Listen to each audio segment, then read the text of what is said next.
Simper down the field more. If he has time, fires one and target the tail off.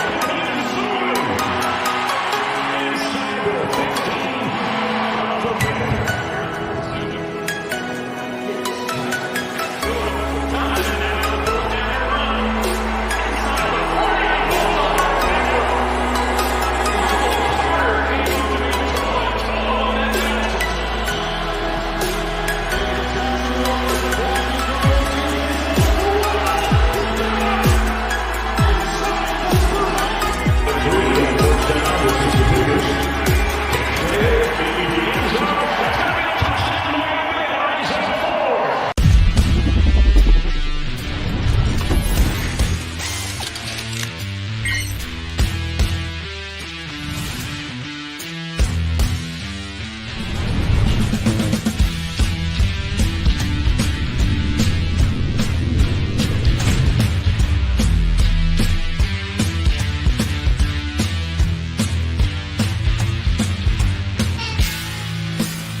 Oh, it's you guys. Welcome to a brand new episode of Late Night XL. I'm your host, Ali. So how's everybody doing? We have a great show, and I'd like to introduce a really good friend of mine, has one of the most best voices in YouTube today, Culler. How's it going, Culler? Pretty damn good, man. How about yourself? Great. You excited for the show? We have a name, Late Night XL. Yeah, I am. And thanks to everybody that chimed in on the poll to help us choose that name. Appreciate that. So Ali has listened to you guys, and there it is. Exhale on the Fins tailgate. Better yet, we got even bigger news. You ready for this? Go ahead. It's Jersey night. Yeah. Looks like we're wearing green aquas tonight too, both of us. Neither one of us wore a white. And I didn't tell you who I was wearing, and you didn't tell me who you were wearing. So yep, there you go. Now everybody knows. I hope everybody in the audience is wearing their jerseys, because tonight it's all about pride. I don't care if you're a Dolphin fan or Dallas fan or Steelers fan. It does not matter. Wear your jersey. Okay? We'll see how many people in chat call me a Patrick Laird fan. They probably got it lined up, let me tell you. So let's do the rundown real quick here. So we got Tonk 7 Tuesdays at 9 p.m. with Tonk and Culler, TMI Tuesdays. Check it out, some really cool stuff. We got Culler commentary on the Fins tailgate, usually on Thursdays. Definitely. You got me on Saturdays with Late Night Exhale and Culler, and of course you got El Capitan on the TFTG every other night. So make sure also down in the description you have Fanatics, official partner. Make sure you get all your gear there. We also have some merchandise, the hat, sandals, everything, tank top, beanie cap. I saw Tonk wearing the hat the other day. It looked really nice on screen. I kind of want to get one. Yeah, last night he beat us all to the punch, man. Yeah, and I think you can actually get them in different colors too. I think if you were to go to the merch site, you can get them in different color schemes, and there's some cool ones there. So, Culler wears the Tua jersey. We'll see. That's remain to be seen. Just waiting on 72 to send me one. I'll wear it. Anybody wants to send me a Tua jersey, I'll wear it in a heartbeat. So should we do it? Oh, yeah. Fanatics, get your jerseys at Fanatics. They have everybody. You can even make your own jersey. You got your hats, all of your tailgating gear. You can get all that stuff there. Let me tell you. And not just for football, any sport. They have a lot of memorabilia stuff on there also. And if you would like to provide me with that Tua jersey, you can use the link in the description below to let them know we sent you there. Yes, definitely. Definitely use the link in below. It helps everybody out, and puts our name out there. So definitely help us out. So should we release our jerseys now, or should we wait? What do you want to do? Up to you. It's your show. All right. Breaking news. You want to do the thing? Yeah.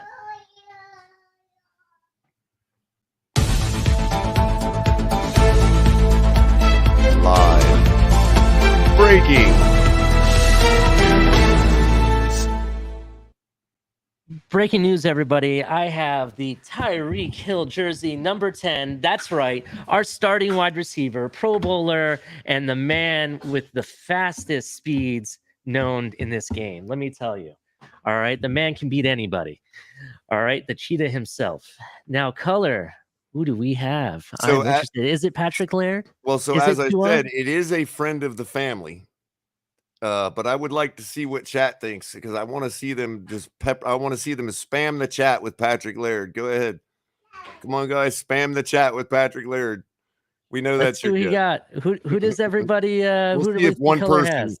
if one person gets it. We'll see who it is. We'll see who listens to me and watches me the most. Let's see. Nope. Nobody putting it in. Nobody wants to put themselves out there. All right. I'll give it another 10 seconds. A 10! A 10! A fucking 10! Gentlemen. The odd thing is I'm the one wearing the 10. Look at that, right? Look at that. Everybody's afraid to guess, man. All right, here you go. Friend of the family. We all know it.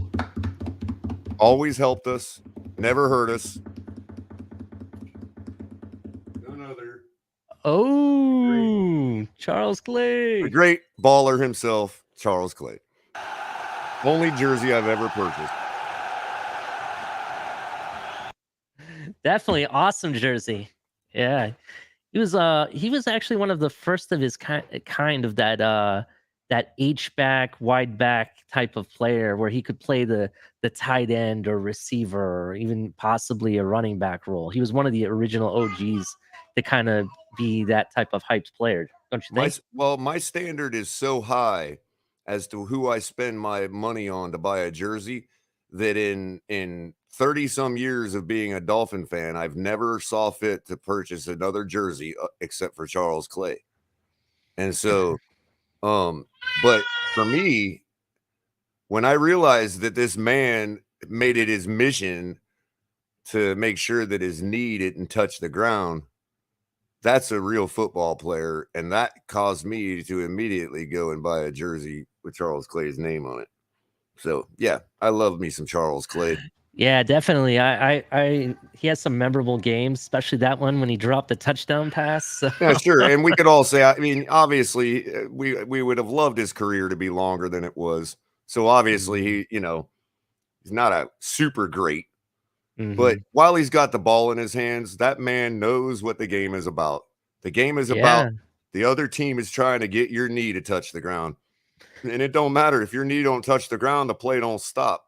You know, so in reality, he was a game changer in a lot of games. If you go back and watch the games he played for the Dolphins, there was quite a few of them that he was the reason why we won or what changed in the game. Fight for yardage on the sideline. Just that's what we want. We want 53 guys like Charles Clay. Absolutely. That's how you win championships. Yep, that's right. 53 guys. So what you're telling me then is that we should go all out and get nothing but Tyreek Hills, right? Is that what you're telling me? No, I was thinking maybe 53 tight ends. 53 tight ends. No, I'm kidding. No, just the attitude of that type of player. I immediately regret this decision. I mean, you could put Landry in that category, and I have felt like buying a Jarvis Landry jersey plenty of times. Oh yeah, I'm all about. I liked Jarvis Landry's confidence, and I think that's what brings me to Tyreek Hill because he's just dripping in it. It's like he swims in confidence all day long, and he doesn't take a shower. It's just confidence. You know, that smell, it's all confidence. That's all you have. And I love it, to be honest, because when you have that type of confidence, you're actually changing your mental stability to think that you can do anything and anything is possible, right? You're making your body and mind and everything believe that, and you actually do it into existence. You know what I mean? You think you're the fastest man. You can be the fastest man because you've tricked your body into believing so. Do you understand what I'm saying? So in a way, and I don't know about all the mental science behind it, but I can see that being why he's so potent in being confident both on the field and off. you know. And in addition, as I like to say, the off the field confidence, especially in front of other teams or other players, it's just a chess game, just off the field.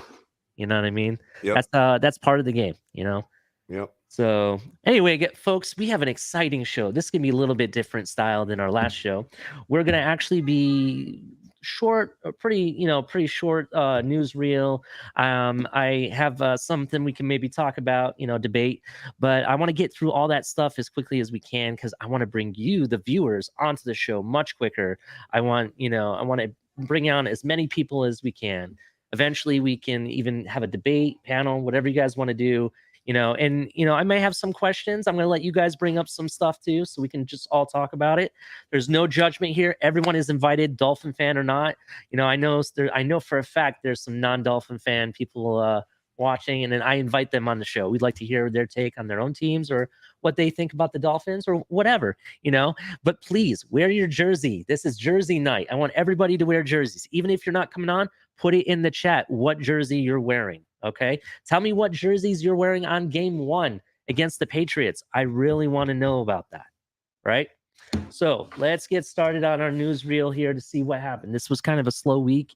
There's been some rumors here and there flying. Some interesting things were said recently. Let me see what I got for you guys. So this one was kind of interesting because it's a crazy take, and I usually don't report these crazy takes, to be honest, because that's what they are. It's a broken take, as some people may say, but it was reported that, and initially I questioned it because I couldn't really find any articles that this network reported this, what I'm about to say. I was able to find it in an article, verbatim, but it really wasn't from this network. So they're saying that ESPN labels the safety position as Miami's biggest hole on the roster, right? Which I don't think so at all. I mean, we have Brandon Jones, you have Javon Holland. Javon Holland is going to be top 10 in his position this year, and everybody knows it too. You don't have to be smart on football news or anything or no, but they know he's going to be top 10. So, but the biggest thing they said, and this is what scared the heck out of me, the Dolphins' weakest position remains safety. Their best player at the position is no other than strong safety Eric Rowe is in the last year of his deal. Are you kidding me? Culler, please tell me this is a joke. Can we have a moment of silence? Blake man pitches to Sarge. The Sarge strip bumps into his own man. It's a fumble. Fumble-aya. Sarge fumble. I think we can safely say that ESPN has just buried themselves. I mean, rest in peace, ESPN, because it's one thing that your political takes are terrible. That's okay. You're a sports network. We understand you might have terrible political takes.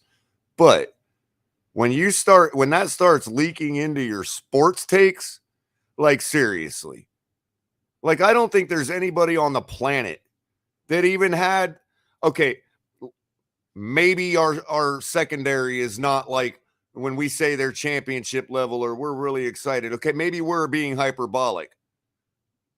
But I don't know anybody who, like, in any fan base, in any sport that I've ever talked to or that I do talk to, that's like, hey, you know what? First thought on my mind when I think about Miami is their secondary. Boy, what a bunch of holes there. And then to further that idiocracy with our best safety is a strong safety. Forget who the name is. How is your best safety a strong safety? They're like a tweener linebacker. I have no idea what they were really thinking. It's really, Has he not, like, look, Xavier Howard's training tape is better than 50% of the wide receivers in the league. Mm-hmm. Forget about the corners and the safeties. His training video. Yep, that's correct. Like, enough said. This is my thoughts Good on night, it. ESPN. That's all I gotta say. You rolling with that narrative. Good Yeah, night, and this is what I think ESPN. about ESPN's takes. So that's exactly what I think about ESPN's takes. Wow. Honest to God. So you're telling me that Eric Rowe is the best safety on this team? Have they been watching? Have they actually been watching the Well, I Miami guess Dolphins? there's your answer. No, Not at haven't. all. And they don't care to, because they just pick up whatever, somebody at ESPN happened to find some nook or cranny of Twitter where there's two people talking about us needing safeties. Mm-hmm. And some Patriot fans that are like, well, Eric Rowe's really their best safety. Put up You know what I Q's mean? comment. Put up Q's comment. That's it. Those are facts right there. Those are true facts. It's all opinions to me. They don't know shit. And this team is stacked. Right, Yes, Q, but Shut up, bitch!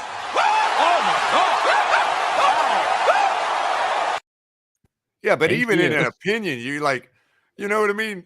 Like, I get people can have their, this is a contentious issue between you and me, the idea of opinions. I get it.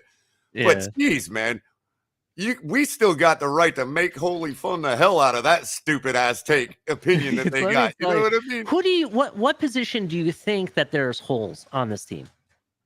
I mean, I'm still worried about concerned about offensive line. I'm still a little We all concerned are. about linebacker. Mhm. Well, not linebacker. I was concerned about linebacker. Now we've got 11 of them to choose from that are all like potentials. You know what I mean? So Oh, some of them proven, some of them potentials. But at this point, maybe a more, what do I say? Lockdown corner. I mean, they were talking about, a corner for us in the draft, or this other guy that just got signed by somebody else. Mm-hmm. But I mean, what else really? I mean, I know that there's plenty of people that everybody wants to bring in and that we expect to, or expect that we might, but do we really have to, is the question. Yeah, corner I really don't see as a need at all. I mean, we have two of the best technically. We have, Xavier Howard, who I We've can got good argue is problems top at 3, to be honest. every position. We've got a good problem. Yeah, we have a great problem pretty much everywhere. Offensive line, the left side's pretty taken care of. I think the main question would be, and we don't even need a Depth. It's just depth. yeah, I want to say it's depth is the with issue. what we're running, there's going to be a lot of pulling, a lot of cutback running. And I would say it's on the center is the most thing that I would say is the depth is the question mark. I mean, I'm not saying that. I also think we need an army on Tua's blind side. Like, honestly, keep stacking them. If they brought in 2 more, it wouldn't bother me. You know what I mean? No, it wouldn't bother me at all. I mean, we also have, I think Greg Little is still on this team. I mean, there's some names that are on that offensive line that we haven't talked about at all, and they could actually do something this year. You don't know. We're really not going to know. In all honesty, think of it like this. What if we were playing street ball and we had no offensive line? Who's the best team now? Oh, this is absolutely true. You know what I mean? So we just need to continue stacking the depth on our offensive line to ward off injuries. Now, that can come in another form, though. That could also come in the form of saving money so you don't shoehorn yourself with a certain offensive lineman at that depth position. That allows you to wait, because right now, if you force it, you may end up just bringing any old guy to have depth. Definitely. But if you hold this money through all of the time and all of the trading cycles and financial cycles that still have to go through before the season starts, I think we're just waiting with that money because we have the ability to do that. We have the ability to sit here and wait till a perfect guy drops out of the sky. And if not, what are we in the same boat we're in now if we go too early and we get some yahoo for depth? Okay, fine. That yahoo's always going to be available. So no rush. But we're still got to look at it like a concern. Like, yeah, that is probably the only real concern we have left on this team, other than continuing to stack depth everywhere we can. Yeah, definitely. I mean, we talked about it probably a couple times this week about the wide receiver position. They have more players on that position. I don't even know who's going to make the final cut. And it's sad because I like so many of them. In a barrel. Yeah, You I mean, know? I besides the usual suspects, you have Tyreek Hill, Jalen Waddle, we Cedric. have Cedric Wilson, correct, and then we have Lynn Bowden, Preston Williams, Preston Williams, and then we have our rookie. our rookie, which I'm pretty sure he's going to make the roster. We have Easy. Most people are putting Easy E in the 4 saves already. Yeah, I'm already as well. Me too. He's a 4th rounder. You kind of I kind of feel like they at least give him the year to see what And he he's can a do. sponge, man. The Yeah, kid he's is just definitely a ready to look at his eyes wide open, man. Let's Do go. you see how he smiles every time he's in the? He's like, "Yeah, I'm a Good Miami kid, man. Dolphin, baby." That's what I'm talking about. Very I good. love that I about just him.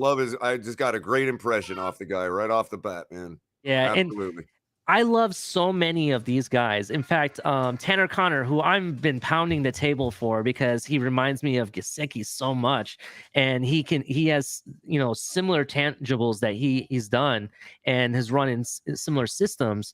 I think they have a chance. I'm not saying he's going to make it, but he has a chance because he has something to offer. You understand what I'm saying? So it's so hard to pick the final roster when it comes And to then who do you hide? Who do you protect? Who do you do all these maneuverings to make sure he doesn't go nowhere else? Because there's going to be a couple guys we're going to want to do that for. Practice squad, how many are we injured allowed reserve, How many are we allowed to protect? Isn't it like 2? I'm not really sure of the detailed rules, but I know there's certain rules like there's certain different lists when it comes to injured reserve, but there is a case where like if you put them on the deep list, then they have to go a certain number of weeks before they come back, Yeah, so you got to be a little strategical about it. You know what I mean? Mm-hmm. But you can use it to hide players like that. There are like the rules are, loose enough, like with time frames. I mean, if we're not going to need Craycraft till week 11, then, somebody jam his thumb in practice or something. You know what I mean? I don't know, man. Even Craycraft, I know you've been pounding the table for him, but I don't know if he'll still be here when it's all said and done. We'll have he's to the see. kind of guy that if he is, it's going to be shown. It's going to be won in training camp and in preseason. I think he's like your dark horse, probably. Yeah.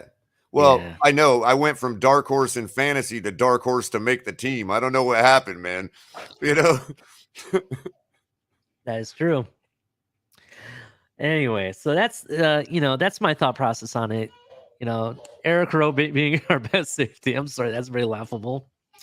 I guess most accomplished, I guess you could say. I don't know. I mean, he was pretty decent. What was it? Not this past year, but the year before that. I think he had a pretty good season with us.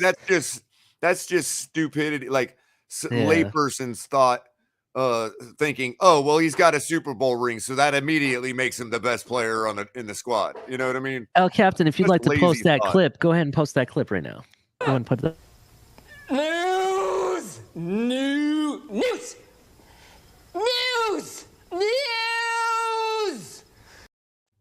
It's about right. That's breaking from ESPN. Anyway, so yeah. I mean, to be 100% honest, this would be my last thought process on this, right? Because it's that crazy of a take. It almost didn't warrant a reaction. You know what I mean? Yeah, if it wasn't ESPN, I would have never even given it the time of day. So people are speculating, and I've speculated this too, that sometime I'm not going to say this year, but maybe next year, we might just slowly, surely move off of Byron Jones, right? I could say Byron Jones could play safety better than Eric Rowe and bring in like Nick Needham or Noah, who I really think is going to show up this year as his replacement. How much we paying Rowe? How much we're paying how much Rowe? are we paying him? Oh, let me look that up. That's a good question. As opposed to how much we're paying Byron. That should tell you how much the team thinks about ESPN's take. That is actually true. Man, I'm actually looking that up right now. The depths that they go to, bro, that they've gone to at that network. They're bored. That's what it is. It's the off season, and they're super bored. So he's on the last year of his contract. Yeah, that's true. They definitely have us talking about it. So the cap hit is $5 million, $5,075,000. And then for Brandon Jones, Didn't we just give him a decent contract? Check. I think he's on his rookie deal still. I think really? so. I'm about to check. Brandon Jones, yes, he actually has this year and 2023 still, and he's on his rookie deal. So he would only be like this year it's like 1.3 million. Next year it's like 1.5 million, something like that. Yeah, that's exactly what it is. So Brandon Jones, I think, is safe. I actually like Brandon Jones. I have a lot of respect for Well, what him. about Byron? Byron Jones, I like. I just don't know How much is he making?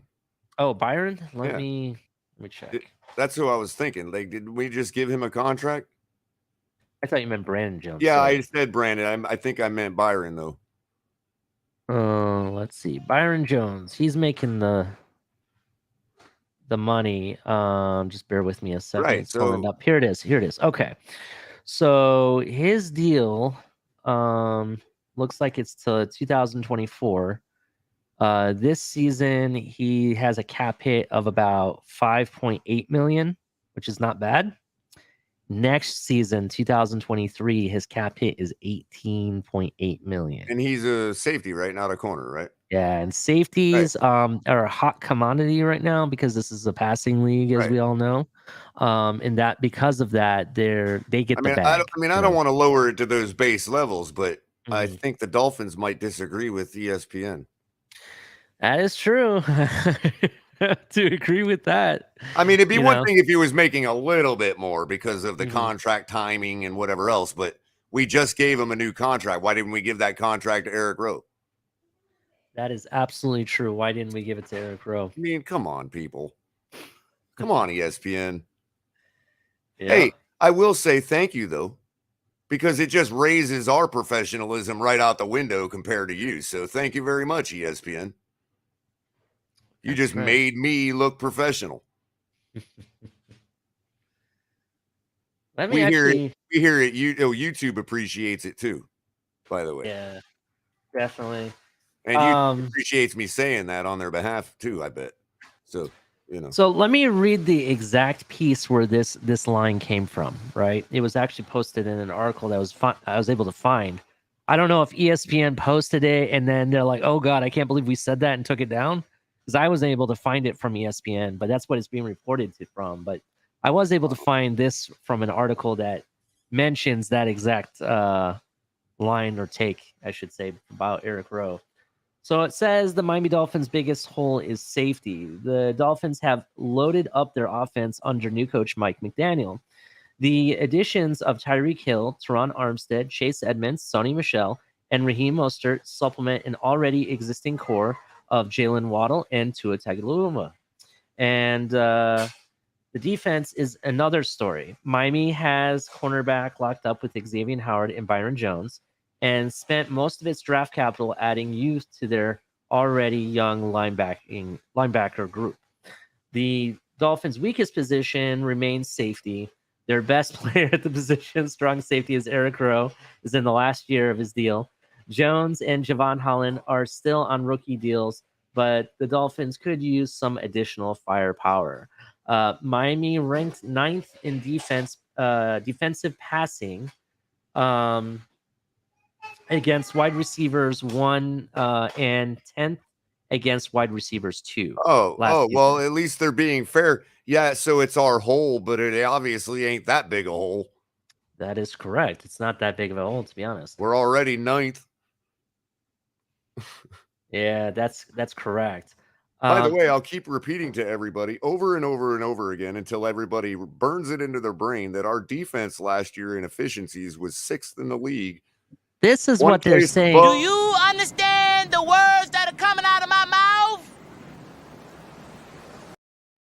I love that one. I love that. That's brand new. That's the first time I've seen that yet. That's great. That's a good one, actually. But I was This is what they. Rook, I was also going to just finish by saying that that's one place ahead of the Super Bowl champions. That is true. With Aaron Donald. This is where they knock us. So the first part, yeah, that sounds kind of positive. Why are you making this take? This is where they're knocking us. It says, but that dropped all the way off to 30th against other wide receivers and 30th against tight ends. The Dolphins also ranked 20th in defensive passing DVOA on deep passes. Being able to have their surefire coverage over the top could take the secondary to the next level. But do So you see just how they manipulated those stats, dude? Do you see exactly. what they did there? Yes. Of course, if you're 9th against the wide receiver 1, you're probably going to suffer a little against the wide receiver 2s. You bastards! Not only that, if you're shutting down the wide receiver 1s, chances are the sample size of the 3s and 4s is a lot lower too. Mhm. So yeah, one wide receiver 3 burned you a little more than their wide receiver 1 did. So he looks like a star. No, come on. You see what they did there? Yeah, I definitely see it as a bait and switch. That's basically what It's that was. precisely what's going to happen if you're 9th in the league against wide receiver 1s. Mhm. It's natural. Here's the flip side to it. I'm trying to be fair here. Let's be a little bit fair. We don't want to be overzealous because we like to defend our players, to be honest. Byron Jones, okay. I think he's pretty good in the short coverage range and even short coverage to intermediate range. But when you get into that deep passing, that's where he kind of falls off. So I kind of feel that's kind Well, of that's where what the they're free going with safety's that. for. Yes. So we do need a little bit better coverage, and do understand Javon Holland is a rookie. You know what I mean? Brandon Jones is he was a sophomore last year. So this Yeah. year, Yeah. you're going to And see what improvement each percentile year. would you put Javon Holland in the overall league right now? I personally think he's a top 10 safety personally, right? They've done studies, 60% of the time it works every time. That's right. Works every time. So that's my opinion. Wow. That's some I- Patriot sycophancy right there, bro. That's what that is. That's just Yeah. straight New England Patriot sycophancy right there. Yeah. Eric, Speaking of bro. New England, you just brought up a great segue to a different topic here. Who is the first game we're playing this season at home? That would be the Patriots on Who? September Say it 11th. again, caller. Say it again. That would be the New England Patriots on September 11th. And when we all know that, unfortunately, here in Florida, all of the New Englanders and New Yorkers and everybody from the Northeast come down here, right? Am I right? And we know that they show up to Miami when New England comes to town, right? Well, I'm here to start a new day, right? I want to see Miami fans come to the New England game, first game of the season, and make it a home game. I challenge everybody, buy your tickets now.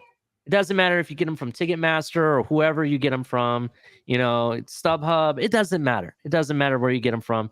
Get your tickets. All right? We need to stomp on that little sandcastle they built for themselves over at the southeast corner of the stadium. That's right. No more of that. I want us to be the 12th man. You know what I mean? I want us as a fan base to praise our team and watch our team together. I want us to cheer together, yell together, scream at the ref together. I want Culler to, when he's walking back to his car from the game and 2 minutes left in the fourth quarter, all of a sudden he hears the whole crowd roaring where it shatters windows. That's what I want.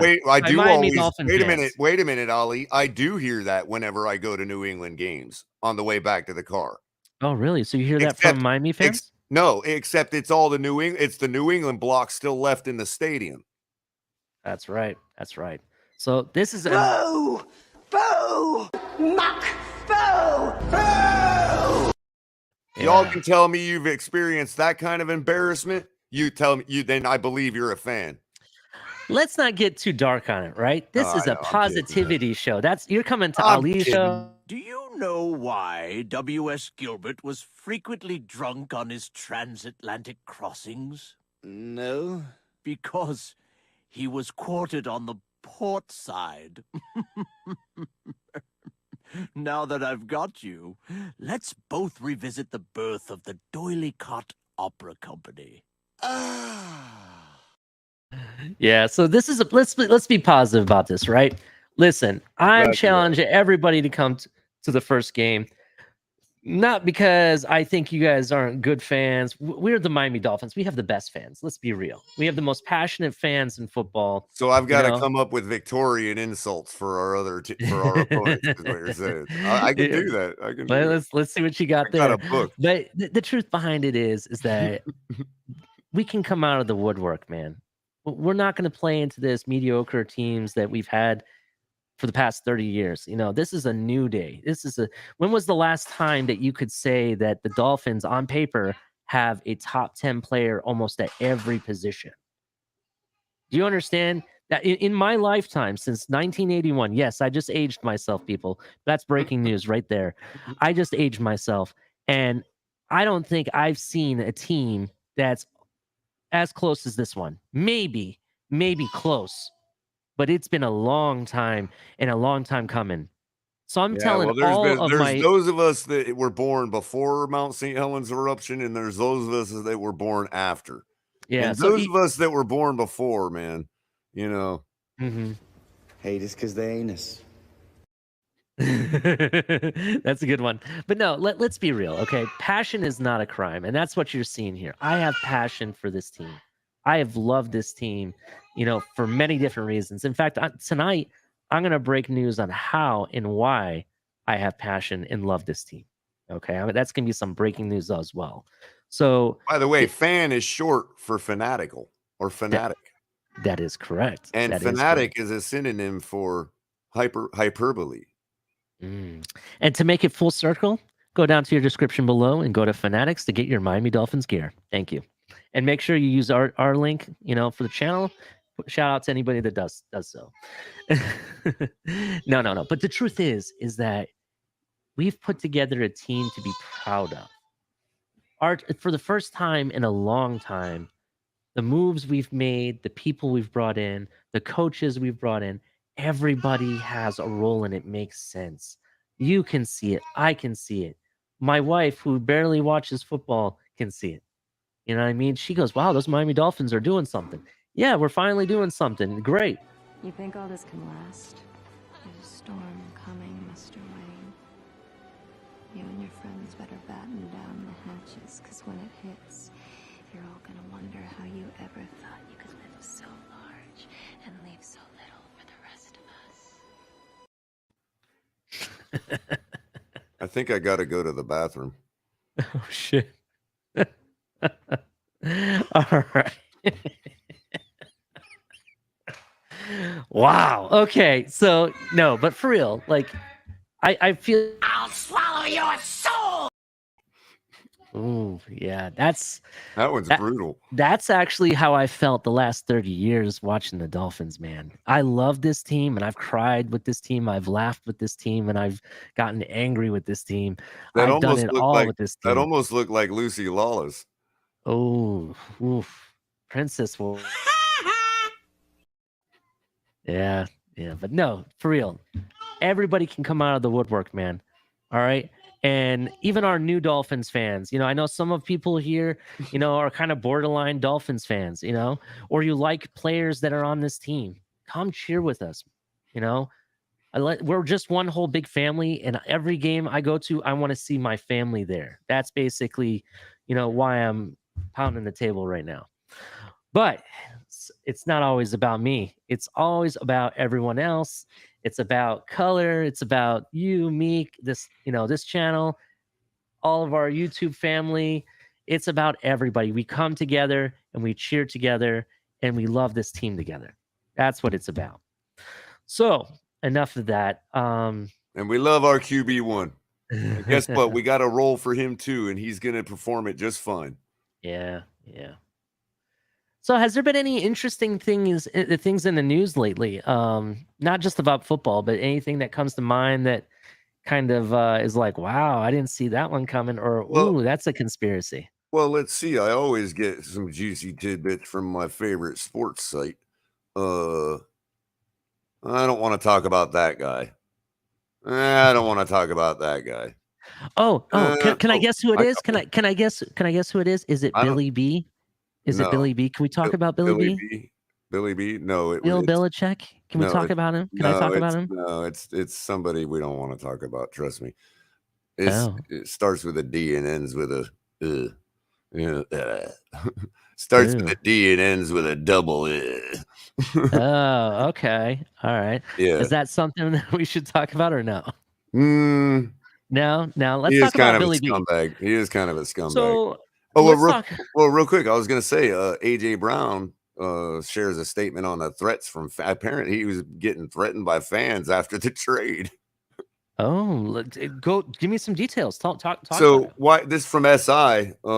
They posted it 11 hours ago. Madison Williams, she's got some great articles, man. Like she's always coming up in my articles I choose. But says wide receiver AJ Brown was traded. Blah blah blah. We know he was traded to wherever. When a star player like Brown leaves a team, fans tend to get upset. However, Brown admitted on social media this week that some fans took it too far by sending him death threats. In a message Brown shared to Twitter on Friday, the 24-year-old apologized for letting fans down, but emphasized that he had to put himself and his family first. Quote, I'm so sorry I let your kids and many others. I'd let down your kids and many others, but I will not put myself in a place where my peace is going to be threatened by adults who feel a way because I was traded, Brown stated. Mm-hmm. Based on his message, it appears that Brown has received hate in person, not just on social media. I'm a man first, and I will always do what I feel is right for me and my family, Brown said. People are upset, and that's fine, but it's not that serious when it comes to me. People can disrespect me on social media, and that's fine, but being disrespectful to my face is a whole nother thing, and I'm not tolerating it on any level. While Brown hasn't dove too deep into what issues he's dealt with while with Tennessee beyond a well-publicized contract dispute, he noted that the move to Philadelphia was the best for him mentally. He pleaded for fans to understand his decision and be happy for him. Yeah, so as I said before, passion is not a crime. However, sometimes passion does go too far. So we have to make sure that, we be respectful. In the end, these players are human as well. Mm-hmm. They have feelings just like you and I do. And sometimes, it may not always work, but it's just part of the game. Yeah, that's really unfortunate that fans take it to that extreme. Yeah, that speaks to another incident. I don't know if you watch basketball at all, but Chris Paul recently was involved in a situation where a fan had an altercation with his mother, Really? and the fan had to be removed from the arena and has been Wow. banned for a year, from what I'm hearing. And now reports have come out that it wasn't actually the fan that was removed. It was two people that he allowed to come down by the courtside where he was sitting that actually was involved. And the only issue is because he invited them down. That's why he's being reprimanded. Interesting. Yeah, so that's that kind of goes into that whole thing of threats or disrespecting. When you get too close and too personal, stuff like that happens, and we shouldn't really do that. In the end, these players work all their lives to get where they're at, and we have to respect them as humans, and as men altogether, and understand they're just like you and I. I was listening to a podcast recently, and there was a professional football player who plays for the Rams, and based on what he was saying about his lifestyle, he lives just like you and I, Color. He's very secure with A lot his of people money, don't need and a lot of stuff, man. yeah, To in be fact, happy. I mean, you're his doing team what you won. love for a living. Yeah, his team won the Super Bowl, and he said, "I spent the Super Bowl spending on buying in a new car, and the new car is not even anything like massively special. Yeah, it's kind of a fun, Some of us American-made are just car, happy but to have a new car. yeah, you know what I mean? With the bells and whistles, let's say. It doesn't have to be like it could be first time, years ago when I finally it was the first time I was able to go into like a dealership, buy something brand new and actually wield the power, because my credit was decent at the time. I had a good amount of down payment. I was in a good situation for the first time in my life. And it was like, I don't need the best. So all I did was buy a cruise, but I did load it up. I was like, yeah, I want the built-in phone. I want, you know what I mean? I got all the bells and whistles, you know what I mean? But it was still just a Chevy Cruze. It wasn't like, that was Definitely. enough. You know what I mean? It didn't have to be a BMW. That is correct. Definitely. So yeah, it was just kind of interesting to me, how down to earth some of these players are, and the lifestyle they live is no different than us, to be honest. And, I think sometimes, passion can kind of get in the way. Not saying that it's wrong. And, I definitely have it. I'm not gonna lie. Sometimes I get very angry with the refs or certain calls, and I may speak my mind sometimes, but even then I have to keep it in check. You know what I mean? So, that's something interesting. So what do you think about what Nabo was just saying about the interesting news about Mostert? Did you happen to catch that when we put it up?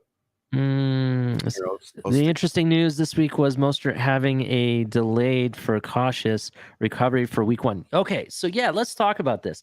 We've seen video, Tyreek Hill, I think, posted of him actually running on the treadmill. So I think this is just a precaution. I think he's still on schedule and could actually play week 1. I think some people are taking it a little bit overboard, like, oh my God, he's not going to be available till week 8. Let's be real. We're still stacked, if you think about it. Exactly. Would That's he what I was not about be to one of say. these candidates of what I'm talking about, of hiding on injured reserve? You know what I mean? Yeah. Let's So roll with it, this you is know? this is the deal. This is the deal, right? He had kind of a really bad injury. I believe it happened in the first week of last season, right? I believe that's when it happened. And sometimes it takes, a little bit to come back from that, but you don't want to just rush right back in where you started, before. Sometimes you have to take a little bit easier, route. Now, for the Dolphins, this is the good news. The good news is that, one, we're going to be running a lot. So we were going to be adding running back no matter what, if he was injured or not ready for week 1 or whatever. We were still adding more running backs. We picked up Sony Michel, who can do a lot of things different, and a lot of Precisely things for the well. same reason that we don't want to rush him back, because we don't want to have to be in a situation of creating another Debo like San Francisco had to do. Exactly. And, I don't want to. I don't want to be in a situation like the Ravens last year, where they lost both of their starting running backs in like a matter of the same day or 2 days apart. I can't remember exactly, but it was so ridiculous. I almost wanted to ask them, "Who's your trainer or health condition person?" Easy. Don't be asking those questions. How dare you? Oh, I'm sorry. I shouldn't say nothing. No, but for real, like I would rather, knowing ahead of time, okay, he's going to be ready and we could actually rely on him if we absolutely have to, but let's just take it a little bit easy. Sure. We can ease him in, after the first couple games, and there's more than enough running balls going all around. Of a sudden we thought he was really that much of a star over the other guys we got in, you know what I mean? Yeah, I mean, I have, yeah, he's great. He's probably our best, but I mean, come on, guys, we still brought in. Well, I think the biggest hype on Mostert is the fact that he can run 23 miles per hour. I think that's where it came we from. still brought in a stellar group, though. Is what I'm saying. Oh yeah, definitely. Chase Edmonds, that guy is crazy out of the backfield. He can catch. He's fast. He makes Tony seems like he'll be happy here, and he's the type of guy I think that will be all right if he's happy. Maybe he hasn't been happy where he's been. You know. Maybe that's why he didn't get off to the start everybody expected, But he's been consistent. He'll pop off the 40-yarder every once in a while. You know what I mean? Yeah, definitely. So we'll see what happens. The truth behind it is that we have Gaskin still. We have Savon Ahmed. You know what I mean? And we don't know after June 2nd. Can I say something about Gaskin real quick? I don't want to derail the show too far. Sure, definitely. There's been something being said going on, I've noticed the past couple of weeks, and it culminated for me today on Miami Sports Fanatics stream earlier tonight. Shout out to Batman and Gio over there. And Crypto actually tried to get in and head it off because he saw what I suspect, because he not only does he agree with me, but he's and astute enough to know what I said on his own. But I had said something in chat about it, And then in the background, I heard Crypto jump in and try to get in, and people were just talking over him, and the point got missed. So I'm going to reiterate it here. Okay. I've noticed that a few people out there, that people that I actually highly respect as audience members and community members, are starting to form this narrative to try to get themselves back in a position where they're seen to be able to criticize our last coach. And they're doing it on the back of Myles Gaskin. And I don't really like it. And I'm going to call it out right now. I'm not going to call any names. I'm just going to say, if you find yourself telling people that if Gaskin comes out this year and balls out or has a great game, if you find yourself considering that to be an indictment on Brian Flores, you're wrong. You're absolutely wrong. And you are searching for a way to find yourself back in the graces of two and ears. Okay. And that's what you're doing. I'm sorry. That's what you're doing, because I want to point out that Myles Gaskin had a game last year against Carolina where he had 245 all-purpose yards and 2 TDs. So Flores did absolutely know how to use Myles Gaskin. Whether he did all the time that way or not, that's a better argument, and that can be faulted to Flores. Okay? I mean, we could even to say, which a couple of people I respect who have defended Flores in the past are now saying things like, if Myles Gaskin has a great game, they're going to be upset in retro with Brian Flores. And no, I'm not going to let people get away with that. Just letting you know right now.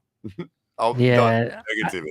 There's two thoughts that I have to that. Okay. First of all, one, we have a new regime here. You know, we have Mike McDaniel and we have a new team. We need to just move on and just be here to support who the coach is now. It was just kind of disappointing to see people that don't normally do that to start doing that now. I understand. Myles Gaskin.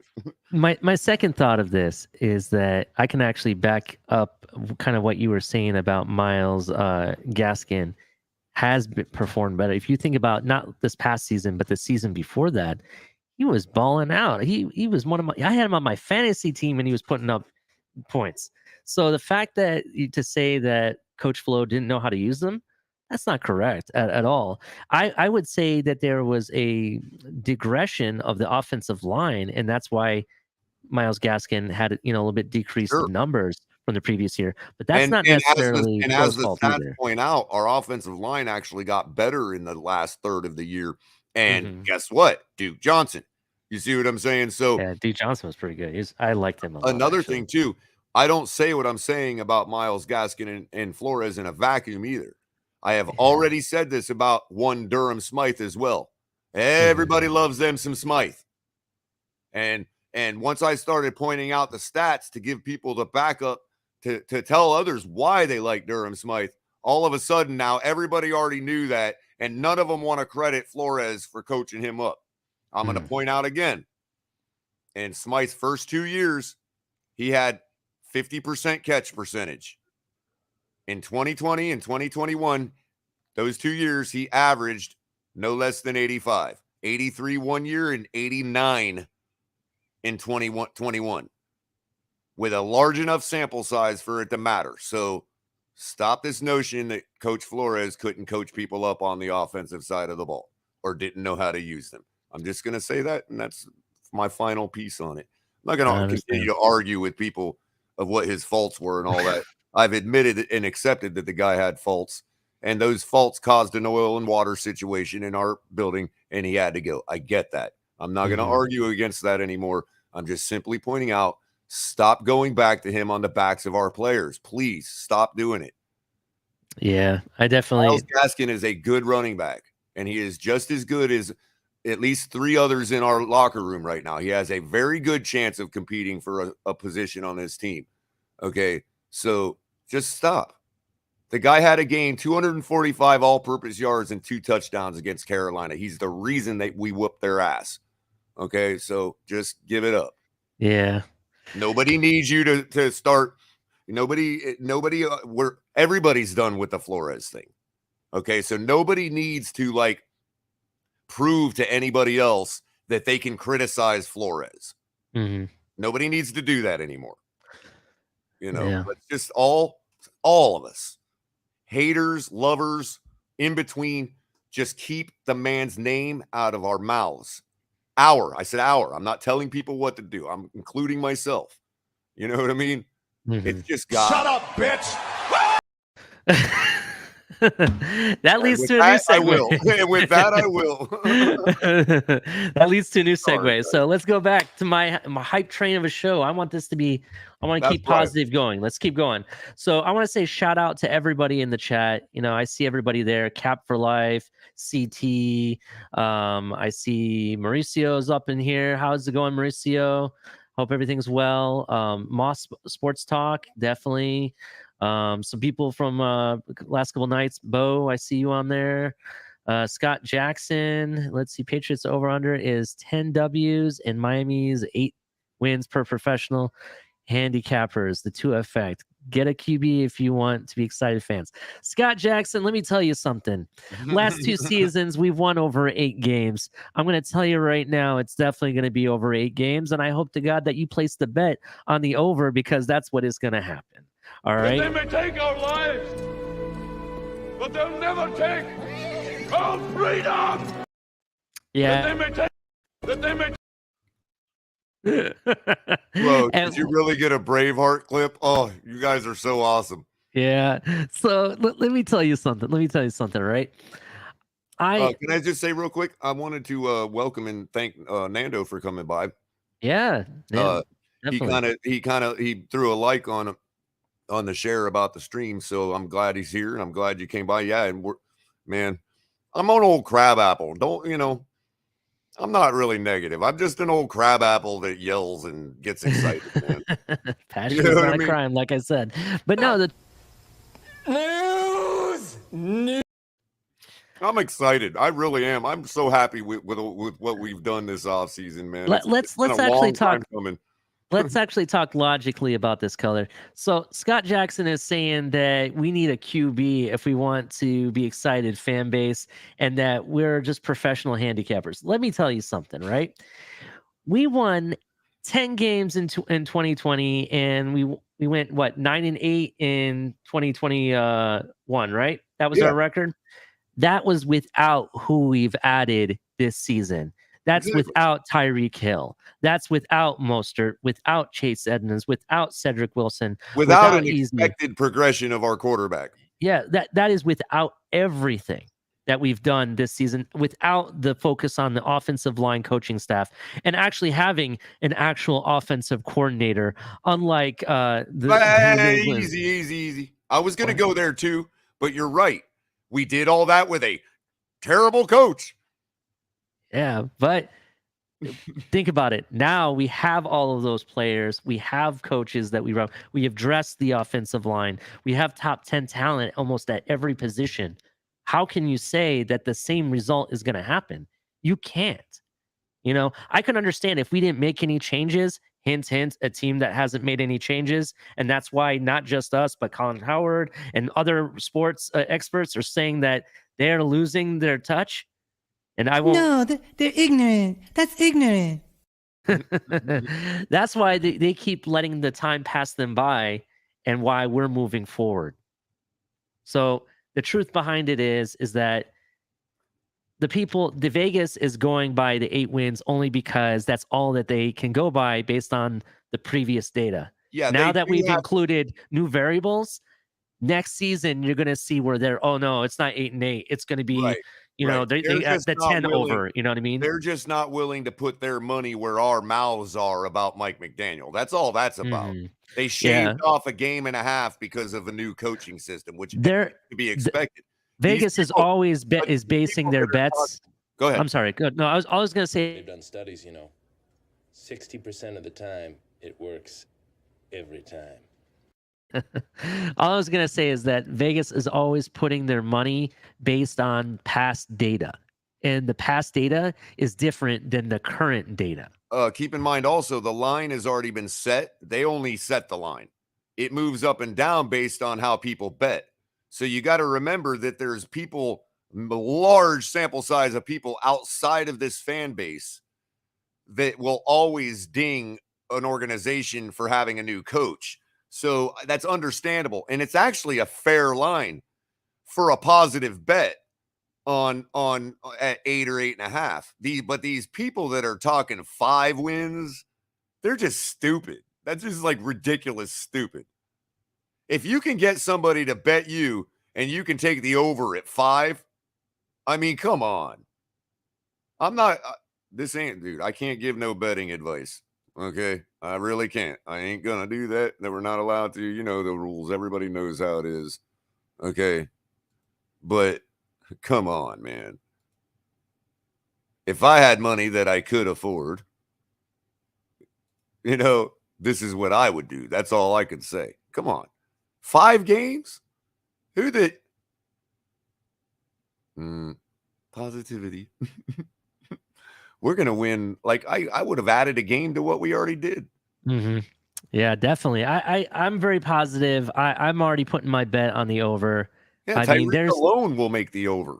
Yeah, there's unfortunately for the other teams that are in this division, there's nothing that shows me that we're just gonna stay the same. I'm sorry. Even Mike McDaniel being a new coach, the talent that's on this team and the coaching staff alone, you know. And that being said, though, Yeah, here's the point to it all, the overall point. Even if we did stay the same, we've been above 8 wins 2 years in a row. and we actually were 1 game out of the playoffs. You know what I mean? The last 2 seasons. 2 games from winning the division. Yeah. Had the crazy stuff happen. You know what I mean?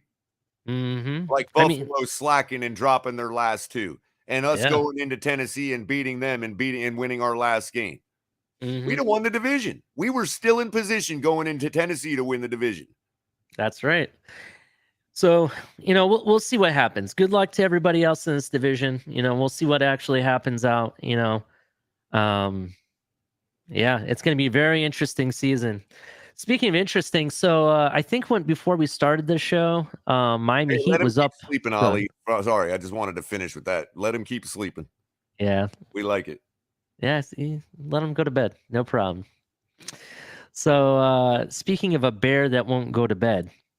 So the Miami Heat, before we started the show, was up by 14, right? There's a minute and a half left in the game, fourth quarter. Heat's only up 96-92. They've kind of started closing that gap. So hopefully Heat pull it out. Speaking of Miami Heat, this was my wacky kind of something that got brought up to my attention and kept popping up on my phone. Who is Jimmy Butler's father? Have you heard about this? Well, until you briefed me on it backstage before the show, I hadn't really heard about any of all this. So the story is that Jimmy Butler, at a very young age, actually let's start from the beginning, okay? So Jimmy Butler after he was born, I guess, the father, which we will name here in a moment. Well, we don't know if he's the speculated, allegedly. We'll say allegedly. By the way, Dono just tweeted, I hope we don't blow this game. I'm telling you, man. I'm not a Miami Heat fan. Breaking, Ali's not a Miami Heat fan. I'm a Laker fan. So me and Batman are on the same team. Dolphins fan and Lakers fan right here. So shout out to Batman. Boo! Hey, man, we have the most championships next to the Celtics. I mean, come on. Gotta love me. So anyway, I found this very interesting. So essentially, Jimmy Butler's father, after he was born, decided to leave the family. And later on, I think Jimmy Butler, when he was like 12 to 13 years old, he kind of became homeless. So he kind of disappeared. At the same time, around the same time frame, and this is where the big conspiracy is, Michael Jordan had a child out of wedlock, and from my understanding, is um, he wanted to separate himself from that family, so he kind of paid his mother and everything to kind of keep it hush and never release who the father is. Mhm. That's my understanding. At least that's allegedly. And we have to say allegedly because I don't know what this is. This is just a conspiracy. And I found it very interesting and speculative because the fact of the connection and who the other person involved is, right?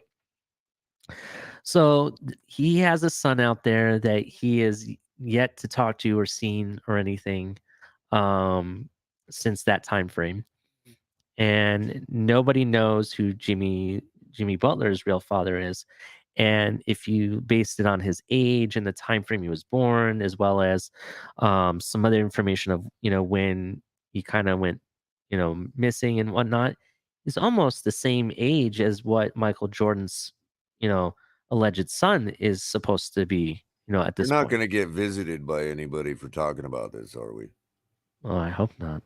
That would be very scary, Seems like something is like right out of a movie. You know what I mean? Yeah, well, if I don't know, that's what's it's kind of weird thing about it, So, I've read a couple of things. Some people are saying that no, it's not true because Michael Jordan's son was actually born the year before Jimmy Butler's, and then some people say no, that's not correct, and I found it very interesting because Jimmy Butler and Michael Jordan have done work together, both for Huh. Nike and, Jordan shoes and whatnot, and, stuff for the NBA. It's kind of funny, and I have to put a respect on the abilities that Jimmy Butler has as well, as a basketball player, so I mean, they say it's God-given talent. Some people say, oh, you're only as good as what your parents' talents could be. People say that. It's kind of I interesting. just pulled the game up. I'm waiting to see. I want to judge for myself. Ooh, Heat are looking like they're gonna pull it out. It's 100-93. Yeah, they're back at an 8-point lead. Celtics are at the foul line. Just hit the first one. A minute one left. Mm-hmm. 100-93. Yeah, let's see how Butler's actually doing. Do we know that?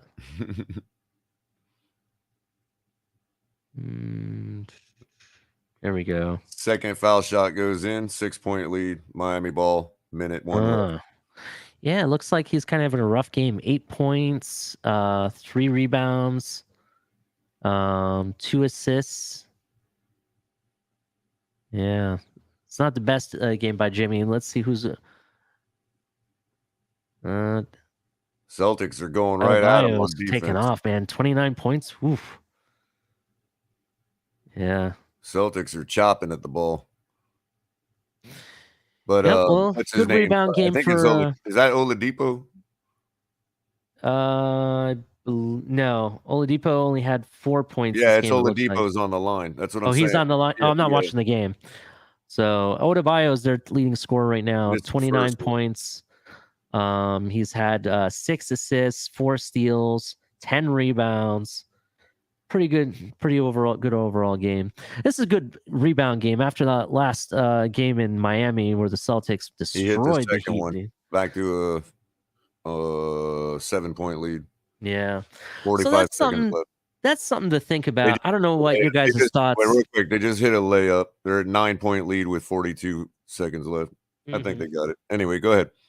Well, that was just something speculative I found very interesting about who Jimmy's father really is, and I Yeah, it kind makes you of. wonder sometimes, like, that kind of thing. Like, I mean, what do you think about that? Like, as far as Jordan and that, I mean, if he immediately made the decision, look, I can't deal with this, but set them on a pathway with a bunch of sugar money, you know what I mean? Yeah, I mean, It this real is what we know he almost about. handled it decently in that respect, you know what I mean? You know? Yeah, this is what we know about his early life. So Jimmy Butler was born on September 14th, 1989. He was raised in Houston, Texas by his mother, Lona Butler, until the age of 13. His mother threw him out, citing that she didn't like how he looked. Are you kidding me? Are you kidding? See, that actually feeds into the narrative. Yeah. And then Bad Jimmy. memories, you know? Yeah.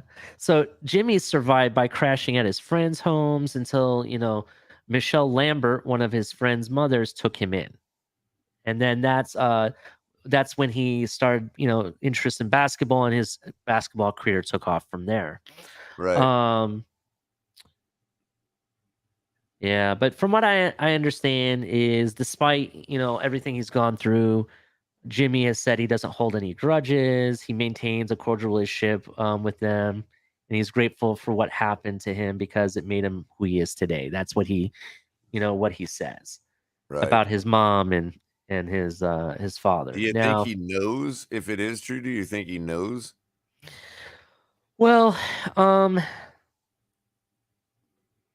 in all honesty, as a professional athlete, I will say you probably would know because, At some one. point, somebody's gotta bust it, you know what I Yeah, mean? and in addition, you have the money to find out if you Right. maybe because trying to find out records, Like, he and coulda you have. just right, he coulda just, Yeah, as a rich man, said, "I wanna find out who my father is." Forget yeah. whether I it's mean, he Jordan or may not, you know what know. I mean?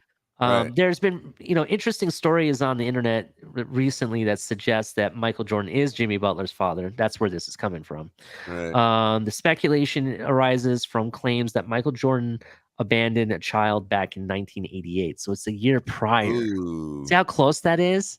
Well, It's really close. but here's the thing. He said he abandoned a child in '88.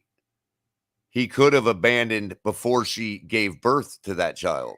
That is the speculation. That's the part that it's like, interesting. That's a good point. Thank you very much, Color. So, You know, if it was December of '88, where they mm, parted ways and she gave birth to him in January of '89, that would work. yeah, that is true. You know what else is very interesting? Jimmy Butler used to play for the Bulls. Isn't that kind Right, of interesting? right. And MJ played for the Bulls, so you Was kind that of his have first like. team? Did they draft him? I think they did. Let me look that up. It's been a little bit since I followed Jimmy. Because I'm pretty sure MJ would have quite a bit of influence in the organization Mhm. as to who they would draft in that situation. Well, I don't know. MJ is Michael Jordan is an owner now, I believe, right? Or he's True, the but I mean, controls the team. he's still Chicago royalty, you know what I mean? That is true. That's absolutely true. He could make a phone call to the mayor to the mayor or the governor and be like, "Yo, shut them down." He's Yeah, got more power definitely. than they do in the city, Yeah, you know. so he was with the Bulls were his original team. He was with the Bulls for 8 seasons. Then he played let's see who this is. I want to say it was the Timberwolves. I think he played for a little bit. And then he came back to the Bulls and then went to the 76ers. He was like going back between the 76ers and the Bulls for a little bit there, it looks like. And then eventually landing in Miami Heat. And that's where he's been ever since, from what it looks like. But yeah, that's really interesting. I want to see if this article I'm reading says anything else. They keep replaying this inbound pass like it's a football play. It's funny. Yeah. I do like playoff basketball. Like it's when it gets better, like when they're breaking down just an inbound play like Mm-hmm. it's a football play. It's like, all right, 6 points lead for the Heat with 39.6 seconds left. They Yeah. did get the they did get the inbound, and Celtics did commit the foul, I believe, or they're looking at it. Yeah. There's also some resemblance between Jimmy Butler and Michael Well, Jordan. that's what Some I'm of their waiting to find out. That's some what of I'm their trying to find out. manners, I will say their eyebrows look kind of similar in a They weird way. can do a facial comparison with software. That is true. I don't know if anyone's ever done that.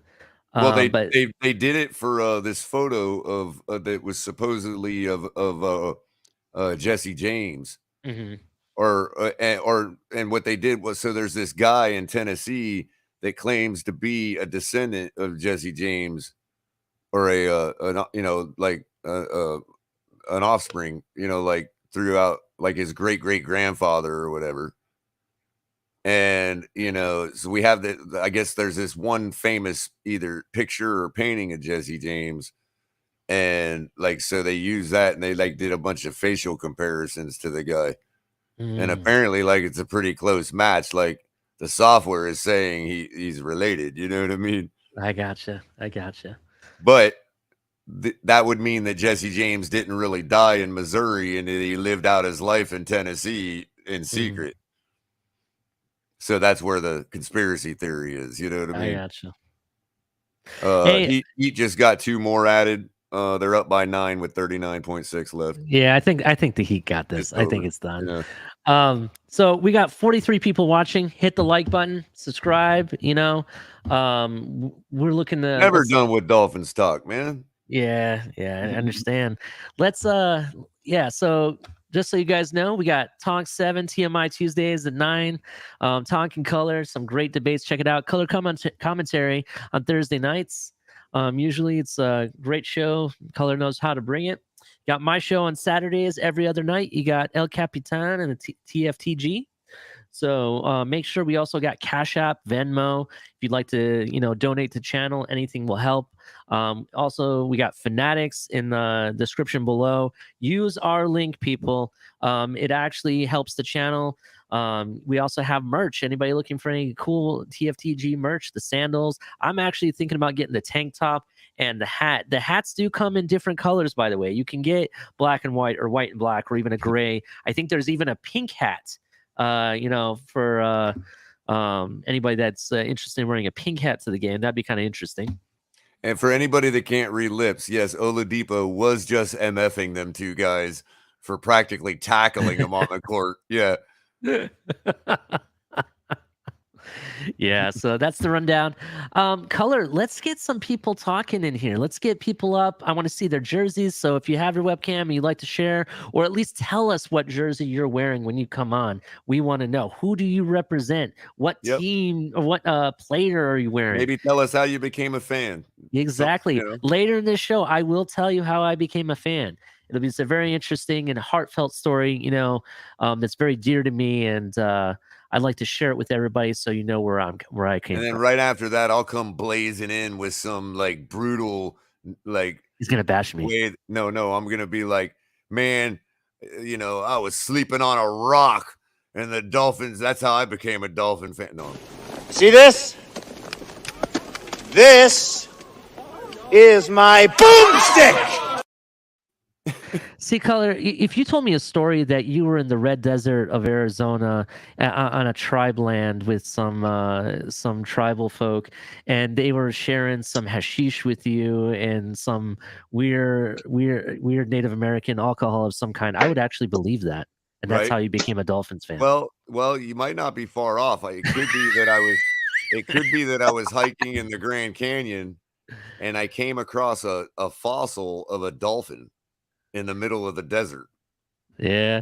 All right. I'd like to introduce our first caller here. He is a crazy maniac. His name is CT. How's it going, CT? What's going on, Lee? What's up, Color? Hey, Color, don't lie. When you met the Aboriginals, you were doing that ayahuasca with them. Don't be lying. So, CT, are you wearing a jersey? In Hopi, they call that Kiva, going to Kiva.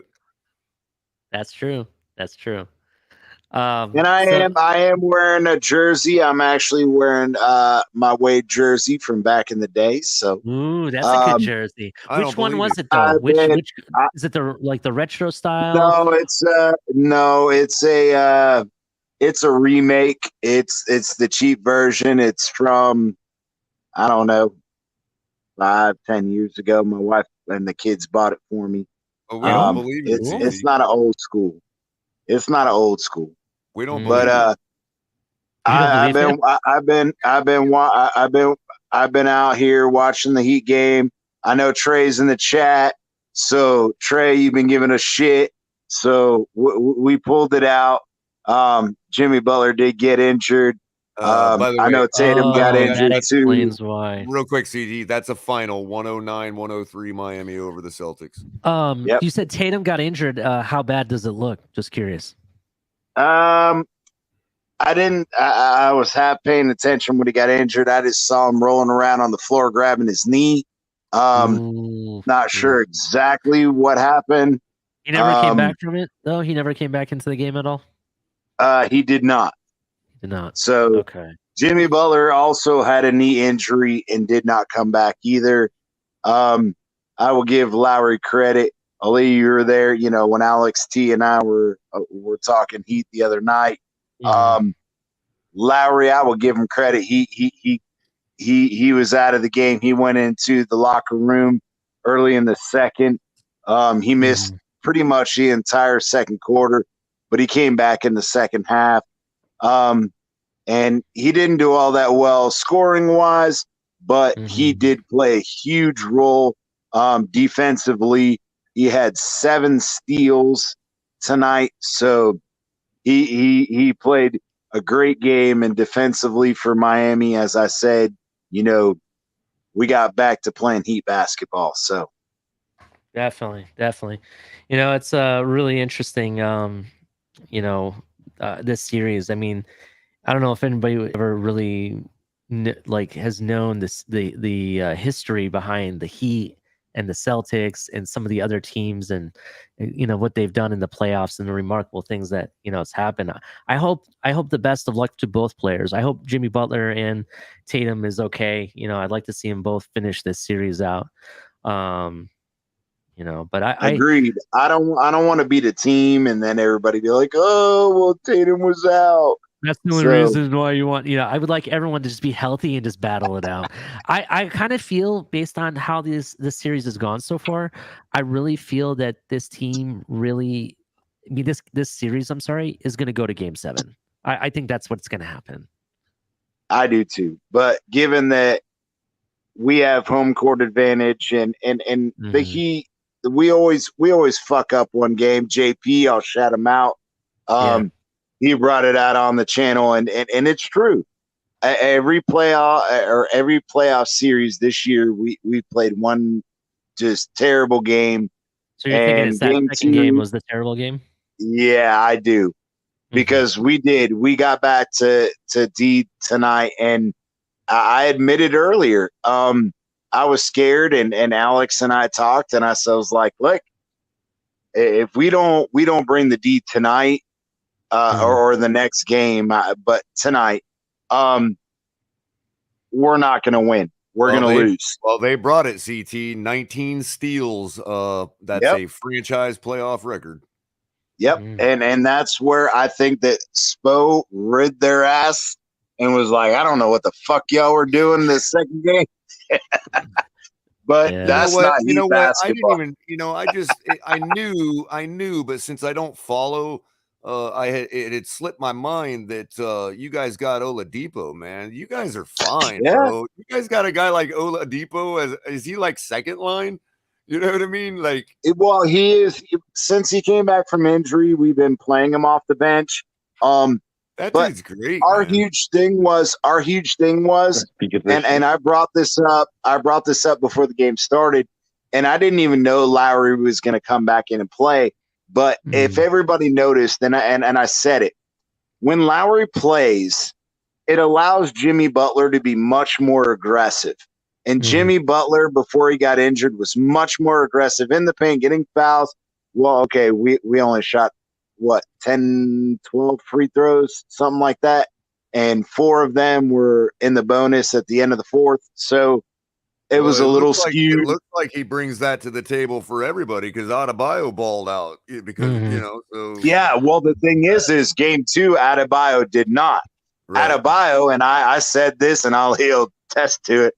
I'm not being a dick, but Adebayo played like a bitch in game 2. He only had 5 or 6 field goal attempts in game 2, and he missed 3 of them. And we didn't play inside out, which screwed us in game 2. And I think that Spoelstra kind of went back to that and said, hey, inside out, play aggressive. Jimmy Butler get in the paint, play it to Bio. Bio played great. He had 29 points, I think. Gotcha. Hey, I'd like to introduce son of Bill Clinton to the show. CT, we're going to drop you back just to bring up the next one because we're going like we're going to bring we'll bring you right back. Just hang out and back. Yeah, you're cool. Yeah, well, hang out and back because once we're through everybody individually, we're going to bring back everybody on to talk as a panel. So just hang out and back. Yeah, just hang out with us. Yeah. All right, I'd like to introduce son of Bill Clinton. Is this Tony Pepperoni? Yes, it is, and he just made that avatar on stream last night, and I think it's gorgeous. I really like. I like that. I wanted to let you know, Tony, that I agree with the orange background. Once you changed it to the orange background, that popped it right off, man. Yeah, I like that actually a lot. Tony, you wearing a jersey? Tony, we can't hear you. Are you muted? Without the lapel mic, apparently.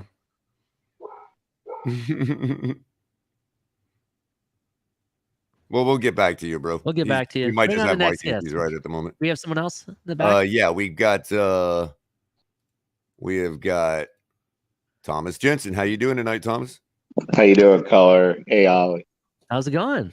Good. Hey, listen, I don't know if anybody was watching this game, but I watched the fake defensive player of the year agonizing in pain. Not saying I saw it. It was a pretty bad injury. Go off. And then he's out there running around and backstage testing his ankle. And then as he comes out and the crowd screaming and yelling as he's coming back, he's limping tremendously like he's still hurt. I'm so sick of these theatrics going on in Boston, like to try to get their fans going to win a game, because it ain't going to work. It's not going to work, man. This crap where, guys going off in stretchers and then miraculously coming back and the crowd's going nuts, and it ain't going to work. Boston, listen, all you guys get prepared, because not just on the court, on the field, the losing is starting, and it's going to come rapidly, and it's coming all the way from South Beach, and it's going to be hell. Get ready. That's right. Get ready. So let me ask you, Culler, on this subject of fake theatrics. Do you think in sports today it's starting to become a problem? I've seen just to put it out there, I've seen not just in basketball, but also in football and even in soccer. I see a lot of fake flopping going around. How do you feel about it, Culler? Well, you always had your punters doing that in the quarter. It's getting worse with quarterbacks because the rules have been tightened up so much, that they once the refs started throwing a flag because somebody brushed their hand across the top of somebody's helmet during a tackle. That was when the quarterbacks knew all they had to do was start flopping around and they'd get more flags.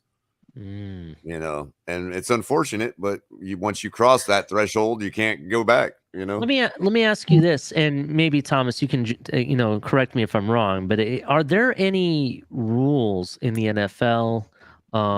Again, like with the whole instant replay, let's say they look at it and they can see where it's a fake injury. Like, let's say the person threw themselves and there was no late hit or anything like that. Like the person didn't touch them, which rarely happens, but let's say it did. Would there be any penalty for the person exaggerating the play or the injury or whatever it may have happened? Subjective for a penalty. Go ahead. Yeah, the only sport that I see where it's enforced is in hockey, and it's called embellishment.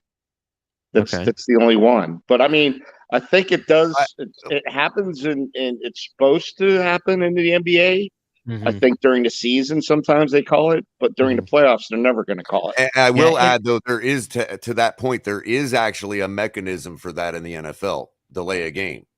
They do the same thing if somebody's over celebrating or taking too long to get done with their celebration, or that was the any word kind I of was antics like that. By the way. Any kind of antics like that. Yeah. And they could end up throwing flags for delay a game. You know what I mean? Yeah, they actually have that in hockey, to where if the guy, he gets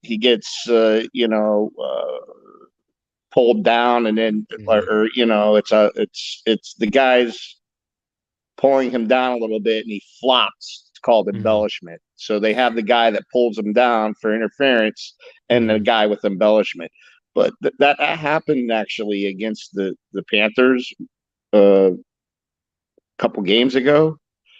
And it was ridiculous because it was Lomberg, which is a tiny little guy, against the guy that was like twice his size, pulled him down, and they called him for embellishment and had them both go off, and it was complete BS. But yeah, it actually they do penalize now in soccer for embellishment. What ends up happening is if essentially what happens is when there's some type of foul, the referee will, you know, if he feels it was that dangerous, he'll either give the person the first warning, which is a yellow card, or or you're ejected, which is a straight red. And if you get 2 yellow cards, it's an ejection, essentially 2 warnings, and then you're out. However, with instant they're replay, the worst offenders than soccer players. yes, it happens more often in soccer than you would think. Now, real quick, I would venture to say that FIFA or the EA was probably that's probably why we came up with ragdoll physics in video games. Was probably just for EA's FIFA program. That's correct, possibly. But essentially what I was getting at, though, is they have instant replay now, just like, all sports pretty much do almost. If they see embellishment happening in the instant replay, they'll just instantly red card it. You're done for the day. Have a good night. So that's why I was curious. Has it become a problem in the NBA? I've seen some ridiculous embellishments, like almost like I can't believe he got away with it. And then, you're saying it happens. They're enforcing it in hockey, right? Is that right, Thomas? Yes. And like you say, in soccer, I notice it. It's when they're in the penalty box is when they'll call that. Yeah. When they try to like dive try to get a penalty kick, But it's funny because it's kind of like they'll do that. But when it's like World Cup and it's elimination, they kind of let it go a little more, It's kind of like, it's the same thing in the playoffs where you can call holding just about every play, and they call it a lot during the season. But once it gets into the playoffs, if you notice, the holding penalties kind of go away.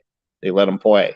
Same thing with the interference calls, unless it's blatant. And even if it's blatant, go talk to, New Orleans. Sometimes they still don't call it, Yeah, definitely. Thomas, just curious, are you wearing a Miami Dolphins jersey or any other team jersey?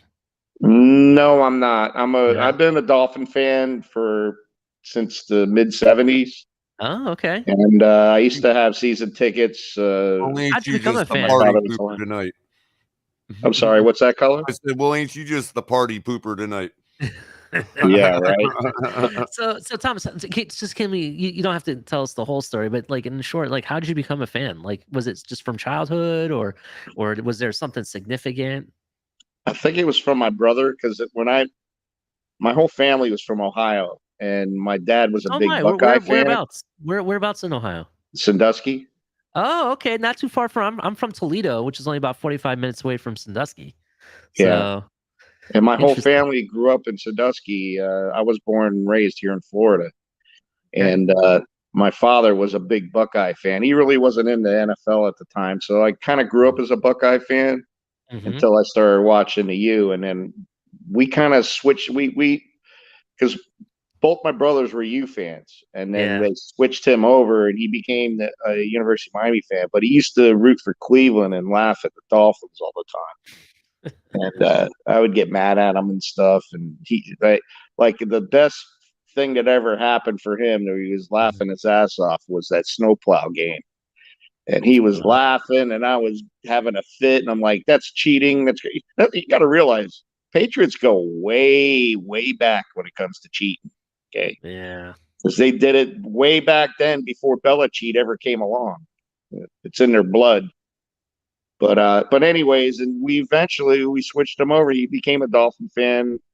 I've been to most all the memorable games that there were in the Orange Bowl that was to be seen. I was there for the AJ Dewey ridiculous plays that he made against the Jets. I was at a lot of memorable games, both in the Orange Bowl, and then my father and I got season tickets, and we Had season tickets when Joe Robbie first opened, and until he passed, and then I stopped with the season tickets. I try to make 1 or 2 a year. When they're really bad, I didn't make some like the Cam Cameron year. I never made a game that year. I just couldn't do it. Yeah. So But, Thomas, before we if you don't before we let you backstage, are we ever going to be able to get your father on to tell us definitively whether he believes that the Buckeyes beat the Canes in the Fiesta Bowl? I would love to have him on, but he passed, Culler. And you know what? To this day, I wonder And you he probably had told me already that passed. already. Yeah, he had passed by then, but to this day, I always ask my brothers, do you think he would have rooted for the Buckeyes or for the Canes? And what do they say? I think he would have been cheering either way. He would have been cheering at the end if they won, but he was cheering for the Canes too at the same time. So I don't know. I'm gonna ask him that when I get there. That would have been a tough one, right? Yeah, yeah. Well, hey, thanks for having me on, guys. No, Definitely stay in the back. We'll bring you on when we have our panel. Beautiful. Definitely. Let's see here. I want to hit the right button. I don't want to accidentally Gotcha. use the stick. So we got we're gonna give Pepperoni another shot here real quick. Tony, you back with us? Mr. Tony Pepperoni. All right. I don't even see him talking in chat, so he might be frozen or something. Is the All right. we put the link out, right? Put the link out again. Anybody can come on. Come on. I want to hear you guys' stories. And we got we also got Nick. How you doing, Nick? Hi, Nick. Hey guys, how you doing? Pretty good. How's everything going with you? Not bad. Busy with the newborn, so. Oh, okay. Boy or girl? Girl. Oh, okay. Shout out, Nick. We have 3 kids under 3. Oh, okay. That's the last one for us. So. I have a toddler which just turned 1 about 2 months ago, and then I have my daughter who's 4 going into VPK this year. And then I have a 15-year-old that's a pain in my butt, but I love her to death. Let me tell you. Wow. Yeah. So, yeah, they're great, man. Definitely. So, so you wearing a jersey? Yes, no, maybe so. I am not. I have some jerseys, but unfortunately, they're pretty much a bunch of bums we had. Oh, okay. Well, no, I lied. There's a couple that I like. I got the. Okay. So, yeah, tell us about your jersey collection. Who you got? Okay, so the good ones, I have a Merino, of course. I have not a bum there. Sorry, I have not a a bum. Pit Panther Merino. Okay, that's interesting. That's different. I have about 5 Ricky Williams jerseys. I thought you said you had bums. These aren't bums. Well, no, listen. I wanted to list off the good ones first. So I got the Merino, the Pit Panther Merino, bunch of Ricky Williams. I have a Ronnie Brown. Okay. I just recently bought a Zach Thomas, which was the alternate, the orange, the good orange jersey, not the creamsicle bull crap. Nice. And other than that, now I got Chad Henne, which So yeah, I have some bums. I'll tell you that. Let's hear them. So my good ones would be who I'm wearing right now, Tyreek Hill. I have a Merino jersey that's coming. It's the old school Dolphins jersey, not it's not like the new jersey with Merino on the back. No, it's the old school. I do have an OJ McDuffie old school jersey. Oh, sweet. Yeah. Let's see. My bums, if you want to call it that, would be Ryan Tannehill. Yeah, I was gifted a Chad Henne jersey, which was kind of odd. I can see why. Interesting fact. Is speaking of Mr. Henne. So, the top 10 University of Michigan quarterbacks ever, right? Top 10. Yeah. We can say that one of the top 10 is more than likely going to be Tom Brady. You know, he's the GOAT, if you want to call him that. Yeah. Some people do. Do you know what number he is? Is he number 1, do you think? Tom Brady in Michigan? Yeah, is he the number 1 of all time Michigan quarterback? Do you think he is? I would probably say no, but don't tell me it's Chad Henne. Tom Brady is number 9 out of 10. Is Chad Henne above him? Chad Henne is number 1.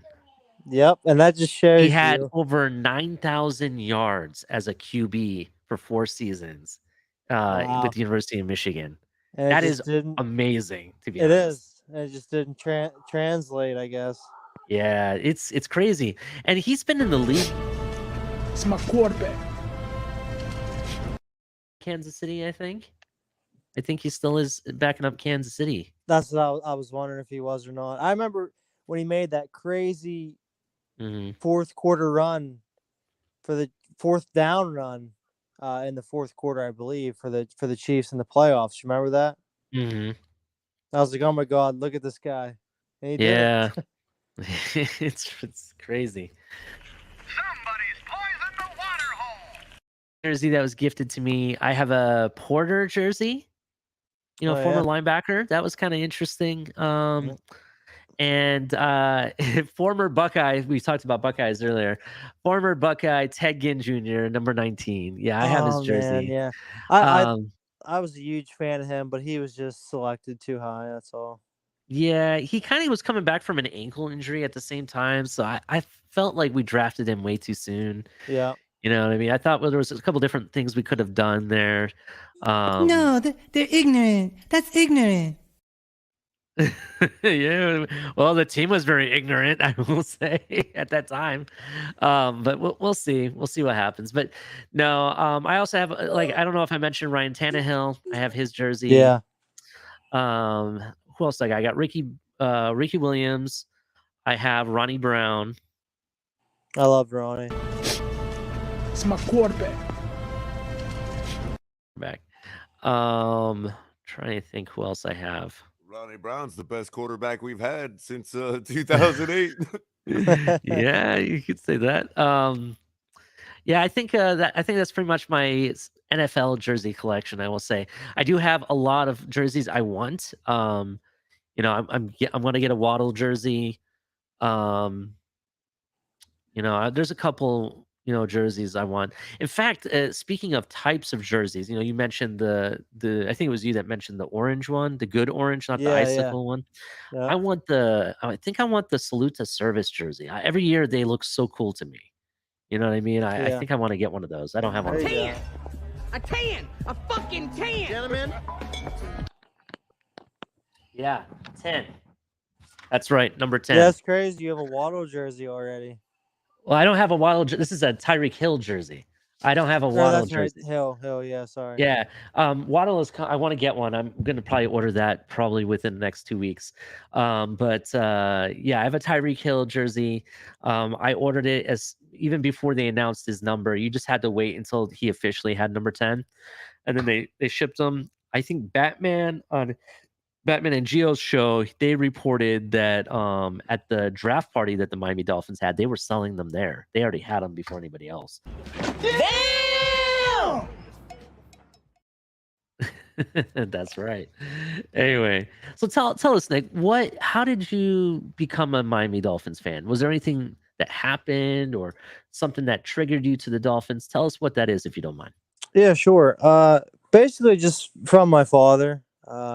He's in his 60s, so he's been a fan since he can remember watching him play from the early 70s, actually, all the way through mid 70s, and of course the Marino era and all that, and it kind of came from there, I guess, and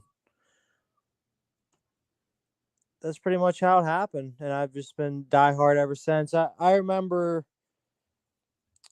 Marino in his last few years. I actually was at a wrestling tournament when I was younger, and I remember watching us getting absolutely blown away by Jacksonville. That was 67-7 game or whatever it was.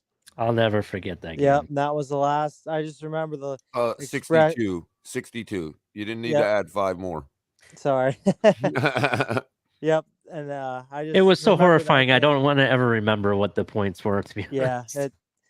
but I remember that, and then but since then, I've still been a diehard fan through all the mediocrity, and we've had the flash in the pan every so many years, but I'm still a diehard fan, man. So that's where it all came from. My father. That's really interesting. Yeah, I have a similar story. Not I didn't become a fan through my father though. It was another family member. But yeah, that's really interesting. Is there let me ask you a question. Are you excited for this season? Yeah, absolutely. Like Definitely I am every excited? other year. Yeah. Are you going to come to any games? I don't know. I've only ever been to one, and that was when we played the Jets in the Meadowlands, but that was back in 2015. I'm in Central PA, so it's okay. kind of hard to get down there. How's the weather Florida. up I've there? never been to the stadium. How's the weather up there? Today it was crazy hot. It was 93. Yeah. But then a couple weeks ago it was chilly. So PA is absolutely crazy with weather. Yeah, I have a lot of family in Clarion and Erie, PA. I'm sure you know where that's at. Yeah, sure. It's a little north of us. Yeah, they have interesting weather there. One thing that I remember growing up as a kid going to Pennsylvania is during hunting season. Oh, and yeah. this is the only time of the year that I swear they shut down school for a whole week. Yep. And it looks like a war zone. Everyone wearing camouflage and orange hats, and you see deer heads hanging out people's trucks. It's ridiculous. The whole area just shuts down to go hunting. That's me, buddy, and my family. we're huge deer hunters. Yeah, I miss it. I kind of go on. I'm sorry. Go ahead. Oh no, go ahead. Finish because I was gonna say I haven't been deer hunting in a while. I really want to go again. The only thing I've done recently is boar hunting down here. Wow, that'd be cool. Yeah, it's pretty fun.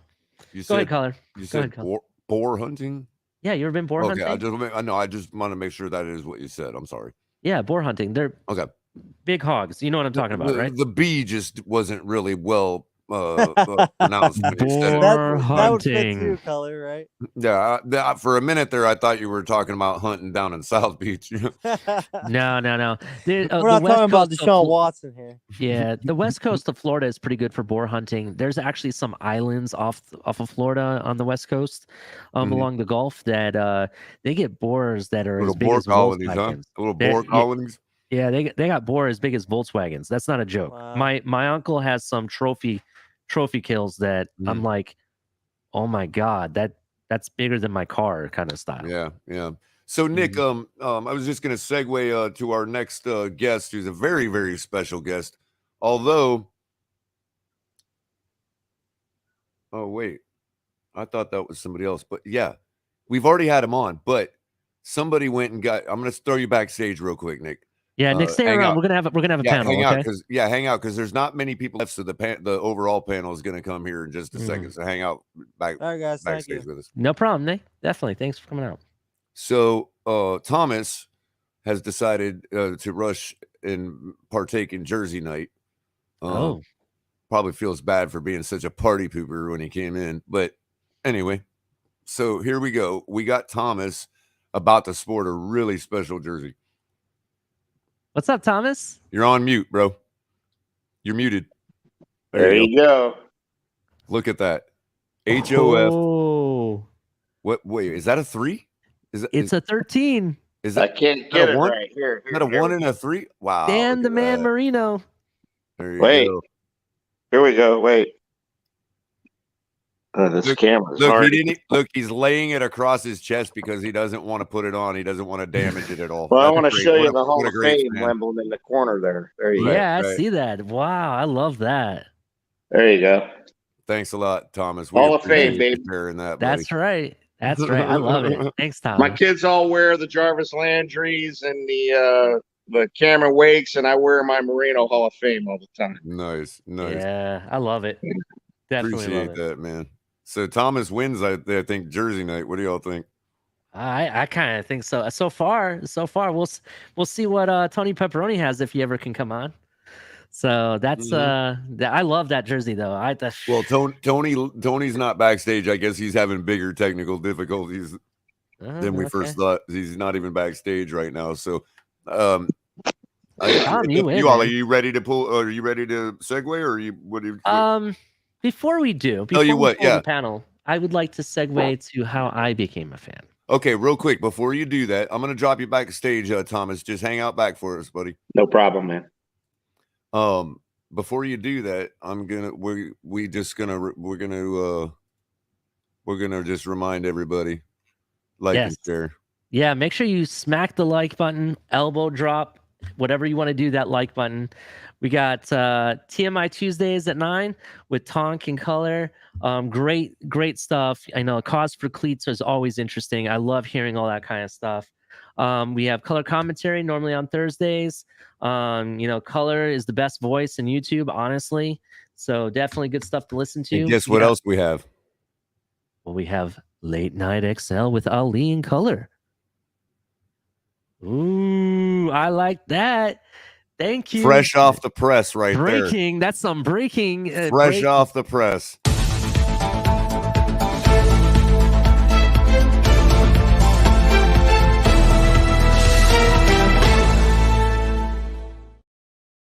Because it's not official until you got a logo, right? Yeah. Or until you got a show moniker for rotation. You know what I mean? Yeah. Actually, Captain, we're going to talk about that. I like that a lot. I actually do too. I will talk in the backstage about that off channel, but yeah, that's really cool. So don't forget to go to Fanatics. We're talking about Jersey. This is Jersey Nights.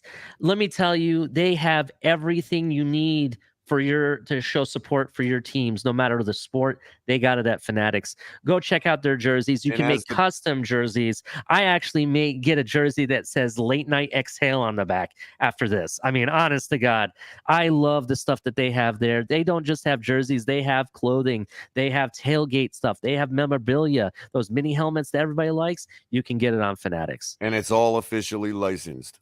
Yes, all official. By the way, I used the TFTG link from Fanatics to get my Tyreek Hill jersey. Oh, thanks for that. Cool. Yes, I did. So you're welcome. That was before we made you a host too. You know. Yeah, yeah, I did that out of kindness of my heart. So don't forget, you can get merch from TFTG, the flip flops, tank top, the beanie hat.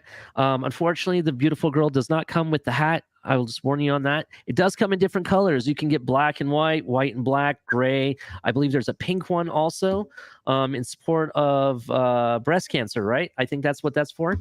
I believe so. Yeah, so definitely check out the links below. There's a lot of great stuff there. Also, if you're interested in buying a mic for yourself, I believe there's a link for a really cool mic also in the description. Am I right, Culler? Yes, there is. I don't know if it's in this one because I think I copied it all right because I made the okay. If you check out our other shows, it's usually in the description. So check it out. If you're trying to get a mic, you want to come on the show. Yeah, it's in. Yep, it's in there. It's part of the main part that I copied. Rock and roll. Yeah, it's a Kingston HyperX Quadcast. Excellent mic, USB mic. They actually have the one that Capitan uses is the RGB version that you can change all the colors, I believe. It's got mute button on the mic, gain functions on the mic, and they also have a slightly cheaper version of it, everything being equal except it doesn't have the RGB. It's just red. So if you don't care about the RGB, you can save yourself from there and still get a great mic. So. Yeah, but that RGB one actually is pretty cool. I'm not gonna lie. Well, everybody's into RGB. It does allow you to customize the colors. You can because then you can make it Dolphins colors. Exactly. You can make if you're a Green Bay fan, you can do the green and yellow. You know, if you're the New England Cheater fans, you can make New England Cheater colors. It doesn't matter. It's all banter, but still, it's pretty cool. Yep, 16 million of them. Let me tell you. So anyway, got anything else for us before I segue? Nope. And I'm going to drop back so you can have the full screen. And then once you're done, I'm going to bring everybody back on for the panel. Sound about a good approach there, Ollie? Yeah, definitely. That sounds great. Perfect. Have the floor. All right. So let me tell you, I have to thank everybody that showed up to my first show. And this is my second show, and I'm already having a great time already. And I want to say thank you and thank you, not just to my TFTG family, but to everybody that has come and watched my show and has hit and liked and subscribed. Everybody that has commented, even if you're not liking, subscribing, and you're just having a good time, put a shout out in the comments. That's what I want to see. Leave comments at the end of our shows. In YouTube. And I'll get to them and I'll try to respond as much as I can. I know everybody else in TFTG wouldn't mind either. We just appreciate you being part of here and being part of the experience. So with that being said, I kind of wanted to I wanted to show everybody who I am and what I'm about and kind of give you an origin story of how I became a Miami Dolphins fan. And kind of like Thomas and some of the other people that we heard from, earlier today, they talked about family members and how they became a fan and everything. Mine's very similar. It wasn't my father that helped me become a Miami Dolphins fan. In fact, my family we're from Ohio, and as I already said, I'm from Northwest Toledo, Ohio. And my friends and family, they were all Browns fans, you know. But growing up as a child, I spent a lot of time with my grandparents, specifically my grandmother. Um, she was really a big influence for me, and I have to shout out to her. Um, Her name was Alice Louise Noonan. She was born in August 25th, 1932. She was a wife, she was a mother, she was a grandmother, she was a great grandmother, an aunt, great aunt. She's one of the few people I can say that's held every family position almost that you can possibly have. You know, um, she she was also a cancer survivor.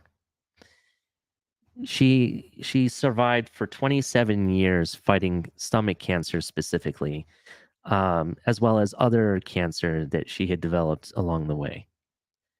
Even though she was a cancer survivor, she was a very strong-willed woman, and she wanted to make sure that she lived a life for the fullest, not just for herself, but for her family and for her children and her children's children.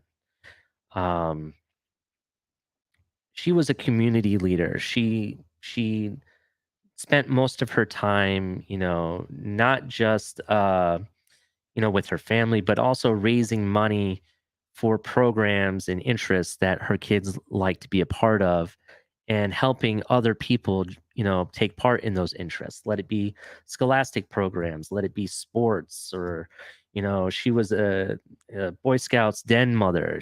She was a Girl Scout leader. She did it all. She, paved the way for bake sales and car washes and everything. Um, Along the way, as she got older, she spent half of the year in Florida, specifically Vero Beach, and she would always bring me little gifts when she come back, and sometimes I would spend some weeks during the winter break and stuff with them.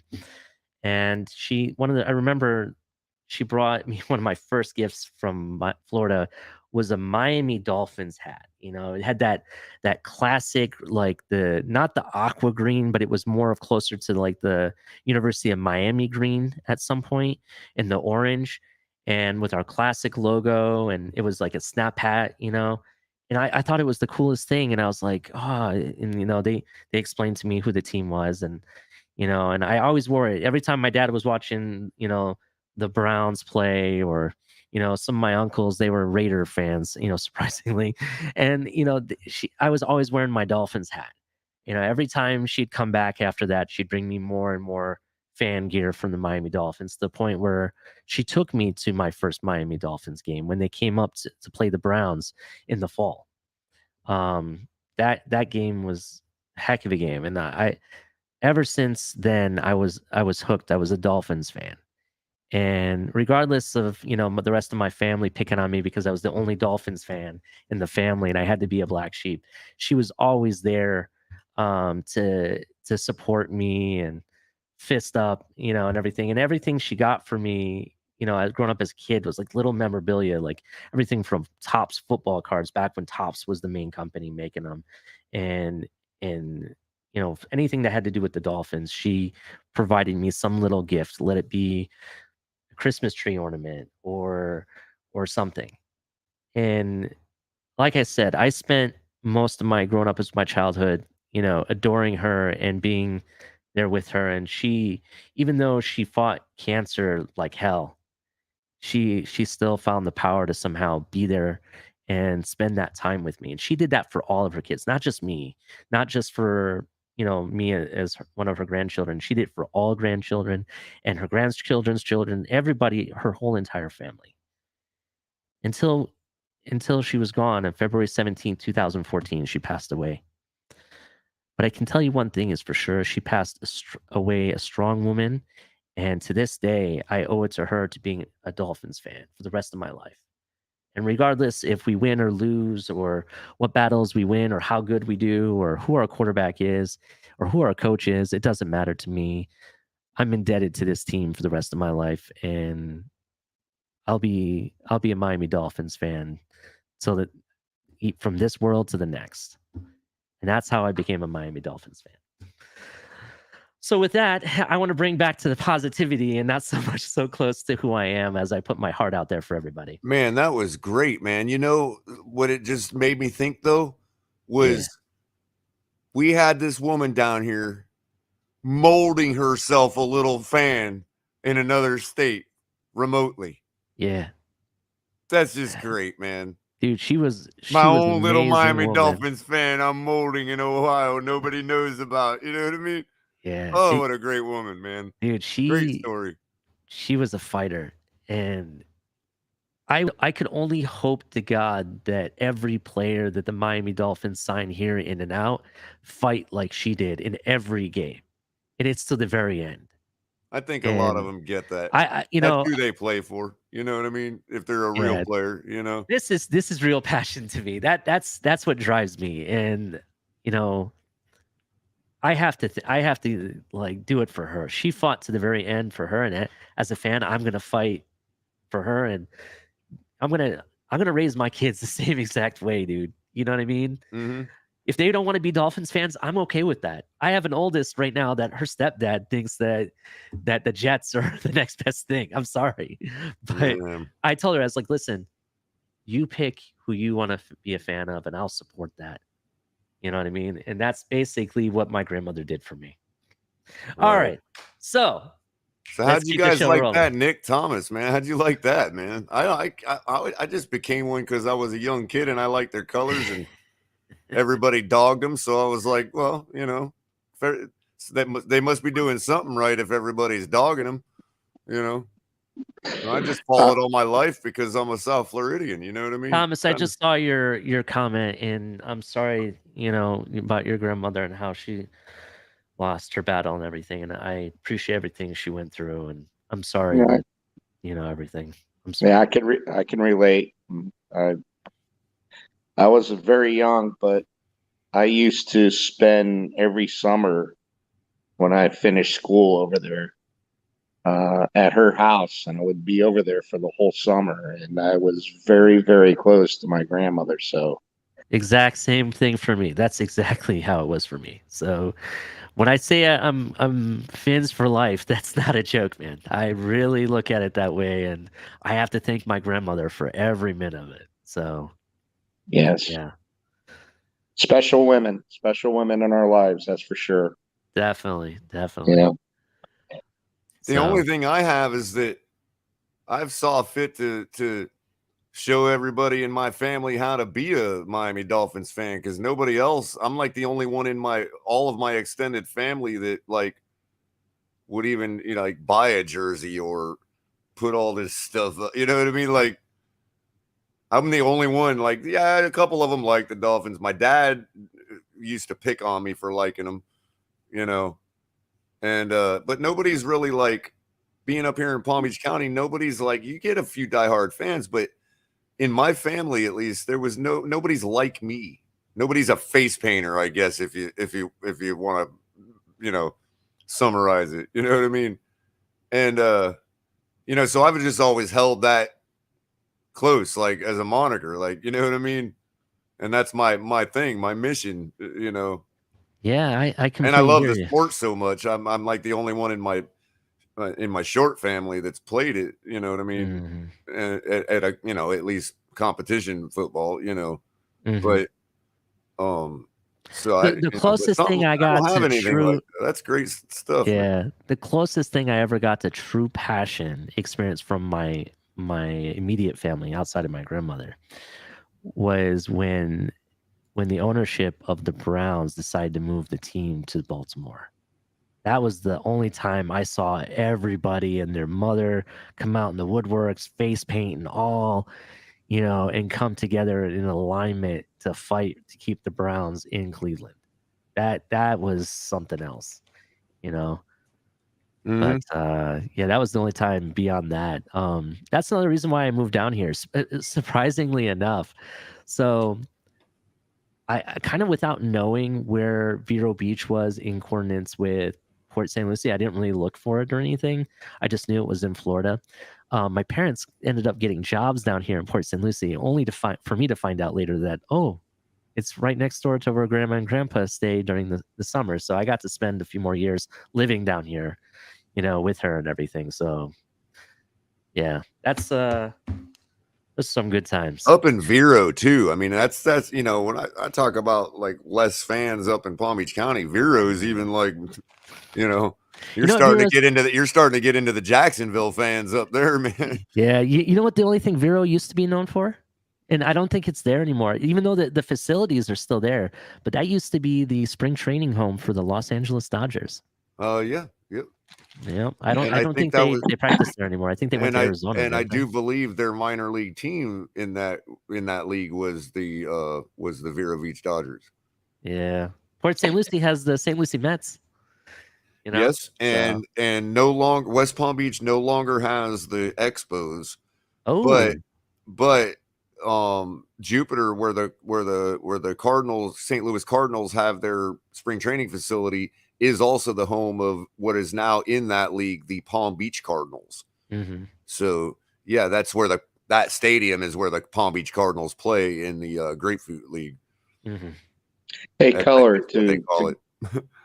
To go back to, like you say, your dad used to make fun of you. It's funny because like the 1972-73 season, I was 9 years old at that time, and my dad wasn't a fan back then. He was a Cleveland fan, but he really didn't like pro football hardly at all. He was right.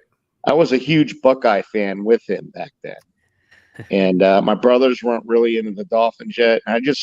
It's sad because I didn't get to really experience that, because I just remember like we were over my brother's girlfriend's house at the time. It was like a pool party going on, and they had the game on, but I'm 9 years old. I'm hanging out in the pool, having a good time.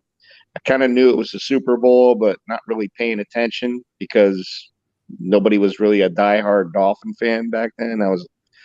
And it's sad because I could have experienced that, and I really didn't. I just remember everybody going, "Let's go, run out to your car." Everybody ran out to their cars to beep their horns because the Dolphins just won the Super Bowl and went undefeated. And that's how I remember that. God, I can't even imagine something like that. Yeah. But I wasn't really a fan at that time. I didn't become a fan until it was like 1975, 76. It was like near the end of Greasy's career when I started. Right. I could remember when Greasy got hurt again. He was out for a while. They had Woodley in there because Greasy got hurt. And that's around the time that I really started. I was going with my brothers to the games at the Orange Bowl and stuff. And even then, my father wasn't a fan then. So it's just a weird situation. One other aspect of it for me is also I'm such a logical thinking person, probably to my detriment sometimes throughout my life. But even when I was that young, which is kind of like what rubbed my dad the wrong way all the time, was that I was, and back then you would have called me a wise ass, you know what I mean? But having, being such a logical thinking person like that, it was like also there was the part of, look, this is the only team in the NFL that's had a perfect season. Why would you follow anybody else? Good point. You know what I mean? Like, really, if you're if you're a 6-year-old kid, 6-year-old kid figuring, oh, well, I kind of like this sport. Ooh, I like their colors. Oh, and they're the only team that's been perfect. Yeah, I think why would you follow anybody else?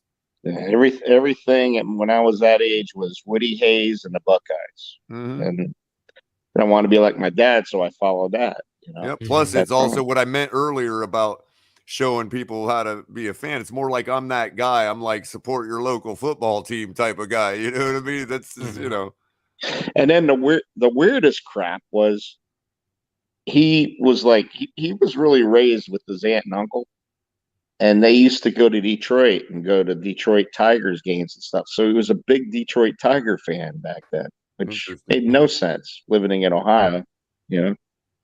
Really weird. Question for you, Thomas. Were you an Archie Griffin fan? I remember him. That was kind of like a little bit before me. Okay. Because I just remember, as far as the first running back that I remember, that I was like, where I'd sit there and talk to my friends and like, oh my God, this guy's a complete stud. We'd all imitate him when we would go out and play football, was Walter Payton. Yeah, Walter Payton was a good one. I was just curious if you were a fan. Buckeyes, well, he was a freshman this past season. Standout star was Travion Henderson. He beat Archie Griffin's single freshman rookie rushing record. So that's why I was curious. Yeah, no, I don't follow Ohio State at all now. It's all about the U. All about the U. It's always been about the U. I'm a through and through Buckeye fan till the day I die. Yeah. That's why I asked who really stole the game. Was it the referees or was it really Ohio State's fault? I really wish we had that highlight clip of that play, man. I really do, because I would love to break it down, slow it down, freeze frame it. I can show you why that was a complete bunk call. Another episode came out so late. It came out so late. It's so crystal clear in my head still after all these years. Another episode, I will provide that clip. Color. I'll get that clip for you. We can do that. So our defender was so beat on that play. There's no way he could have committed pass interference. Definitely. No hey, way. Color, who else we got in the back? Anybody else? Just Capitan, but his devices aren't connected, so I can't bring him up. Oh, I got He might be having some technical difficulties, but so far we don't at the moment. All right. Hey, everybody in the chat, if you'd like to come on and talk to us, it doesn't have to be about the Miami Dolphins. We're pro any team that you support, regardless of the sport, or, even if it's in the same division as us, we don't care. Come on up. Yeah, we're hungry. We're hungry to turn our inward civil war against our opponents. Hey, I'd like to shout out right there. That's my mom that just that posted that right there. Thanks, Mom. Thank you for coming to the show. I appreciate it. So my mom, probably if she was watching her, she knew I put a shout out to my grandmother. For you, Ollie. With and do any, like, it's rare for us in the English language to see so many consonants in a row. Oh boy, here it goes. Does some of those become silent, or yes, it's actually pronounced Farbach. Farbach. See, that's how I would have done it. That's kind of what those are the silent letters I would have picked. The K and the H, it's kind of like yeah. It's that Indo-European, man. It's that Indo-European. We talked about that. Oh, sure. Well, that's why I was curious, because I'm really fascinated by that kind of stuff. Like, and the letters that are silent are the ones I would have guessed. You know what I mean? Yeah, definitely. Hey, Ollie, I know you're a soccer fan, right? Yeah, definitely. Who's your favorite soccer team? Okay, so in sports regarding soccer, usually true soccer fans have multiple teams based on continent. Okay. If it comes to English soccer, which I think is more superior than a lot of the other European leagues, just my opinion, I'm a big Chelsea fan through and through. Okay. And if it comes to like here in the States, I know you Miami fans are going to be really upset with me, but I'm an Orlando City fan. I'm sorry. I'm just okay. So far our fan base has been accepting of people who like other cities teams of other sports. So far, we've been okay with that. I'm a Cardinals fan. I'm a St. Louis Cardinals fan, guys. Most Sports Talk here. He is a Arsenal fan, which happens to be a rival of Chelsea. So you're going to see a lot of banter between him and I. He tries to claim that he has the most historical wins. However, when the truth be told, that Chelsea actually have way more trophies than they do. It may not be the same trophy, but we have a wide variety of trophies, let me just tell you. And the one that really counts, which is Champions League. I feel it's on. So just putting it out there. Also, a cool little fun fact. So you can't hold this one against me. Chelsea will no longer be owned by Ibrahimovic, which is a Russian oligarch, which we've talked about before on this show. The owner or part owner of the Los Angeles Dodgers, Todd Bowley, is actually purchasing Chelsea.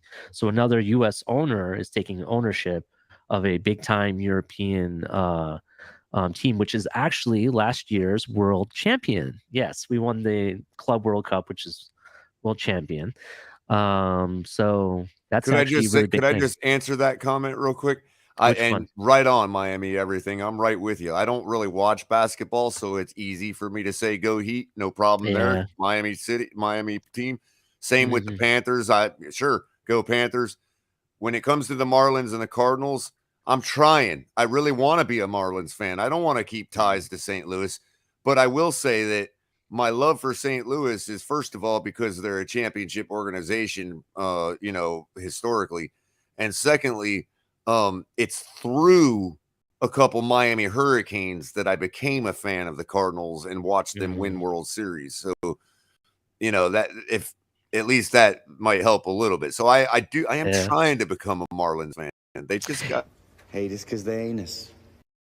Yeah, it's a running joke in my family. My wife's name is Chelsea also. So that's the running joke. Everyone's like, you like Chelsea and your wife's name is Chelsea. I was like, yep, that's right. And they're like, a lot of friends in England. Yeah, I have a lot of friends in England that have their own YouTube channel and everything that I follow and everything for soccer. And when I tell them, the fans there, that they're just like, are you serious? That's kind of cool and funny at the same time. I'm like, you have no idea. So where do you live? Do you live in South Florida, or are you in Orlando? Well, I don't know if we consider it South Florida. It's Treasure Coast. I live in Port St. Lucie. It's are considered you South Florida, guys kind of in the middle? On the longitude, are you guys north of Lake Okeechobee? No. Then you're in South Florida. South Florida. Okay, that's what I thought. We're only 40 minutes away from you, Culler. I used to go to school right around the corner, probably where you're at. Right. It's literally the city of Okeechobee that is pretty much the line. Yeah, I went to Palm Beach State College. So right. You know where I that's thought St. Lucie. Yeah, I was thinking Vero for some reason, but yeah, my grandmother's from Vero. Right. Vero might sit above Lake Okeechobee. I'm not sure. I believe it does. Yes. Yeah. I wouldn't. But we've kind of called them South Florida too, sort of, but not really. I don't know exactly where the line ends. It should be the North Shore of the Lake Okeechobee, really. I gotcha. Which is where the city of Okeechobee sits, right at the North Shore of Lake Okeechobee. The only reason I asked is because there's going to be some good tournaments playing at Lockhart Stadium here in Fort Lauderdale. If you're a soccer fan, to come down and see it, ain't too far of a drive for you. Yeah, actually, Moss. Speaking of that, Moss Talk Sports, who's on here, he actually is supposedly coming down to a little tournament, if you want to call it that, in Orlando, and his team, Arsenal, is going to play my team, Chelsea, and we're already rivals. So I actually get to go to a Chelsea game. It's been several years. I want to say. The last time I was in England, I want to say I was like 12 years old. So, I mean, it's been that long. I already dated myself 1981 before, early in the show. So everybody knows how old I am. Real quick, Tony, just jump in anytime you want to talk, man. We know we were having issues earlier. So go ahead and, talk whenever. Yeah. What's up, Tony? I see. Are you okay? Yeah, I'm fine. Hey, what's up, Tony? Day. So, Tony, just curious, because we've been asking everybody about jerseys. Are you wearing a jersey? Well, it wouldn't really fit me, although I'm quite skinny. Apex Dan Marino jersey from when I was like 9 years old. That's what? Did we just become best friends? Yep. I love it. I really do. You remember Apex? Yeah, that was I want to say that was like the old brand, right? Like back then. Yeah, we're going back to the 94 guys. Like Yeah. 94, Wasn't it after 95. wasn't it after that they became Reebok? It was Reebok was the main No, I think they company, went right? these were the days where teams could have their own Yeah. have their Right, own right. company. Yeah. Now they all have to have starter, one. like starter, for instance, or you're saying I know what you're saying, Tony. It's a league wide thing now. Everybody has to Yeah. conform to the same endorsement. Yeah, remember Jerry Jones? Mhm. He fought the NFL because he wanted Nike. Mm-hmm. Yeah, I wish it was. I wish that teams could pick their, like you guys were talking about the EPL. The teams are allowed to pick their own like clothing company, sporting goods companies. Mhm. That's how it is in soccer. In soccer, Yeah. except for the US, in the MLS, everybody has to wear Adidas. There's no way around that. They have like some league contract with Adidas. But anything outside of the States, in England or Spain or wherever, or Germany, the club or the team makes a contract with the manufacturer of their choosing. You know, I really like New Balance, and I was reading lately for guys that got the financial wherewithal to invest. It's a good investment to invest in New Balance if you've got money. Okay, they're American. They're in Boston. I'm your huckleberry.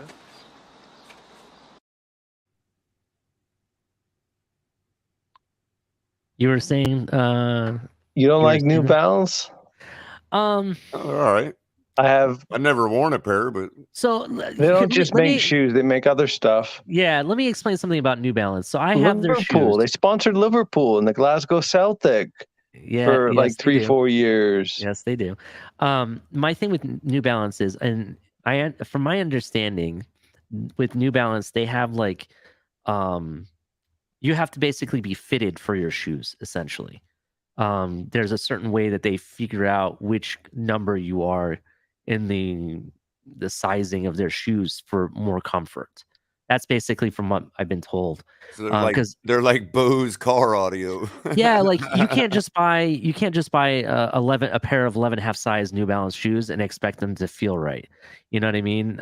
From my understanding, what I've been told is that they have shoes that are made based on your foot conformity, and I don't know how to explain that, but it's been several years since I bought a pair, to be honest. I But buy them because I get the wide ones because I have feet like Donald Duck. Yeah, they flat say feet. if you have wide feet, that's the brand to go with. They have a very good selection of. They're amazing. I can't walk without wide shoes. I'll get pain after about a half an hour. Yeah, yeah, you're just like my father. He has the same exact issue. He has like 5 or 6 pairs of New Balance, so I completely understand. There's no arch at all. Mm-hmm. If I have to pick a brand that I'm very comfortable with, and I usually never have problems, is Adidas. For the most part, most of my shoes that I have are made by Adidas. Yes, some of them are soccer-related shoes. I just got comfortable with them, to be honest. When I was a kid, about shoes, I used to wear when I played baseball. The Big Hurt by Reebok. He had his own shoes. Frank Thomas. Yeah. Legendary Chicago White Sox. Mm-hmm. I remember. I used to love baseball. I still do in a way, but I used to coach my kids little league. Yeah. Did you, Tom? Yeah, I was all in the baseball scene. They all through. I didn't coach them when they got into when they got more serious, but I want to coach wide receivers. Okay, Tom. So you remember the Blue Jays back in the early '90s? No. Back-to-back World Series. I'm in Canada. I'm right near Toronto. I'm a half an hour outside of Toronto.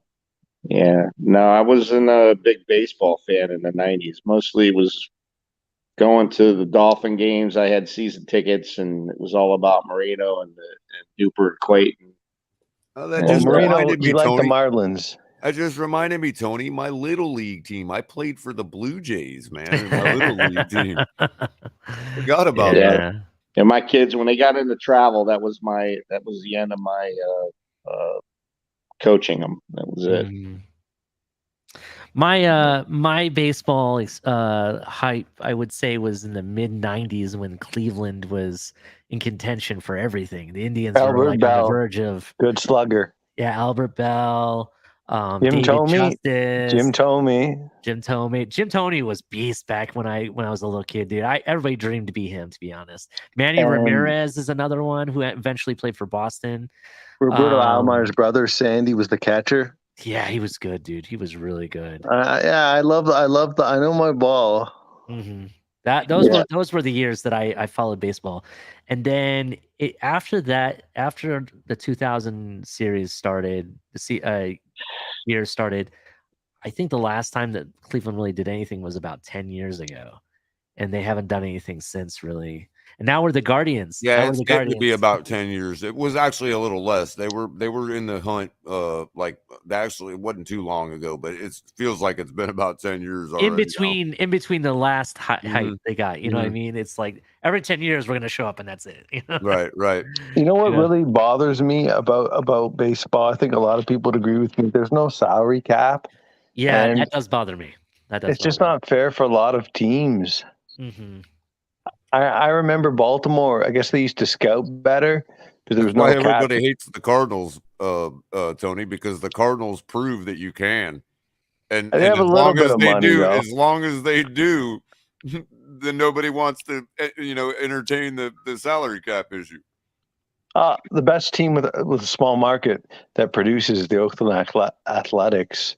True. I'm just pointing out that technically St. Louis is a small market. They only got they're a small 500,000. market, but compared to like Oakland, I don't know what Oakland's going to do. I mean, their stadium, they're still playing at that dump in Oakland. Mm-hmm. I don't know where they're going to go. I hope they don't move outside of Oakland. Vegas Athletics. That'd be torture for the Oakland fans.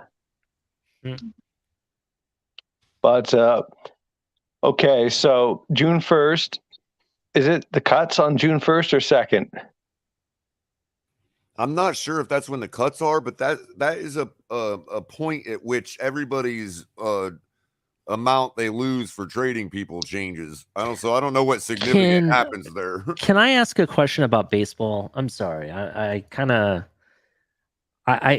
speaking about the salary cap and not having one, and why it's a concern. And I keep thinking about this. So in soccer, we have something called the financial fair play, right?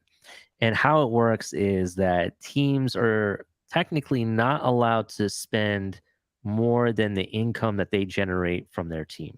So that includes ticket sales and jersey sales and all that kind of stuff, right? Or player sales, for example. Because in soccer, you sell players, you don't just trade them or whatever. It's there's millions to be had on every player, to be honest. So in baseball, there's no salary cap. Do you think that teams should, instead of having a salary cap, do you think teams should only be allowed to spend based on the income that they generate from their team? Well, that would be insane because New York and LA would just run away with their every year. So it would just exacerbate the problem. So you're saying it's still unfair across the it would board. exacerbate the problem. Yeah. Yeah. And that's kind of the problem in soccer. Meanwhile, because, you could see where Jeffrey Loria got in trouble because he didn't spend enough money and was trying to take it off back in the day. Well, I don't think it exacerbated it. It can't get much worse than it's now. Baseball was unfettered capitalism. Right. Okay. Well, just listen to my point. Americans, okay, love you guys. Listen to me. Okay, I'm a socialist. I'm not. Get us stricken, man. Just don't get us stricken, man. Be careful. Well, yeah, I know. Listen. I'm a socialist. I'm not a communist at all. Okay, I don't believe a garbage man should make the same money as a doctor. I don't believe that. That's a lazy society. but I believe in equality. Okay. So when you look at sports, okay, the NFL, it's a socialist league the way it's run. They have a salary cap, they have revenue sharing. That's a healthy league. That means if you have a smart general manager, smart coach, I mean, there's no excuses because you're going to get the players. It's a level playing field. Okay, that's the best run leagues. When I was in university, I wrote a paper on socialism, and I brought in the NFL and the salary cap. Okay, and then I brought in hockey. Okay, I'm not going off topic. I'm just saying I love leagues that have equality and it's fair because it's not fair for most teams. I mean, how would you, if you're a Baltimore Orioles fan, I know they had some success in the 90s. They had Albert Bell too after he left Cleveland. They got Roberto Alomar. Okay. But they haven't had success in years. They're an awful team. How could you buy a ticket when you know your team's got no shot? I just think that in these small market towns, you're never going to be able to force the teams to spend up to the cap, and that's the problem. And see That's that the You have to problem. lower. Sorry, Ali. You have to have a cap. I mean, in the EPL, you've got 4 teams. That okay, it's Chelsea, it's Liverpool, it's Man United, Man City. That's all you got. One of those teams will win it every year. Up in Scotland, it's Celtic or it's Rangers. I mean, that's just unfair. Yeah, see, that was my next question, Tony. So here's my thing with that. So recently, soccer had a big, hiatus because the biggest teams, those 4 you mentioned, out of every major league in soccer, which the big ones would be essentially Italy, England, Spain. I think France was involved as well, and maybe Germany, right? I'm not sure if any German teams joined up, but they tried to create a super league, like a private group, kind of like our major leagues that we have here, NFL, NBA, and whatnot. And they were basically trying to create a league that they could play in where it's inclusive and the money is shared and essentially. And they were trying to say it was being done for financial reasons because a lot of these teams, unfortunately, are starting to become bankrupt. Even your Barcelona in Spain or Real Madrid, for example, even though they're financially backed by the government, COVID has restricted those financials a lot to the point where I would say one of the top 2 biggest stars in soccer today could not be re-signed by his team, even though they wanted him back. They could not get the financial backing that they needed to be able to pay for him. And he ended up having to Just out of leave. curiosity. Lionel Messi. Lionel Messi was supposed to resign. He agreed to everything with Barcelona. And the day they announced that they had a deal, but guess what? We can't do it because we can't financially pay for this at all. And the league lost so much. It was so crazy. And here comes this other team that, unfortunately, they're backed by a Saudi Arabian oil group. They print money and they're like, here, we'll pay for you. And that history of being with that team and wanting to retire with that team or whatever is gone. You see what I'm saying? He went to Man City, didn't he? No, he went to Paris Saint James, which is technically owned by Saudi Arabia, technically. Because an Arab, I think he's United Arab Emirates, or no. Yeah, I think he's from United Arab Emirates, owns Man City now, right? For the last decade at least. That's where they got all that money.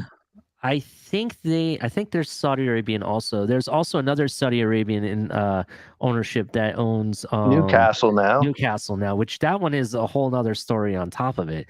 So I kind of, how do I put it? My concern with financial, like creating these leagues like you're talking about, like the NFL or Major League Baseball, when it comes to soccer, I kind of feel the way soccer is designed is that it kills the competition. You know what I mean? Between the teams. There in soccer, there's no draft. You know what I mean? There is an MLS, but MLS is an inclusive group. Do you understand what I'm saying? There's no relegation or anything like that. You know, Moss Sports Talk. He actually can talk about this a lot more. Why don't you come on the channel with us and talk a little bit more about how it's designed with soccer and how financial fair play is supposed to be set up? He can tell you a little bit more, but essentially with financial fair play, it's supposed to make it where you can only use the money you generate, right? To basically leveling it to that.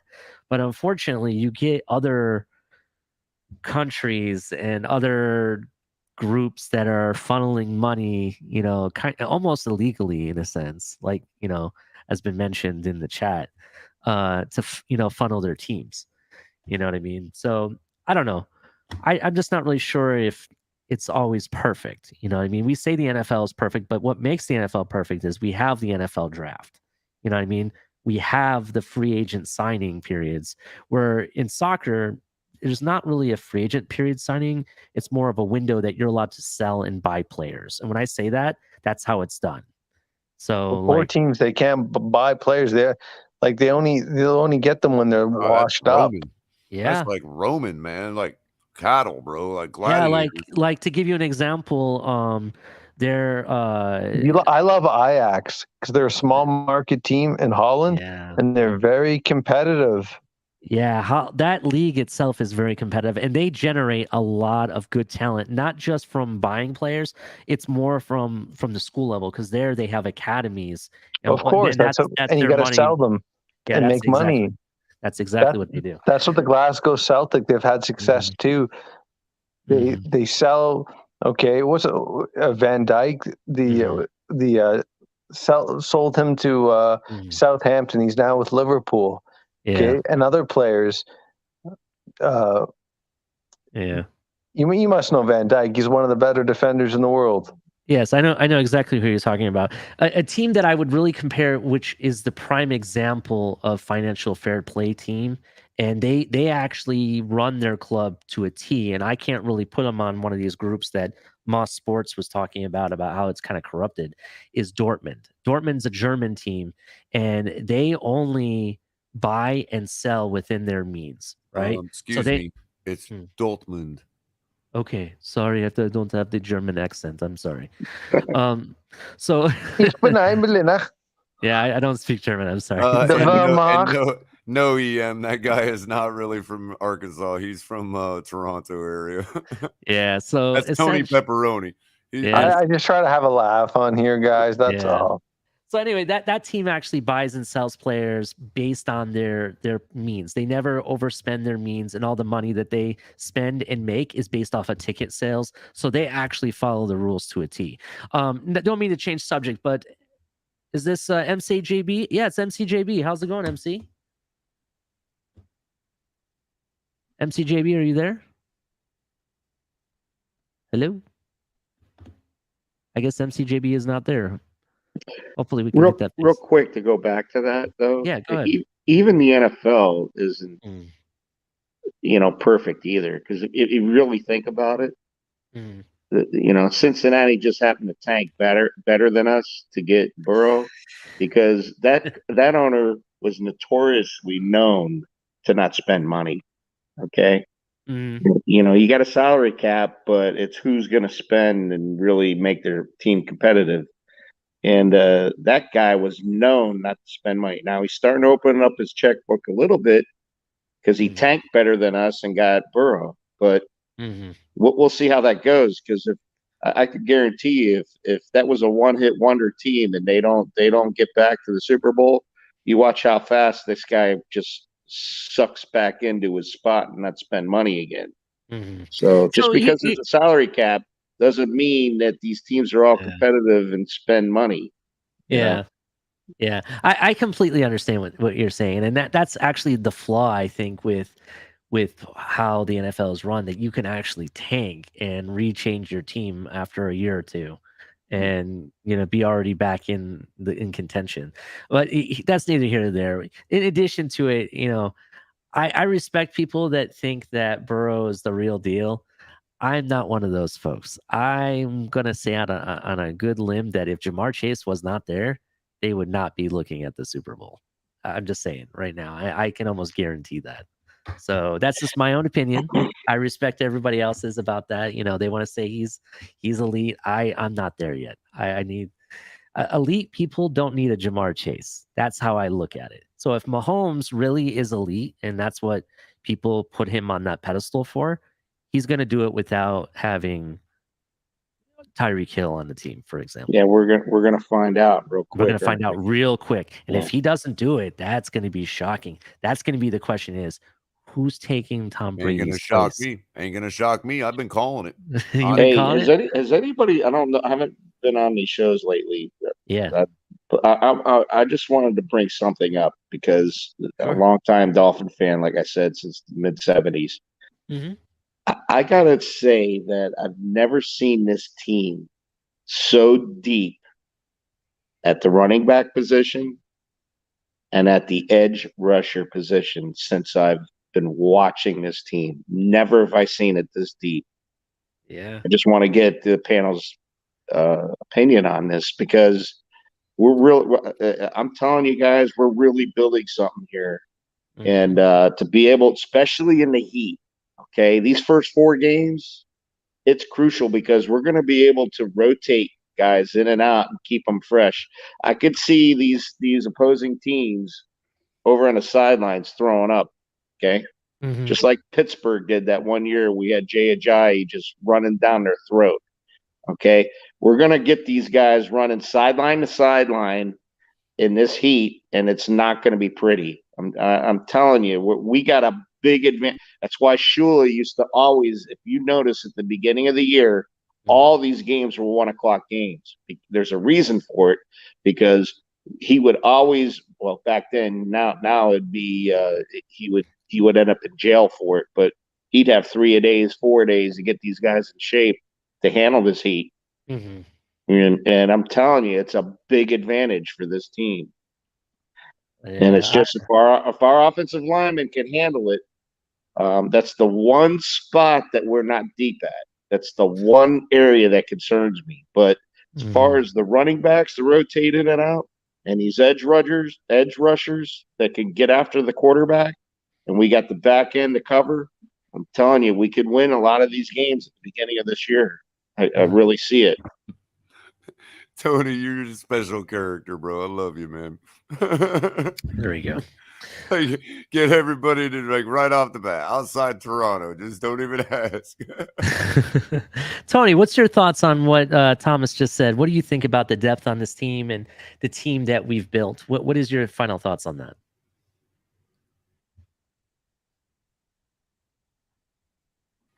I'm all jacked up on Mountain Dew. I actually believe that. Are you jacked up on Mountain Dew, Tony? I don't drink pop or soda, as you guys call it. No, I just call it maple pop. syrup. Yeah. By the way, if people don't know what that term means, up here in the, from the north, if you're from the north, Thomas should know. It's called pop, and then down here in the south, we call it soda. So, do you want a soda, son? As a matter of fact, I do. I want a soda. That was me when I was 9 years old in Florida. Yes, sir. Wow. I was like, what the fuck's that? Soda. What you want to do with it? He got a little pretty mouth, ain't he? He got a pretty mouth, You guys, don't he? you guys drink maple syrup right out of the bottle Well, I don't drink that. as a pastime. I don't drink. You know what? I don't drink that. I'll swallow your soul. Culler, I don't mean to cut off Thomas's subject. I do want to talk about that, but let me ask you. Listen, you want my word on the Dolphins? It's still not complete. Okay, they need another offensive lineman. Okay, that's proven. Moreover, it's all going to come down to Tua. I mean, Daddy, chill. When was the last time you saw a team built as well as this, though, with depth? I like the depth. Okay, that's good, but I still want a starter on the offensive line. I really like what they've done. They just need to finish it off. Be a finisher like Michael Owen. Be a finisher. He was a finisher. We were talking about European football. We need a finisher. We just need to finish it off. Greer needs to finish this off. And I decked my ass. We nailed that son of a bitch. hey, that's a segue to my next point. I think Treader, being the Union turd he is, he doesn't want to show up at the start of training camp. So this Union turd's he figures he'll sign midway through camp to avoid the the rigor of the camp.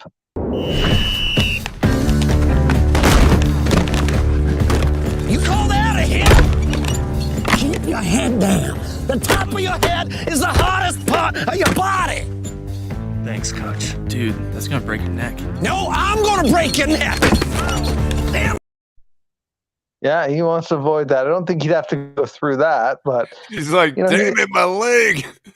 Yeah, well, I know. That's all he'd have to say to freak out. McDaniel would be like, okay. Sit on the sideline, relax.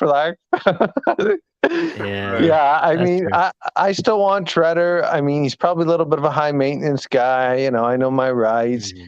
Okay, he's in bed with the NFLPA. Okay, that's great. Mm-hmm. But yeah. I don't think so. Homie, don't play that.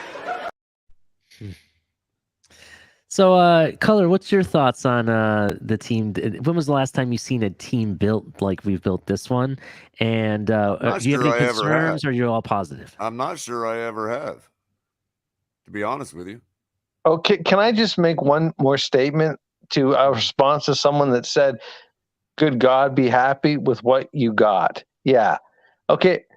Listen, I'm 36 years old, buddy. For the last 22 years, that's over 2 decades, I've been waiting for Miami to win a goddamn playoff game. And I'm a Canadian. I'm getting angry now. Okay. We don't really get this angry. So I'm, it's true. Over 2 decades. In Canada, when you murder someone, you get a life sentence of 25 years. So it's almost been like a life sentence of no playoff wins for me. Lost. Okay. Us 2 Canadians. This is ridiculous. This is a storied franchise. I want playoff victories. Is that not fair, buddy? Definitely fair. Ron, where are you? I'm in a glass case of emotion. That's so funny. So, Culler. By the way, just so you all know, they're not all coming from me. Cap's in the back pumping some of them out too. Just so you know.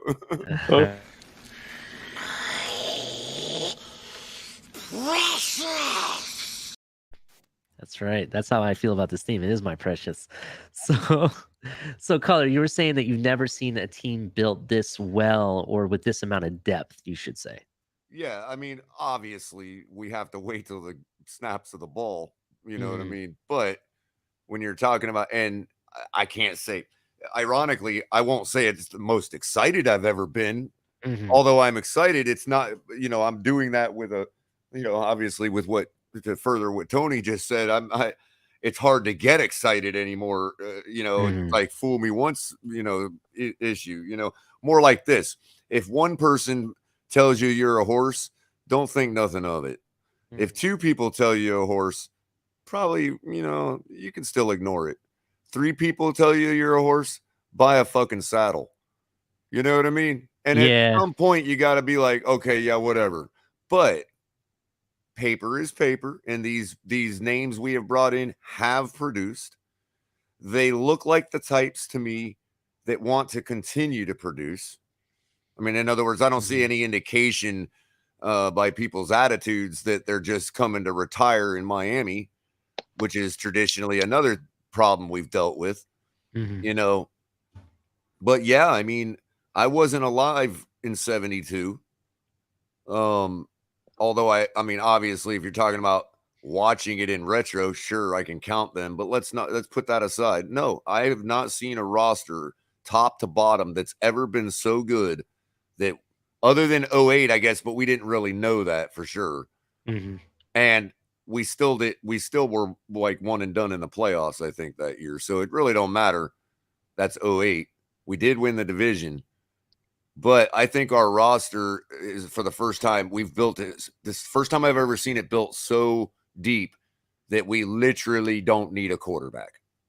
Oh, that's so dangerous, Color, to say that in this day and age, man. In football, I get what you're saying, Tony. If we weren't the storied organization you're talking about that literally did win the division without a quarterback.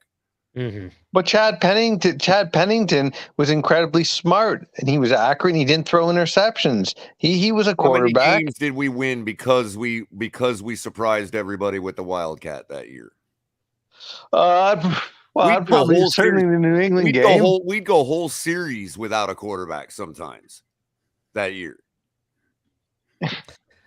You know, but Pennington was special. I get it. I'm not saying that's a formula for success. I'm just saying that, you know, we had an offense, I think, that wasn't as deep as we have now, that was able to do what it did with, let's say, half a quarterback. You know, not that he was a great quarterback, but he was kind of injured and kind of dealing with a lot in, you know, later part of his career.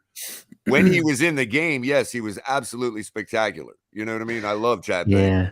So, Color, I don't mean to cut you off, but I really want to introduce this person. So I want to say hello to Mr. Drubitron. If you guys don't follow him, check him out on Twitch. Also, before Drubitron responds, just so you know, make sure you like and subscribe the channel. Our people on Twitch and Twitter and anywhere else you're watching any other format, come to the YouTube channel, like and subscribe, put your comments in, and thank you. And also, just so you know, we have Tonk 7 TMI Tuesdays at 9 p.m. We got Color Commentary, best voice in YouTube. Check him out every Thursday. And then you have Late Night Exhale with me and Color, Saturdays at 10 p.m. And Sunday, Monday, Wednesday, Friday at 10, TFTG with El Capitan. And make sure also, if you're willing to donate, you can use Cash App or Venmo, the Fins Tailgate. Fanatics, get your awesome jerseys, anything you want for any sport. Check them out. Use the link in the description.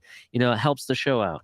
And we also have some really nice merch, you know, flip-flops, tank top, hats. They do come in different colors, so check them out. They also have women's yoga pants. I don't see that coming up, but it is on the list. I was looking last night. I was thinking about buying it early. Yoga pants. Well, I was thinking about getting a pair for you, Color, for maybe a birthday gift. No, I already have to wear a sundress at some point. Okay. But, okay. So Tony, let me reiterate what I said with a little more reservation. You know what I mean? I think that it's more like a matter of the quarterback is not like we can win in spite of the quarterback, I guess is really what I meant, you know. Well, I mean, there's more questions than answers with Tua, and I'm so happy that we will know by, I'm going to say, week 4, can't be, maybe week 6. Right. I think by week 4 we'll know what this man is made of. And that's it's my quarterback. And that's really what I mean. Like I haven't seen our roster so deep on paper to have a situation where, you're going to know right away with a quarterback. Because look what we did with Tannehill. It was always, even for a guy like me that was off of him the second year, it was still like, well, they do kind of have a point. Well, they do kind of have a point. And that turned into 7 freaking years. You know what I mean? Definitely. So, and that was because, now if you take this team and we revisit the question of whether Tannehill was ever going to win a championship for us, and you plug him in, and this has nothing to do with Tua. I'm not trying to insult Tua. I'm saying, or compare. I'm just simply saying that if we put Tannehill on our roster, this would be the first time that we actually did have a true evaluation. Like, even Tannehill can't ruin this offense. You know what I mean? Yeah, I understand. So, Drew, what's your thoughts? First of all, welcome to the show. Thank you that he's making his debut on my show for the first time. So, first of all, we've been talking about the depth and the team, and we haven't seen a team with this much depth at several positions before as a Fin. So I want your thoughts on that. Also, if you don't mind, kind of tell us how you became a fan. That's the running theme we have for tonight.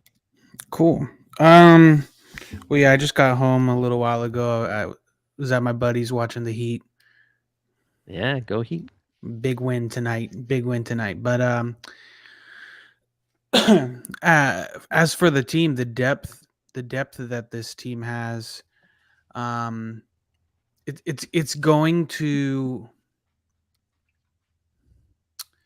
how should I phrase it? There shouldn't be any Words help. excuses. Yeah, words are tough. There should be no excuses. I think it was already mentioned, right? We're gonna know very soon whether or not Tua is the guy on this team. That Tua is the guy that can carry this team. He's the real X factor. The team is going to kind of live and die by him. I know the offense isn't going to be completely predicated on whether or not Tua is the guy, but this is a team that's built for a Super Bowl, and if he is that guy, then we shouldn't have any troubles. And if he isn't that guy, they need to address it immediately. I don't want to be like San Francisco and riding on a dude for several years, hoping that he turns into the thing. We need to be like the Rams, understand where there's a weakness, accept defeat, right? If you pick Tua, if you drafted Tua, and just wasn't the guy, look, bite the bullet and move on, because the team's ready to win now, and there's no reason to hold the team back if out of pride. It just seems odd, and I'm hoping that's not the case. So yeah, that's my takes on Tua and the team, and it's great. It's a good time to be a Dolphins fan. As for how I became a Dolphins fan, I've been a lifelong Dolphins fan. I'm born and raised West Palm Beach. I lived in Miramar for about a year before I moved to Georgia. Georgia. Yeah, it's I didn't have a choice. And There he saw no he also saw an imprint of a Jesus dolphin in his medianoche one night. Yeah, one night I was having my medianoche and my croqueta and my café con leche at Havana on the corner of Dixie and Forest Hill, and there was, I didn't understand at the time because I didn't know who it was, but looking back, it was the image of Tua imprinted on my medianoche. Can I ask a question? I was gonna say the Cafe Con Leche could have had a dolphin swirling in the foam. Little bubbles, Right. foam. Yeah. Can I ask a question? Yeah. Seeing the image of Tua, did it make you feel like how do I put it? Let's say, did it make you feel like Dwayne "The Rock" Johnson? No, it just a sense of peace and calmness came over me. It just wafted over my body. They call it Providence. Providence. Yeah, that was a little segue to the comments that Tua wants the Rock to play him. That was kind of funny. Oh yeah. I mean, how many other I guess it's hats off to a fellow Samoan. That's basically how. Yeah, how that's what working. it was. Yeah, so I thought it was funny. Like Mariota. Yeah, I want Marcus Mariota to play me or something. Like, it's kind of weird. Here's the reality: is that I would say on paper we have depth all over the place, and that's something we haven't had in a long time. I don't think that there is a team that I could say is exactly like this. We've had moments where one side of the ball had tons of depth and it looks similar, specifically on the defensive side. I could say during the 2000s and 90s, our defense always looked good. You know what I mean? We always had a decent defense on the field all the time. It's always just shortcomings of a superior offense, on the offensive side. We've always, there was points where we had good depth at running back. We had Ronnie and Ricky at the same time. What other teams can say they had 2,000-yard rushing? The R&R Express. Oh my God, I love those years. Dude, oof. How Ricky used to run over people was, that's what I miss, man. I want to see that. Yeah. But we didn't have the receivers we got now. No, we had Ronnie and Ricky. And we have depth all over that offense now, dude. It's funny. Go ahead. I'm sorry. Go ahead. Oh no, you guys know Nicky Smokes, yeah? Yeah.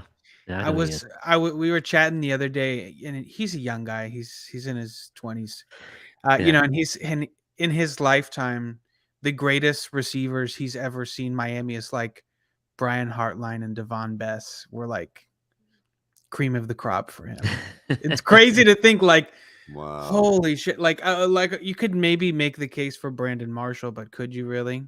Like, he was a bum when he was here. He never really materialized. He was too busy on the sideline because he got paid. That's basically how it works. Nicky Smokes brings up Brian Hartline and Brian Devon Bess. Hartline is a very formidable wide receiver, though. I mean, he honestly played the line for Chris Chambers. Yeah, for me, it was like OJ McDuffie. That was the best wide receiver I ever saw. The best receivers we had since OJ McDuffie and Irving Fryer is Jarvis Landry, hands down, period. End of discussion. Brandon Marshall came here and got a paycheck. I don't want to hear it. I agree with you. I agree with you, Thomas. I don't disagree with that. I think you even brought up Greg Camarillo too. I forgot about him. Oh my god! Did he go to like Minnesota afterwards? I think he left us to go to Minnesota. I think, right? He didn't have much success. Or Oakland, maybe. I I'm picturing him as an Oakland receivers for some reason. Yeah. For me it was OJ McDuffie. He was the cream of the crop. I don't think I ever saw. He was the first time I saw someone catch like over like I want to say he had like 100 receptions in one season, 1 year, and that was that was what got to me. I was like, wow, that's amazing. You know what I mean? When he got that achievement. Oh, you were right. Mr. Third down, baby. You were right, Ali. He went to Minnesota after us, and then he ended his career in New Orleans. Interesting. And he was also a very good you guys got a bot in chat. Oh, can someone get rid of that, please? He's got it. Okay. I think Capitan got it. Okay. Don't forget, he was a very good punt returner, too. That's right. He was. Yeah. Definitely was. That's really interesting. Well, Greg Camarillo was another one of our Wes Welker, Scott Schwady, Scotty Miller, that group.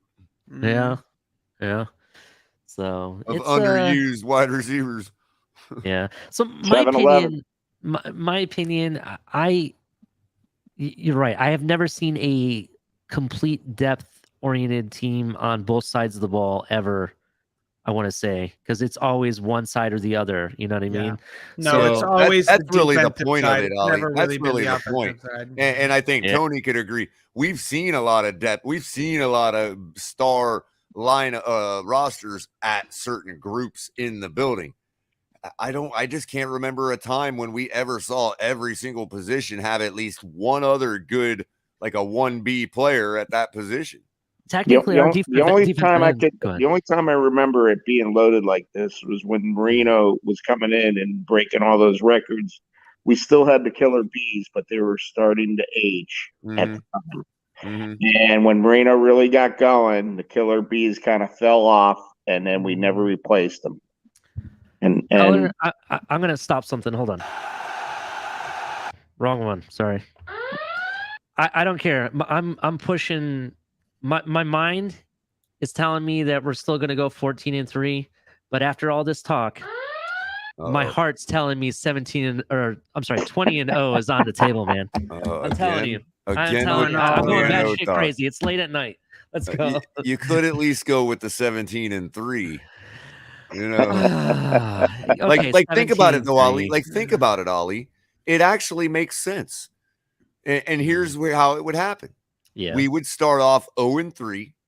We would all start off running around with like chickens with our hair on fire, right? Then we start winning. Next thing you know, we're in the Super Bowl at 17 games winning streak. You know what I mean? If only it was that cool, Culler. I mean, but no, think about what that would mean. Like, let me ask you guys a question, and this is the truth behind it, right?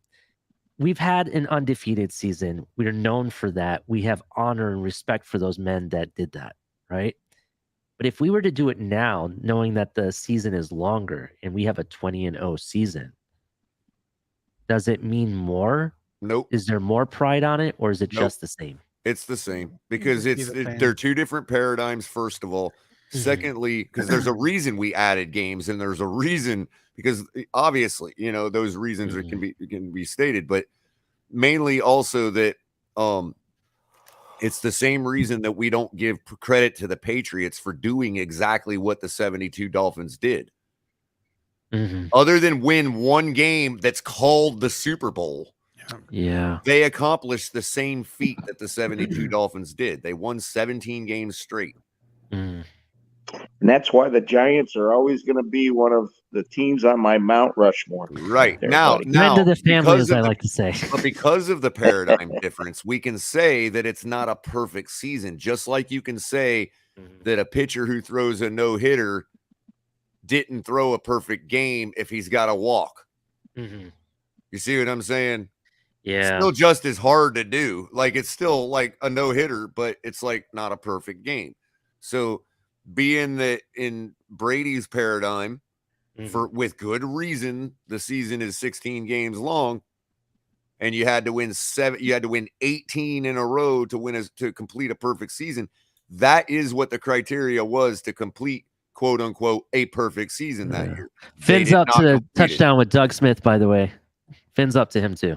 Yep, absolutely. So Hey, what's up, they Doug? did not complete that. You see what I'm saying? So the 72 Dolphins still completed something more than the Patriots did. Yeah, definitely. See, I definitely hear what you're saying. I told my origin story. Drew, I don't know if you were here for it, but I told you my origin story about how I became a Dolphins fan. And that would be like the trifecta for me. Like, it's mission accomplished. You know what I mean? That's oh God. I can't even explain it because if something like that were to happen, let's say we did it, I'm not gonna lie. The moment that whistle says the game is over and it's done, Look what I can do! That will Not quite literally like be that. Ali right after the game is done. No. Find someone that's bawling his head off and crying on his knees. And I'm a grown ass man. I'll admit it. I'll be crying. Oh no, I'll be crying. It's crazy. My kids the other day, my daughter, she asked me the other day, she's like, "How come you don't cry?" I'm like, "Well, because the Dolphins haven't won the Super Bowl, honey." That's the day you see me cry. Yeah, no, I'll cry, dude. I don't. Get it? That's how I'll cry. passionate I am. I'll film it. I'll film myself crying. Oh put yeah, that I'll shit go on live. Twitter. If I start crying, I will literally fire up a stream and cry with you all. Hootie will have to I'll be crying too. Don't lie. Hootie will Look, if have we win the to, Super Bowl, I'll make cry. a new But song. yeah, if we win the Super Bowl, I'll be crying. But if we go undefeated and win the Super Bowl, If I will we be get to the Super Bowl, I'm gonna swimming in my cry, tears. guys. I'm like, I was living. It was kind of nice because I think I don't know if any of you guys did, but it was nice to kind of live vicariously through Bengals fans because they've gone through a similar stretch of really bad, terrible football, and to see Bengals fans like the joy and like the pure happiness of seeing their team in the Super Bowl, man, like I became emotional. Like, man, they made it. It's like seeing your boy, like the boy you grew up with, and he finally made it. It's like, yeah, hell yeah, and there's a part of me, it's like, man, it's because of freaking Joe Burrow, but Especially the if other it's part of like- me is like, yeah, well, you go especially back. if It's it's like like- seeing if the Lions get Well, to the let's Super Bowl. I'll say be like, hell if yeah. we defend a 2-point conversion that wins the game. Like, it comes down to this one game, no time on the clock. They've got their PAT attempt and they have to go for 2 to win. Let's say it's overtime. Add that in. You know what I mean? Whatever the scenario, if we're like on a situation where our defense stops them from winning the game and that completes a perfect season, yeah, I don't know. It's more, it'd be a question of how long would I be crying? I'd have to take. I'd no joke. I'd probably end up taking like about a couple weeks off work. I would use all my PTO. That might I'd be using it. all my PTO. That might be it for me. The pressure going up to that play, everybody putting their fists in the dirt. and us stopping them to win the Super. That might be my last day on Earth. Are you surprised at my tears, sir? You fucking A. Strong men also cry. Strong men also cry. Dead ass. Just imagine the parade. It would be absolutely crazy down there. Chaos. If fans thought like the Heat parade was crazy, No. parades, That parade, that a Dolphins winning a Super Bowl, that parade will go clean up I-95, maybe the Turnpike, or maybe up 95, all the way into Ali's neck of the woods. Yeah, Dude, back down the Turnpike back into Miami. I'll tell you what, if we win the Super Bowl, right? We don't even have to go undefeated to do it. Okay. If we win the Super Bowl, I will be there crack of dawn, cooking breakfast for everybody, passing beers around. I invite everyone to hang out with me. We'll have front row to the parade, no problem. We'll watch the whole thing, and we'll make the city of LA cry that they didn't have as good of a parade than we did. All right. And then in addition, after the parade's over, I will learn how to play guitar and become a bard, playing this tune, telling the legend of the Miami Dolphins. I would predict that 95, the Turnpike, US 1, and the Palmetto will be shut down. The Dolphins win a goddamn Super Bowl. Okay, I agree. Clean up the Okeechobee Boulevard, man. And then I go. The sad thing is that, when it does, if it does happen again, that Shula wasn't around to see it again, and that it kills me a little bit inside, but. Oh wait, Shula Expressway also shut down. Oh yeah, you're gonna shut down that may be where they actually hold the parade. Would probably be along Shula. Yeah, absolutely. Listen, remember when the Marlins won? Wayne had it both, and they had the parade in Dade County and Broward County. They'll have to have it Dade, Broward, Monroe, all the way up the coast, man. Okay. Seriously. If the Dolphins win the Super Bowl, they should shut the city down, give everyone PTO for the week, man, because that's how crazy it's going to be. Make it a holiday. That day, every day is a holiday. Especially if we went undefeated, that's a holiday, dude. That's right. Yeah, that's a holiday for sure. I don't need to go undefeated. We would make the holiday on the 72nd day of every year. Hey, like the bots that, are back again. If someone can take care of that. Gee whiz, in full force today. I know, it's crazy. Get a life. Yeah, dude, get a life. But it's true. We don't have to go undefeated. I'll take the Super Bowl, definitely. But my point was how crazy and how exciting or what the feeling would be if you actually went undefeated again and won the Super Bowl. That's basically where I was going. I'll be honest. I don't. When Jerry Maguire threw up the money sign at the end of that movie. Yeah, that would literally be the entire city of Miami to the NFL. Yeah. On the 50th year, too. Remember that. I don't think that there's ever going to be another undefeated season, though. If I'm being honest, I don't think it'll ever happen again. Yeah, I think the NFL kind of has set it up that it can't happen again. It's too the level of competition is too close. Mm-hmm. I mean, every season you see a really, really bad team beat a really, really good team it happens multiple times a year. It's just we talk, right? It's fun to make fun of teams like the Jets when they're bad, right? And I mean when we're bad and when the Lions are bad.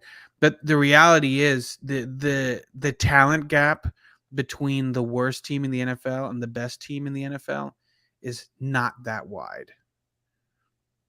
Hey, I want to talk. It seems this up that for a way, minute. but it's much narrower than people realize. Imagine this: we're in the Super Bowl undefeated, and the remainder of the guys that are still alive from that 72 team on the sidelines, like that Monday night game. Yeah, that dude. I think they would cry if we finally did it. You know what I mean? Oh yeah. I'm your huckleberry. Yeah. That You know, would be the only. I think that would be you the know only what? acceptable thing that they would be happy for. Real quick, That Drew, you know that what I just gave think? me I chills, think, man. I think that this all could have been one big, long, 25-year long hold my beer. You know, like Yeah, I like that color. Hate is because they ain't us. the Patriots are like, yeah, we got 6 championships in 20 years, and everybody else is like, we got ours, and we're a good organ. And then we've just been sitting here the whole time going, hold my beer. It's coming. And it's Gotta like dream almost like big. daddy's home. Like daddy's home. You know what I mean? Like, you know, don't, you know, I know it's all hype and it's all like paper and all that, but it's like, I don't think we're being unreasonable for a team that's been above 500 the last 2 years in a row to be stacked like we are now, to be saying, look, yeah, daddy's home. In case y'all forgot, we're the ones that know how to have a perfect season. We're the ones that we're the only fan base that has a right to overhype ourselves talking undefeated talk. Who's your daddy home. now? Daddy's home. That's right. Who's your daddy now? I like that. Here's a question for you guys. Thomas mentioned, I think it was Thomas that said it, that the Cincinnati Bengals tanked better than we did. Is that right, Thomas? Is that what you said earlier? Yep, they sure did. Let me ask you this. On paper, and we're talking about paper, do you think the Cincinnati Bengals have better depth at every position than we do, or at equal enough depth? I don't think at wide receiver they do. So you don't think at wide receiver. So you think that their corners are equal to ours? No. I think their defense is pretty good. Yeah. I'm going to beg to differ. I think their defense was just coached well for the circumstances they had, and they got lucky. They played That's what I very think. well in the playoffs. This is the stuff I love right here. Yeah. This is the stuff I love right here. Okay. So now let's look at 31 other teams. How long was it ago for them? That's true. That's true. But the truth behind it is that I feel Cincinnati, they have, yes, they do have they have a decent offensive line. They've addressed that situation. But I don't think their defense is anywhere close to ours. I honestly don't. If you look, their schemes they were coached well, but if you look at the talent, and what we're talking about is on paper, I don't think their players are anything close to ours when it comes to our defense. They have Joe Burrow. That's who they have, and this is the reality of it. I still think, even if you had a decent offensive line, I still think that the X factor is Jamar Chase on that team. I think their defense is as talented as ours, but they're not as deep as ours. Put it that way. Okay. By the way, guys, to be fair, the Chicago Cardinals did complete a perfect season before the inception of the NFL. Just to be fair. Who cares? Exactly. Wasn't that when they were wearing like leather helmets and they were playing in mud? And they were called Cardinals. Yeah. Exactly. Like Drew said. Yeah. So we'll see. We'll see what's up. I'm excited. I really think 14-3 is feasible. I really think that, and I kind of have an idea who we could possibly lose to. You can call me delusional all you want. I don't care. I can argue with You're the a best of homer. them. Oh, you can say I'm a homer, but I Guys, don't care. Have you and I'm asking this question to Chris, Culler, etc., and Ali. Have you guys gone through like a playoff simulator and actually gone game by game for every team? No, not yet.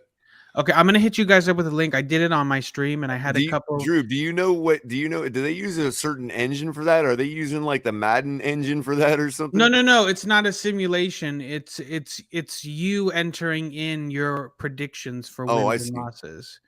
I'll say it was a lot of fun. I did it on my stream, and I had a few guys with me, and we went literally every single game of the season all the way through the Super Bowl. I think it'd be a really cool. Maybe obviously not this evening. It's 1 o'clock in the morning. Yeah, you're gonna have to share that with me, and then we can do that a different show, Color. Because it probably like it lets you save it too, and probably I would share love. it as Yes, you can save it. I meme would or love to something. get Yeah. your. I did it through. And just I mean I'll give you my prediction. I had us going 13-4. We actually came in second to the Bills, who also went 13-4.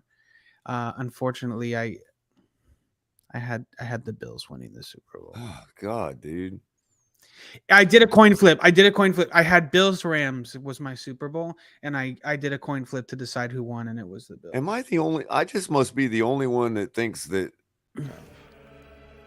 Bummer. Huh? This is a bummer, man. That's a bummer. That we've leapfrogged the Bills. I just really think we've leapfrogged the Bills. I guess we have to prove it on the field, of course. I had us losing in the divisional round to the Bengals, who were the number one. I know Buffalo fans. I know. Really? We have to prove it on the field. I get it. Yeah, you really think we're gonna lose to the Bengals? Yes. Oh, come on. You guys are on that. You're drinking from that Kool-Aid overhyped train, dude.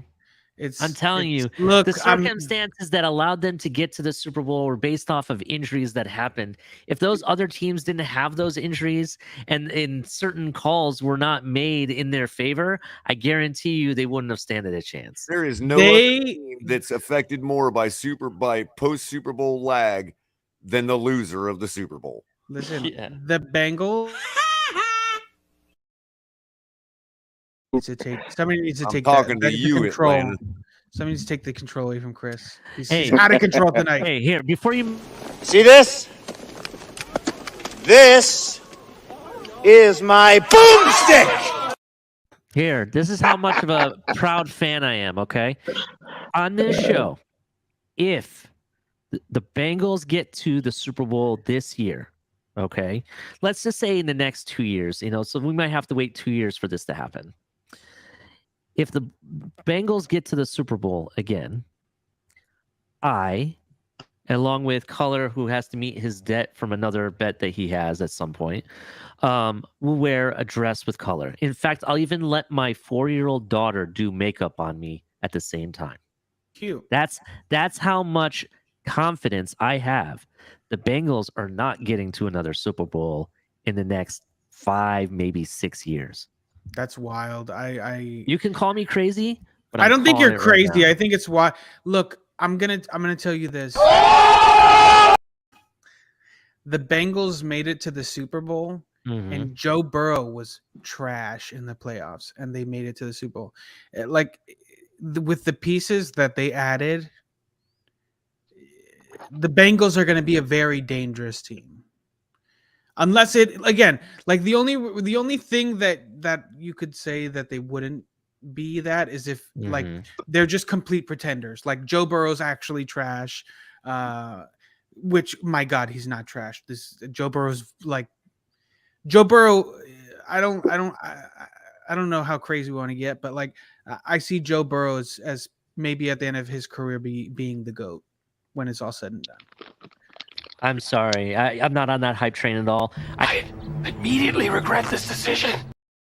I'm telling you, Jamar Chase does that for him. And if Jamar Chase ends up leaving the Bengals, all it's going to do is expose Burrow for who he really is, a mediocre quarterback that flew off the wings of Jamar Chase. No, he did it as wrong.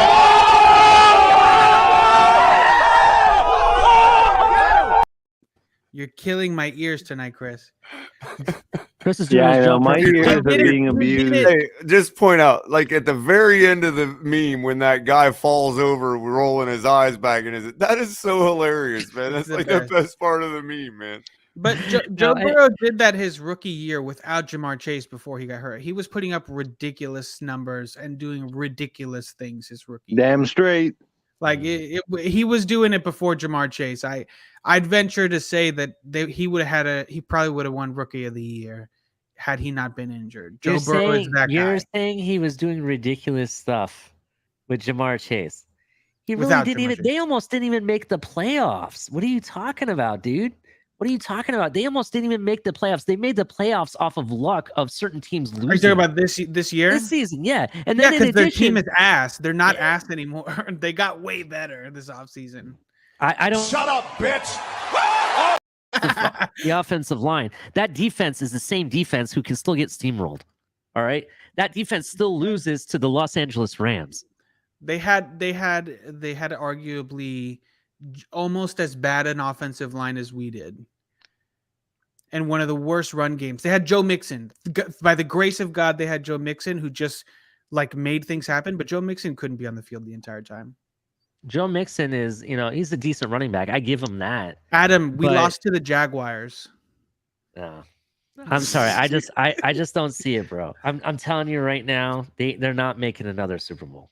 And every year that they don't have them making the Super another Bowl confidence I have. But I mean, Joe Burrow's that guy. Okay. I think All he's that guy. I'm more suspect of Justin Herbert than I am Joe Burrow. Okay, I can see where you're coming from there. I kind of think that Justin Herbert is more.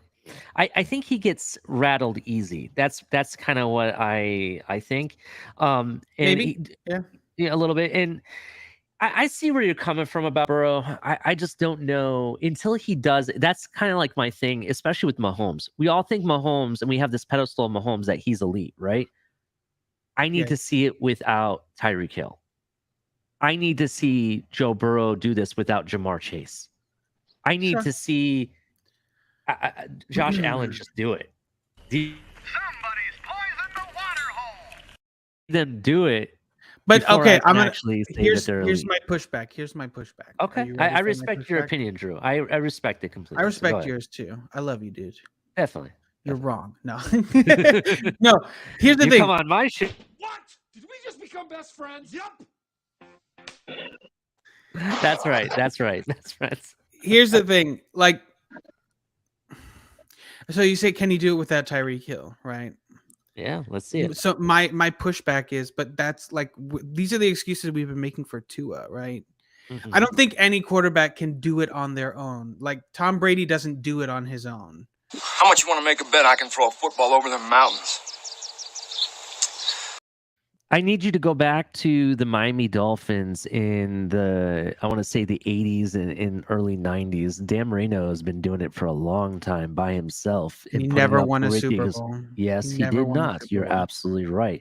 But the fact is that he carried the team to some of the heights that they did get to. Without the big time receiver or the best defense on the team. Now, here's the truth behind it, okay? My thing is that the one thing about I want to say Burrow and I want to say about Mahomes, they had amazing talent already in place from when they came in.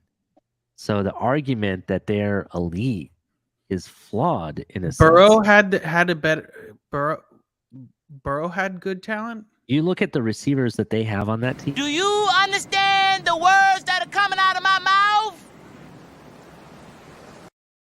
That's right. They have 3 stud receivers, right? The 2 receivers were already there when he came, and then they added Jamar Chase the following year. That's gotta be my new favorite, man.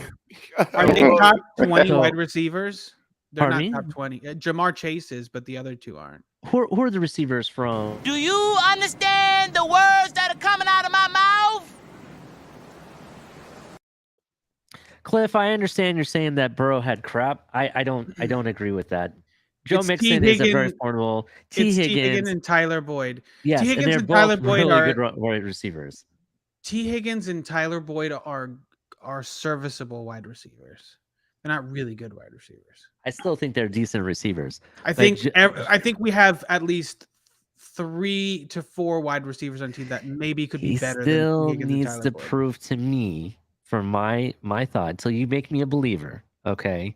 He needs to prove to me that he can do it without Jamar Chase, because that's the only way I'm going to think he's elite at this point. Listen, he holds the ball too long, and he ended up getting hurt in that Super Bowl. And if he continues to do what he's doing, he's going to get hurt again this year. Mark my words. It's going to happen. You can design again. Those are fixable things, right? You can fix, you can fix offensive line to give a quarterback a little bit more time. You can design the scheme to make the ball come out a little quicker, right? I mean, Miami did that. You can fix those things. The things that you can't fix are like all the intangibles, right? Look, this is just the thing. I love. Look, I'll go right now and I'll pull you all the Tua shit that I've bought the last few years because I'm a believer in Tua. I think he's got it. I think he has it. But there's a couple things that I've seen Joe Burrow do that concerns me that I want to see from Tua, right? And there's like a competitiveness and there's like a fieriness and just this sense of like self belief. I don't know what it is. When you watch Burrow on and off the field, he exudes elite quarterbackness. You just look at him, he looks like the guy, right? And Tua, I haven't seen that in Tua. Maybe there could be reasons for that. If he's a guy who doesn't feel comfortable in the building, if he's a guy that's not and I tip my shoulder that I'm sure somebody spit in. I just would like to say to all of you, kiss my ass, you rotten mother. Now, if you'll excuse me, I'm going to go home and put some water in Buck Nasty's mama's dish. Good evening. So the thing I'm not seeing in Burrow is that clock going off in his head. Like Marino always had that clock, and he knew that when the time was up. I don't see that in Burrow, and if he continues to have that problem, I'm telling you, he's going to end up getting hurt again. It's just a matter of time. You could fix it. It's a very fixable thing. It's very fixable. It's not. It's just. It's not there. Okay, there are some things that are difficult to fix, right? Like physical abilities, right? You can only get so much out of somebody. Everybody has like a ceiling as far as physical abilities. There are certain like your nature, right? You can't make somebody be a good leader, or you can't make somebody be something they just aren't, right? So it's the intangibles. But that would be a hell of a tan for Burrow to put on if you could. They may take our lives, but they'll never take our freedom. It's like I said, he's cocky like Marino, but his cockiness is going to get the best of him because he doesn't. I've watched him over and over. That's why he gets sacked so much, because he also got a really bad offensive line, like not significantly better than Miami's. So everything that we've said about Miami's offensive line, while I will say they're better, it's not by much. Now they've made a lot of great improvements. I think. Let's here's another thing to look at. A lot of people are like trying to compare him to Tua constantly. I can't do that. Tua it could be elite, but in a different way than what Burrow may be. You know what I mean? It's very possible. It's very possible because you have to think they're two different quarterbacks. Burrow is strong arm, tall. I think he's 6'3", 6'4", I think. At least he looks tall when he plays. And then, he's a right-hand quarterback. We have a left-handed quarterback, and he does a lot of things well. I mean, his accuracy and putting the ball exactly where it needs to go, that's something that makes, I think that gives Tua an upper hand in certain areas, of the game. Now, what was that? Say that again. Nothing. That little birdie just whispering in my ear. Ali, this is the thing I've seen with Tua last year, and I think that he's going to take a lot more chances this year than he did last year. I think it was drilled in his head, don't make the big mistake, and he was conservative. Don't make the big mistake. You got the defense that can win you the game. And I think this coach is going to open him up and say, no, man, you be your own guy. You go out there, make your mistakes, and go for it. Like Marino said, pick a guy and let it fly. I think you're going to see a big difference this year. Thomas, you don't have to think that anymore. You can know that. It's been reported that Flo was in Tua's ear in the helmet the whole time, telling him where he wanted him to go with the football, like what Absolutely, what he wanted to be done. Now, Tom, I'm not. go ahead. Go on. I'm sorry. Go ahead. Go ahead. No, I just wanted to say I've never said this before because everybody likes to call me the Dolphins conspiracy theory guy, right? But I love what Thomas just said because I've had a I've never said it anywhere. I've never said it on my channel, but I'm going to say it here because Thomas just said it. I'm like, okay, I'm not alone. Oh, before you do, this is a free speech channel. You are welcome with any conspiracy theory. Drew, ruin our channel, that's exactly what I want you to do. No, I don't bring that bullshit on my channel. I only bring it here. That's fine. Wait, this is a breaking news. Can I get the breaking news cut? Can you breaking news this? In a second here. I'm about to break some shit. I'm about to break the internet.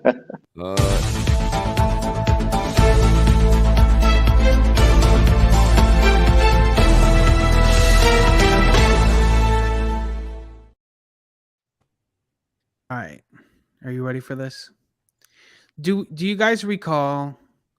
It's the one thing that gets brought up all the time by the Tua haters when they talk about his leadership and stuff. It's that quote in the press conference. Remember when he said like he's not going to be a superhero. He's just going to do what he's told, basically. And that's the one thing that all these the Tua haters basically use to discredit him and saying, as a quarterback, he's not going to go out of his way and trying to win the game, or he's not going to change the play at the line, this and that. I think verbatim what Tua said to the press is verbatim what he's heard from Brian Flores. I think Brian Flores told him, your job is not to go out there and be a superhero. You're going to listen to me and you're going to run the play that I call. And there was. I think those, and it's the words that are used against him over and over again. And I think they were not his words. Quarterback that.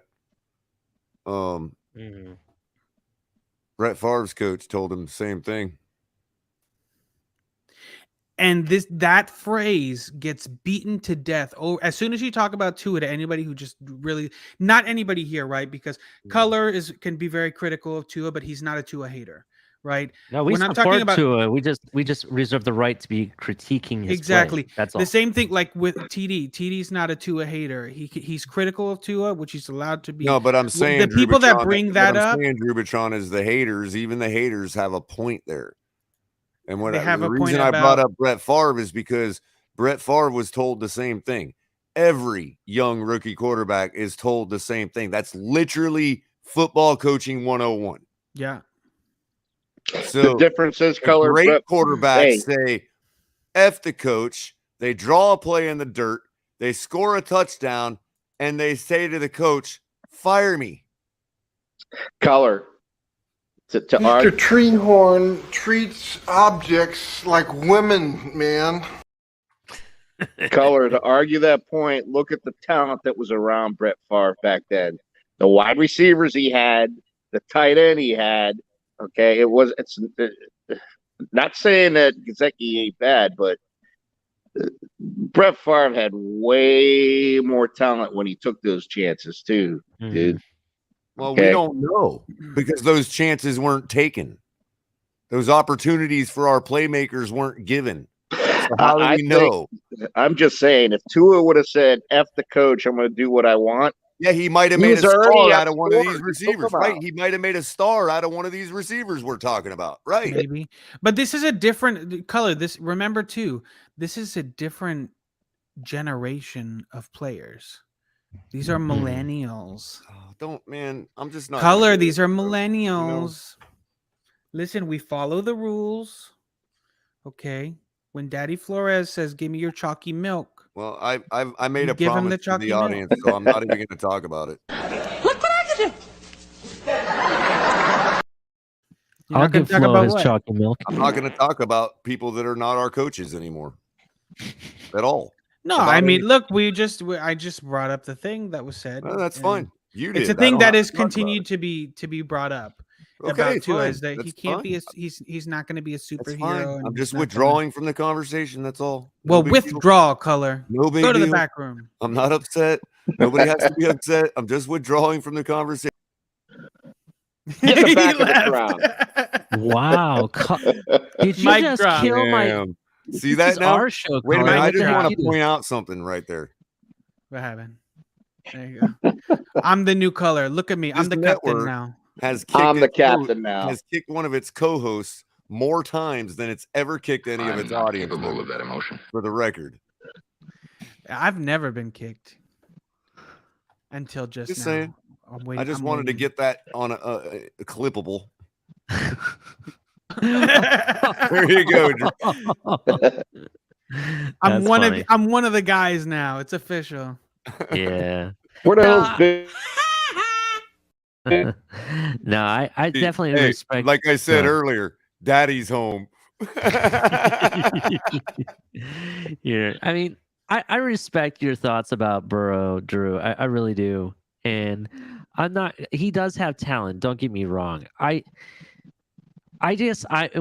we talk about elite quarterbacks, I hold them to much higher standard. I don't.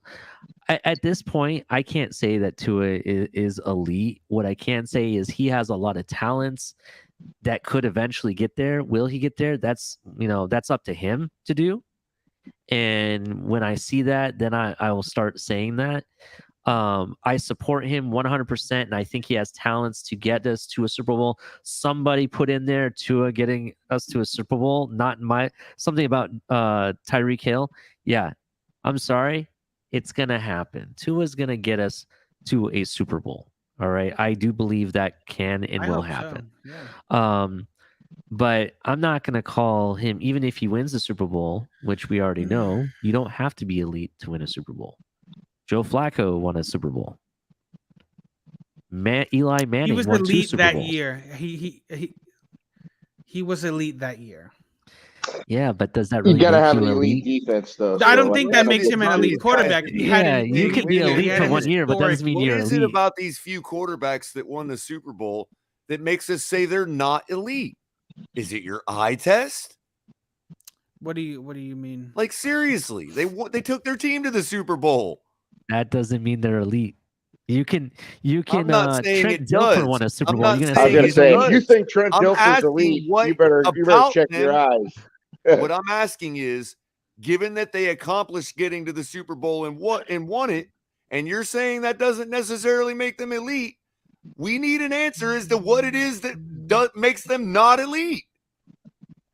They won the Super Bowl. You have to answer that question. If you're going to posit that winning the Super Bowl doesn't help somebody foment an image of eliteness, then you have to say why. Color, Because there's a that whole is bunch of one special the teams players that win descriptors. the Super Bowl. It means nothing to win. Okay, a but Super it's Bowl. one of the descriptors, Drew. So if you're going to eliminate that as a descriptor, you need to explain why. The janitor gets a ring too, Color. That Oh, doesn't make come him an on, elite man. quarterback. Here's what Color. makes an Come on, elite bro. quarterback. I can answer Color's question. Okay, this is what it really is. Consistency. Yes, you can actually be elite and not win a Super Bowl. Dan the Man Marino did it. That I understand, Okay. but I can tell you why. Can you tell me why it's the other way around too? The other way around is that when you consistently put up similar numbers or those elite numbers that we're talking about, let it be 5,000 yards or 4,800 yards and 35 touchdowns and maybe 7 interceptions consistently year in and year out, regardless of the team around you. That's what makes elite. If you go It's back just and look at mastery of the position. It's just mastery of the position. and when you've mastered the position, that is when you can be part of that elite status. Right. I can so argue if somebody mastered their position enough to get to the Super Bowl. It doesn't mean that they've Why aren't mastered they the elite? position to Just get to the because Super Bowl. You have Exactly. to answer why they're not. Because Color making a Super Bowl again. I'll say it again. There's God. there's a 53-man roster. All 53 guys are not elite just because they made it to the Super Bowl. You're Did they put the insinuating ball that where the it needed to quarterback. go? Did they you're put the ball where it insinuating needed to that go? The quarterback is the only Did they person on put a the football ball team that in the matters. end zone? Color. Yeah, there's a lot of quarterbacks that you can put into the Super Bowl that'll put the what ball if they into the didn't? end What if zone. they won the Super Bowl but they didn't throw the touchdown pass? Maybe They the running probably back ran wouldn't it. have gotten to the Super Bowl. Well, let's say they did, and that happened. Well, Does that make them elite just because they won the it? guy's purple. Perfect example. Aaron Rodgers, MVP, back to back. Was it him, or was it the coaching, or was it the defense? Giving me reasons why an elite player doesn't win the Super Bowl. It's a team game, man. That wins the Super Bowl is not elite if you claim they're not elite. Because it's the overall team. Even if they were not in that position, the team could have more likely gotten to the Super Bowl without That's an answer. Fair enough. Now, that brings me to the next question. Now that you've answered that. Okay. Is Bob Greasy an elite quarterback? No, I don't think he is. I think he was a good quarterback and a great system with the team around him. Fair enough. One thing you got to give it to him, though, is he called his own plays and he ran that offense. So he outperformed the defensive coordinator. You understand that? That would be an elite play caller. That's what he would be. Definitely. Well, he's got a 92-56-3 career record. He took his team to an undefeated season. Well, a lot of that was with Earl Morrall. Okay, fine. Part of it. Fine. But in 73, he went 12-1. The year after that Super Bowl. Color, the best. The year I'm going to after tell that, you he this. went 10-3. The team that wins the Super Bowl is not necessarily. In my birth year, he went 10-4 with the best quarterback. Quarterback is not the most. A quarterback may be one of the most important positions on the field. The team that wins the Super Bowl, though, is the best team. He's never thrown for even 2,500 yards in a season. Color, if you go by stats in playoff games and Super Bowls, there's no way Greasy should have ever made it to the Hall of Fame. But 410 Chris, who's your team? I want to know who your team is. Sorry, I didn't mean. Sir? Is it necessary for me to drink my own urine? Probably not. No, but I do it anyway because it's sterile and I like the taste. Is it possible you can be? Let me ask you this. For the type of quarterback that those guys are, is it possible to be elite at that particular job? What is that particular job? Is it possible? Are you asking? Is it possible to be an elite average quarterback? You wash windows a certain way. I wash windows another way. You say one of those ways is elite. That and the other reason that my windows are clean. Okay, and you might be right, but out of the people that wash the windows the way I do, could you consider me elite if all my windows are always clean? No. You see, if you have a running back that's bashing through the line, and I mean, there's no Color because then we goal on the football field. Color to win the game. Sure. Elite has become meaningless. Elite players you've watered down the word elite. Now you might say we had 53 elite players on that squad. Elite players win. So elite players win. Is that you're making the claim that elite players win the game? That winning consistently and over a long period of time is one of the major descriptors, definers, whatever you want to call it, of eliteness. That's part of it, yes. That's why Phil Sims. I'll say that's 25%. That was average. Explain why they are no longer elite. Mm-hmm. And perfect example, Phil Sims. Go look up his stats. There you go. You can't. You cut off a little bit. You cannot give me a reason why they're not elite. Given that. Why? Who's not elite? I don't know. Whoever we're talking about. Brad Johnson, Joe Flacco, Rich Why Gannon. is Joe Flacco not elite? Bob Greasy. I could tell you why Joe Flacco's with a 92 and because he's an average quarterback who had one great year. He had a great year that year. He had an elite defense. He'd had an elite defense. That's true. He's not elite because he doesn't win consistently. He doesn't play consistently. He His had a top accuracy 3 is average. defense all time. His arm is slightly above average. He's Drew, not that's really elite in understandable, anything. but that still doesn't. That's not answering the question, because listen, if every time you put Joe Flacco in that particular golden situation, he produces, then he's elite. He had a monster year, and after that, he fell right off because they no longer had a great defense. But that doesn't mean he was elite for a year. In that situation, he's won. Let me ask you. He happened to hit a couple bombs in some of the playoffs that made him look elite and got that big old contract. And then right after that, he fell right off the edge. To have good luck. Let me Culler, let me ask you a question. You yourself have even said it's possible that quarterbacks can fall into a Super Bowl win. Yes. Do you mean to tell me that just because you won the Super Bowl, those quarterbacks that fell into a Super Bowl win are elite? The media will say they're elite because I'm talking about you, Culler. We're not talking about the media. Super Bowl winner. No, wait. They will be celebrated as a Super Bowl winner. So in that respect, yes. Here's the question though. Will they always fall into that win in that situation? Will they always put themselves in the position to fall into a win? No, they're all one-hit wonders. Well, I mean, so there's your answer. They're not elite. But if Jared Goff would have won that, it would be different. Is Nick Foles elite? I'm gonna say no. I think Nick Foles is absolutely elite. No. See, I think your interpretation of what being elite means is different than ours. Yeah, exactly. It's called subjective. It's a subjective word. But you've soiled the word elite. That's it what means you can nothing. do with subjective words. But it means I nothing. think Then why do you even have a Culler word? Soiled elite. You've soiled it. It means nothing. Why do we even use the word? I'm elite, guys. No, I'm to elite. be elite, guys, I laid mulch today in my yard on 3 of the flower beds in my. I'm elite. I'm an elite flower bed mulch layer. I'm an elite. And you can't father. say anything else because it's subjective. Look what I can do. I made it, guys. I made it. You want to take away everybody else's accomplishments because your eye test says that guy's not elite. It's not. But it has nothing to do with that. It's just elite is a word. Hold on, Drew. Hold on. Culler. I have said this. Drew has said this.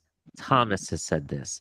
The quarterbacks you've mentioned, we've said that some of them have been great quarterbacks and very successful with the team that was surrounded them. But just because you have success and just because that you're considered a good quarterback, right, does not mean that you're elite. I'm not taking anything from them. Because you say they're not, you have to prove why, since they've got the proof they are. Because if you do, anybody can do something once. Okay, Drew, but they've got the proof. You don't. But Culler, I'm telling you, you just don't like. You don't like what I'm saying.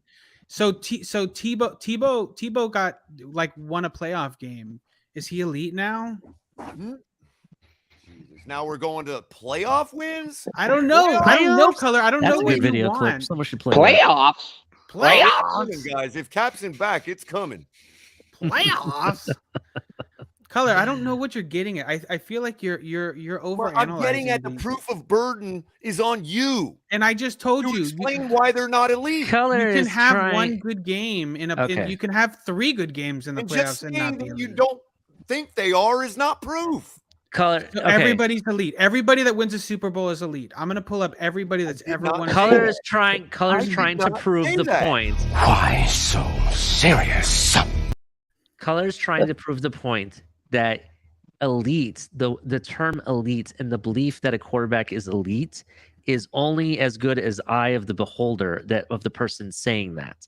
Because the truth is that who are we to judge if a quarterback is elite or not? We don't know what the actual play anymore. I don't know. For me, elite is consistently excellent for a long period of time. Not And just that's what elite is to me. So me and you agree on that. Now, Culler may not agree on that, and he has the right to do so. And that's why it's a subjective word. Everybody can. I mean, I could say the sky's purple. Like I said before, a lot like Drew here is pounding the table. Not. Drew here is pounding the table that Burrow is, the next Tom Brady. My belief, he's not, and I can point out reasons why. He does hold the ball too long, like Thomas said, right? I think he does have that scare factor where, he doesn't necessarily. I think sometimes he gets lost in the plays, and I've seen that, and I can go back to the tapes and show you that. Right. But the truth is that I think Jamar Chase and some of the other players on that team hid those flaws very well. And, you can act, like you're confident in yourself, but even then that doesn't make you elite either. So I don't know. It's just my opinion, and I hold that right. And so does Culler. Culler has the opinion that go ahead. Go, Drew. Are you stupid or something? Stupid is, stupid does, sir. Stupid is. Here's a perfect example. Platitude that just because you relied more on a team effort to win a Super Bowl, that immediately means you're not elite. That's the platitude right now, and I'm trying to destroy that platitude.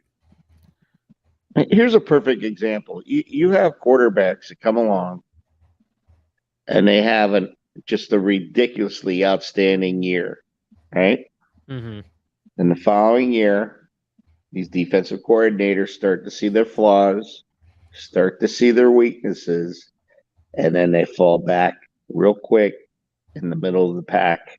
And they were elite for that 1 year, but once these defense coordinators figure them out, they're not elite no more. There's so many more variables to it than just the defensive coordinators. Okay. Then you have the Aaron Rodgers, you have Tom Brady's, you have certain quarterbacks like does a John Elway's, the finger make somebody no longer elite that never get figured out. Wait a minute. Does a permanently broken finger mean somebody's no longer elite? I don't think you can not be elite. In other words, does the physical stamina of your body count too? Are we adding that into what makes a player elite? No, I'm looking at consistency. Like Dan Marino had consistency of putting up amazing numbers every year. The point I was trying to make there, Ali, is that there's so many variables other than just the defense is starting to figure these guys out. So Culler. The thing is, when we have these conversations, you have to define the word elite up front. Oh, you have to define it. You're the one claiming they're not elite. Culler, okay, I'm going to define it. There's elite insinuates that it's a massive minority. An insinuation is not a meaning definition. that Culler, meaning that not everybody. Literally the opposite of definition. You have to. There is at max 4 elite quarterbacks. Once you start saying there's like 5, 6, 7, then what is the purpose of the word elite anymore? You're just watering down the word elite. To describe the winners. What is an elite describe the winners? That winning is not make an elite quarterback. When you say that person won at life, you're calling them elite. No, you can win at life and not be elite. That's precisely what the word is. That's no Culler. Elite Come is on, not. Man. Okay, so Deshaun Watson. Is an elite just a patrician? Is that what you're saying? Deshaun Watson, when his team won 4 games or whatever, was he wasn't elite that year because he didn't win. Come on, like it's not about winning. Is not everything. It is a part of it. No, but it is something, and you're saying yes, it's something. No, I'm literally telling you right now, it's a part of it. I'll give you. Look, if you want me to quantify it so that you can part away, it's 25%. You need to explain why you're eliminating that. I'm not eliminating it. You it's are, part because of you're the saying equation. Nick Foles is not elite. Color. So you have I'm to not say, given the proof eliminating that it. he is, if you're dismissing the proof that he is, you have to explain I'm not the proof that eliminating tells it. you why you have are I'm not justified in eliminating it. eliminating the proof of his win. I'm not eliminating it. It's part of the equation. If you want to quantify it, I'll tell you, sure, maybe it's 25%. Okay. Oh, that's what I've been saying the whole time, Color. Do you have a book on this? I'll write a book just Moss. for you, Yeah. Color. Moss Sports Talk, real Has quick. 25% been peer reviewed? I'm gonna have it peer reviewed. I'm gonna do a double blind study. It's gonna be incredible. I'm gonna credit you. I'm gonna credit you. Better yet, in how the about you acknowledgement. go up to one of these quarterbacks you guys keep pulling up, and you tell them to their face they're not elite? Absolutely. Okay, fair enough. Look, I'm a fat guy that sits in a chair and talks about how Color. you're not elite, but whatever. You guys are cracking me up, man. Color, I do that at every Whether game. they are or not, I'm simply saying, don't try to convince me. Try to convince them, because you would need the same burden of proof. It would need to be even more. Try to because you're convince. telling them Yeah, right to their face. I can point to like players. Look, okay. So if we want to really get in the weeds here, those actually, I would argue every quarterback in the NFL at that point now is elite. Well, of course, they're elite because people. they're like Right, what they're elite a people. fraction of a percentage of every Right. quarterback that's ever played in history. Right. Right. They're So elite yes, people. every quarterback in the They're NFL is elite people. So what separates them? Yeah. So it's Winning it's and not much. losing. No, it's not winning. And No. losing. 50%. I'd give it 50%. Winning and losing Okay, is fair. a team. Whatever the It's a team percentage is, but game. it's not everything. So you admit it's Yeah. not everything. No, it's. I've never said it wasn't. Okay. But don't so we've been separate them by literally winning saying and the losing. same That's thing. a team game. Yeah. Absolutely winning and losing. I want that's to. key. Yeah. I want to bring highlight to this How comment by. about winning when you should, and only losing when it's a realistic possibility? Is that the other 50%? Maybe. Does that mean does that mean that How about Dan Marino winning is not games that elite you then? shouldn't? Does that mean Dan Marino's not elite? No, that means he is. But you said when you win. Yeah, he won plenty of games we shouldn't have won. Excuse me, sorry, I burped. So Jason Taylor won games for us that we shouldn't have won. Sure, absolutely. Yeah. And I want to bring a highlight to this comment by Moss Sports Talk about Burrow elite at LSU. It says Burrow. By the way, real quick, I'm sorry, Ali. I just want to let both Thomas and Drew know I absolutely love this debate. It's a lot of fun. I love this. Is why I come on, guys. I You know what I love mean? it. Like, That's the I'm whole not point of upset the show. about anything you guys are saying. I'm just adamant. You know what I mean? Absolutely. Like, great debate, guys. Oh, you don't have to explain to me, Color. Yeah, 100%. I understand, Color. It's cool. It's all good. I But love I want debating. to bring part of this debate. Moss Sports Talk brought up a point that he has, but I'm going to kind of push back on it a little.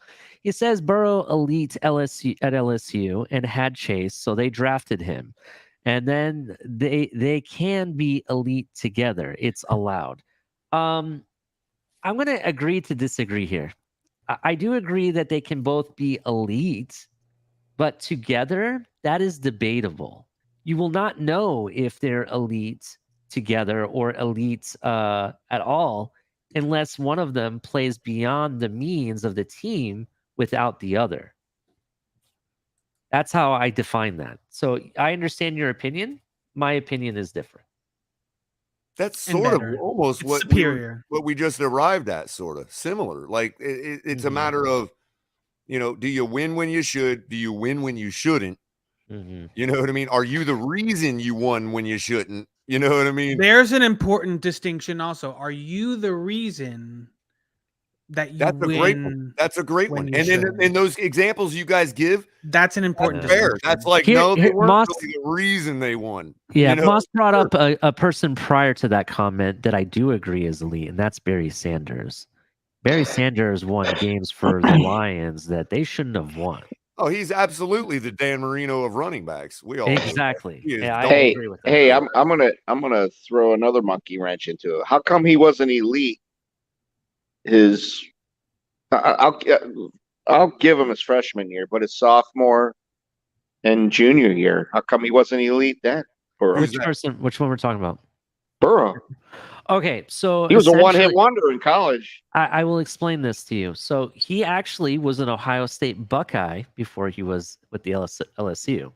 And at that time, who'd we have? Haskins, and then we had Justin Fields coming in at that time.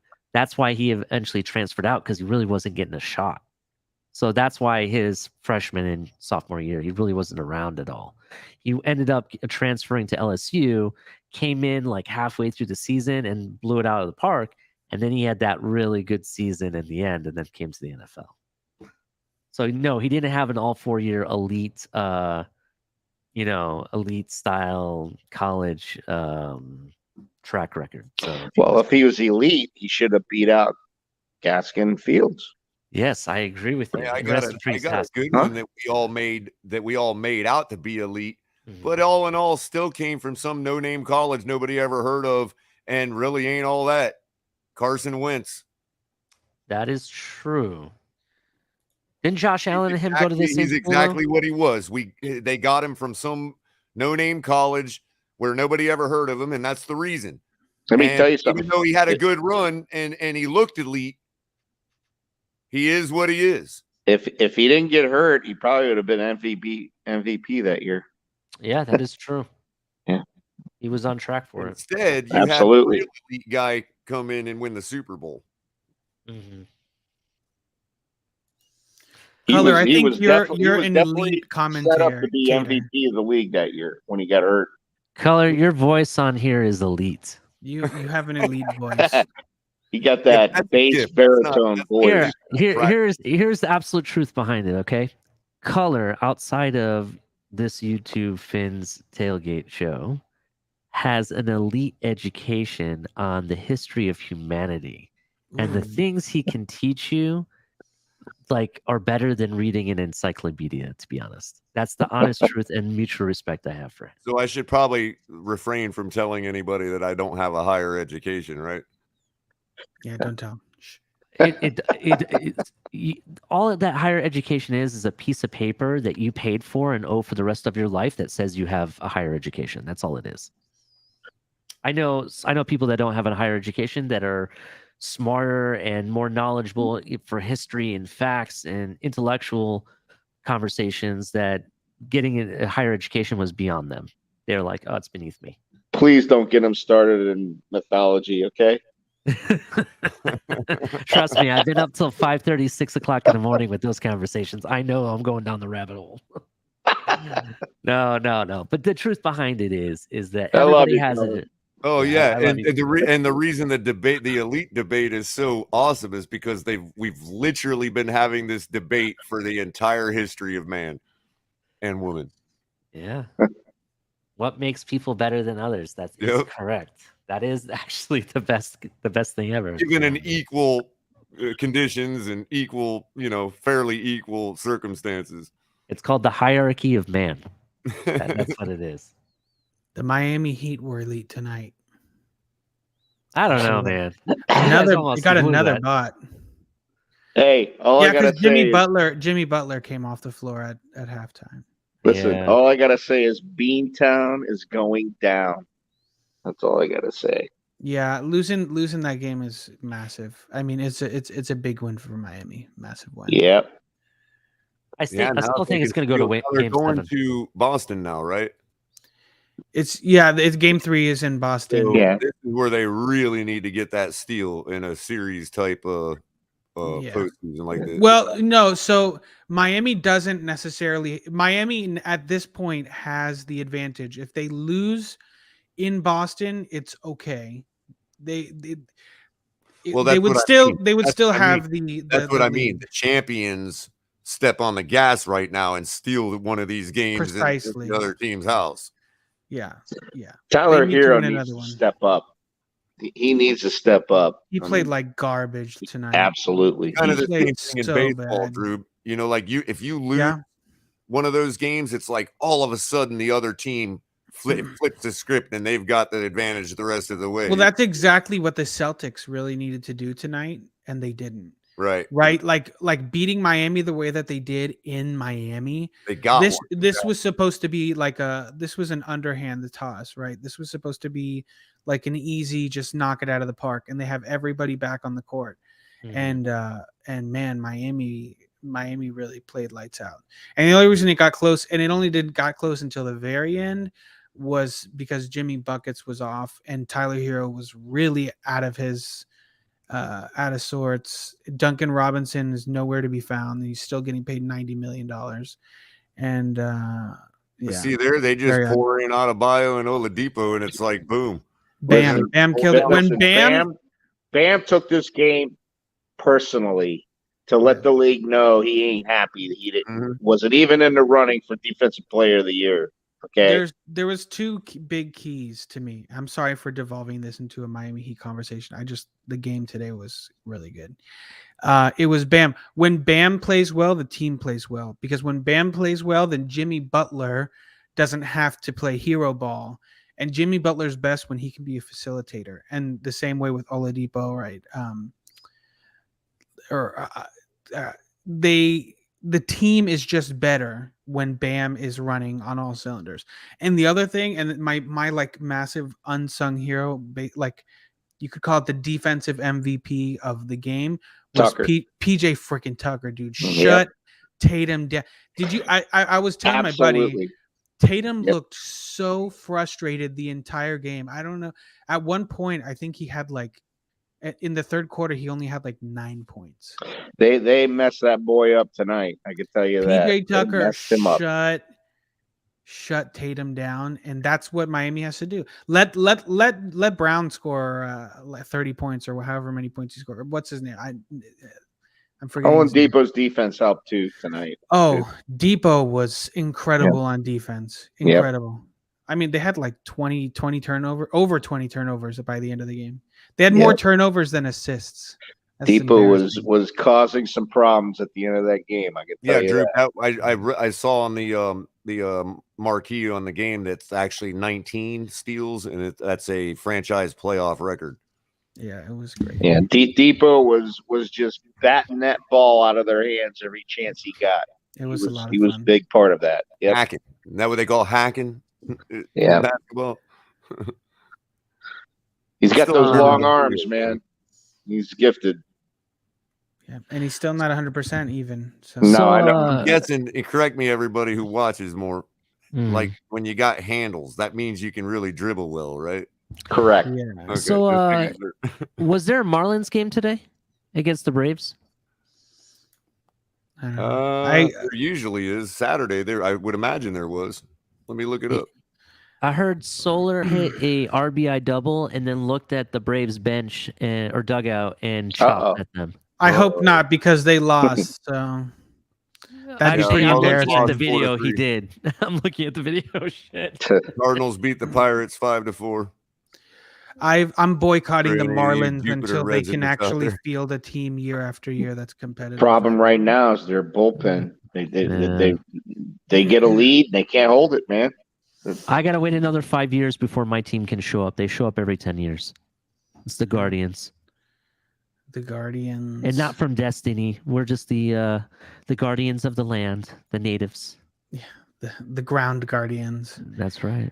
Yeah, I've boycotted the Marlins until they earn my money, because, and I was very close to that with the Dolphins too, because to be perennially not good and then to build up a team of young players and then to just ship them off every 5 years, nah, I'm not going to be a fan of a farm team.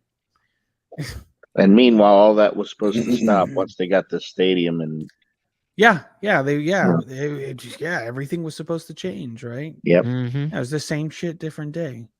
You bring in a bunch of guys. Can you imagine? We had Stanton, Yelich, Ozuna. We've had so many great players come through that ballpark. Okay, guys. Ship them off. Okay, well, here's the bright side.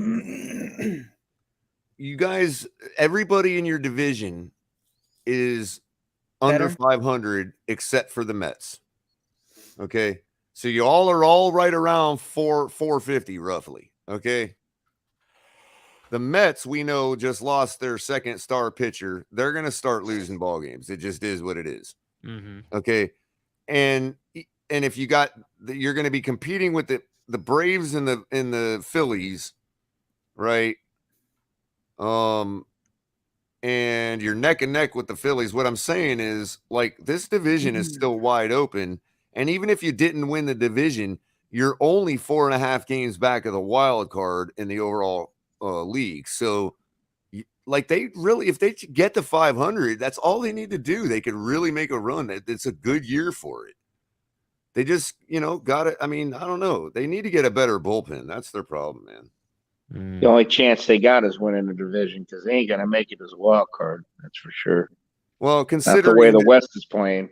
So right now, it looks like St. Louis is in the first wild card spot, which is all they track this early, pretty much. You know what I mean? Right.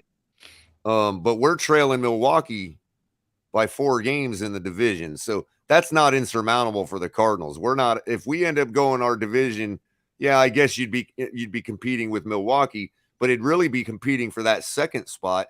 And at the second spot, everybody is pretty much right at the same winning percentage as the Marlins, right around 4 to 500. Yeah, so everybody's trash. And that's usually how it is this early in the season. But what I'm saying is, like, it's not over. Fans just got to get out. They got to get some bullpen, and you can make a run. Anybody can do it. That's our biggest problem. Our bullpen's weak as hell. Here's a last minute talk about topic. We'll chat it out, and then I think we're going to be at last thoughts, to be honest. In this, we can talk more about this, in the week to come. But ESPN has an article about Christian McCaffrey, Derrick Henry, Alvin Kamara, Ezekiel Elliott. Are they really? Are they done in the NFL? Are these star running backs done? And they have their projections. What are your guys' thoughts? Do you think these running backs still have it, or are they done? Is the era of these running backs done? Can you name them again? Derrick Henry, Alvin Kamara, Ezekiel Elliott, or Christian McCaffrey? I would say that Henry is still viable. You have to be when you got that kind of size and speed to go with it. Not that he's fast, but for a guy that size, he is. And I would say McCaffrey's done, or not done in the respect that he couldn't contribute, but he's done as far as like what we thought, what we think of as Christian McCaffrey. As being He'll elite. probably punch me in the mouth for saying that, but because he is a spitfire. Ain't nobody drafted him first in the fantasy, that's for sure. Yeah. And then as far as Ezekiel, I think Ezekiel's done by choice. And who was the other one? Ezekiel's Kamara? been done for a couple of years. Kamara doesn't want to be, so I don't want to put him in that category just yet. Kamara seems like he's the type that has kept a little in the tank for himself and wants to keep going. You know what I mean? I feel like Kamara and Henry, I would agree, are the two guys that I would pick to probably still stay relevant this Why didn't year. they add Saquon to that list? I wonder. I was gonna say I think it's because Saquon has never put up numbers or finished a season, I should say. Exactly. Which means to he's already actually put up washed. those numbers. Yeah, he's already washed. I would say another one that could get there is Dalvin Cook if he keeps getting injured too. Yeah. Yeah. So this is what ESPN is projecting, and we'll talk more about it on the next show, but they're projecting that the only one that is still going to stay like relevant, and when I say relevant, it means over 1,000 yards rushing and let's say at least 10 touchdowns. Right. Single back danger. Yeah, Right. That's Derrick Henry. That's the only one that they see that is going to continue. Yeah, because he's not success. because he's not losing any weight anytime soon. Exactly. So now Alvin Kamara and Ezekiel Elliott and even Christian McCaffrey, they're only projecting maybe 800 to 900 yards, if that. Not even 900 yards when it comes to How many rushing. seasons did Zonka play? By just off the cuff question, because I think you'll probably see how many years you can get out of Henry with that litmus. Christian Okoye was different. Christian Okoye wasn't really built to play football, and when Steve Atwater stood him up at the line of scrimmage, that he was done. That was it for Christian Okoye. He never took a hit like that by anybody up to that point, and he realized at that point just what the NFL was, and he was done. Hold on a second. I'm finding out how many seasons he played. Just bear with me 1 second. So he played from 68 to 79. Right. So that's how long Henry's got, by my estimation. And I'll tell you another thing, 79, when he came back and he played for the Dolphins, he actually played very well and then retired. He was actually, his last year was pretty good.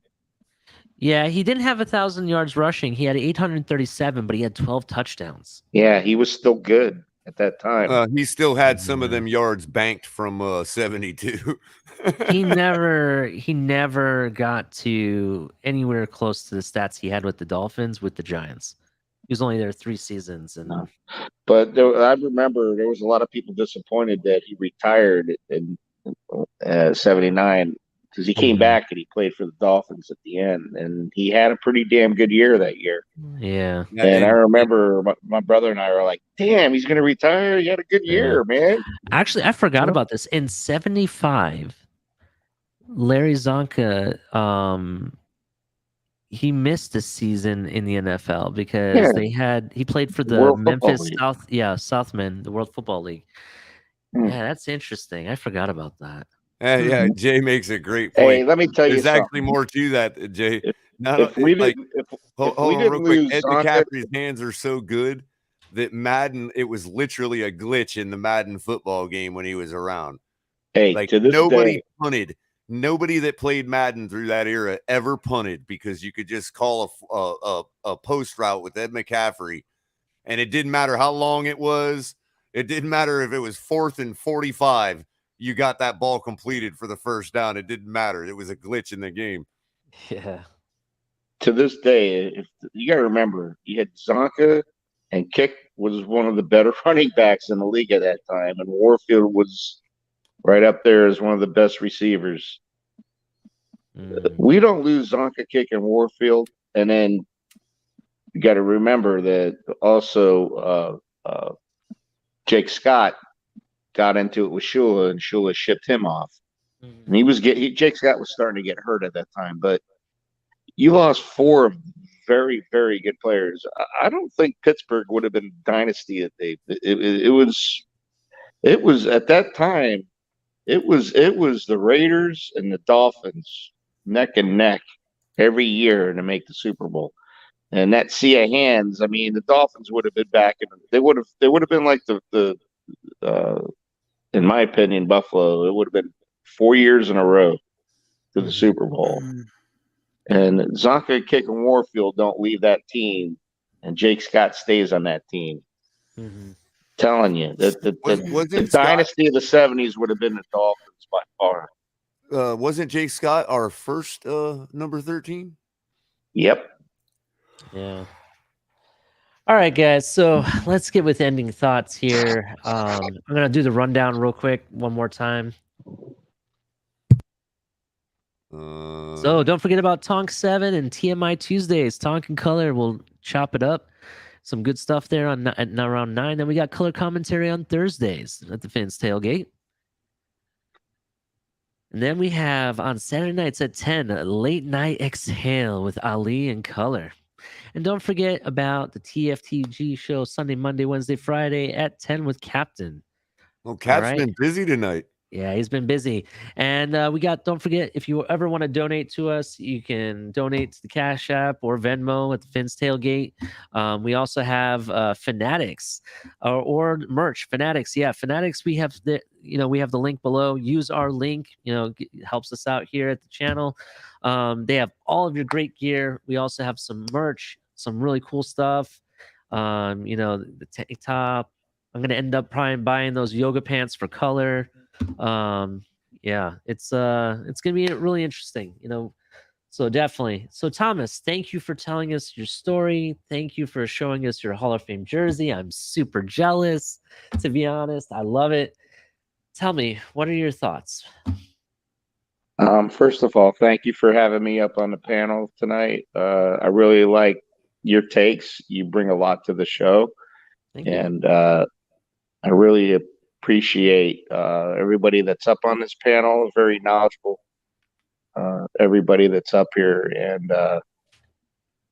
last thoughts is I just can't wait to see this team next year. I should say this season, September, when it all gets going.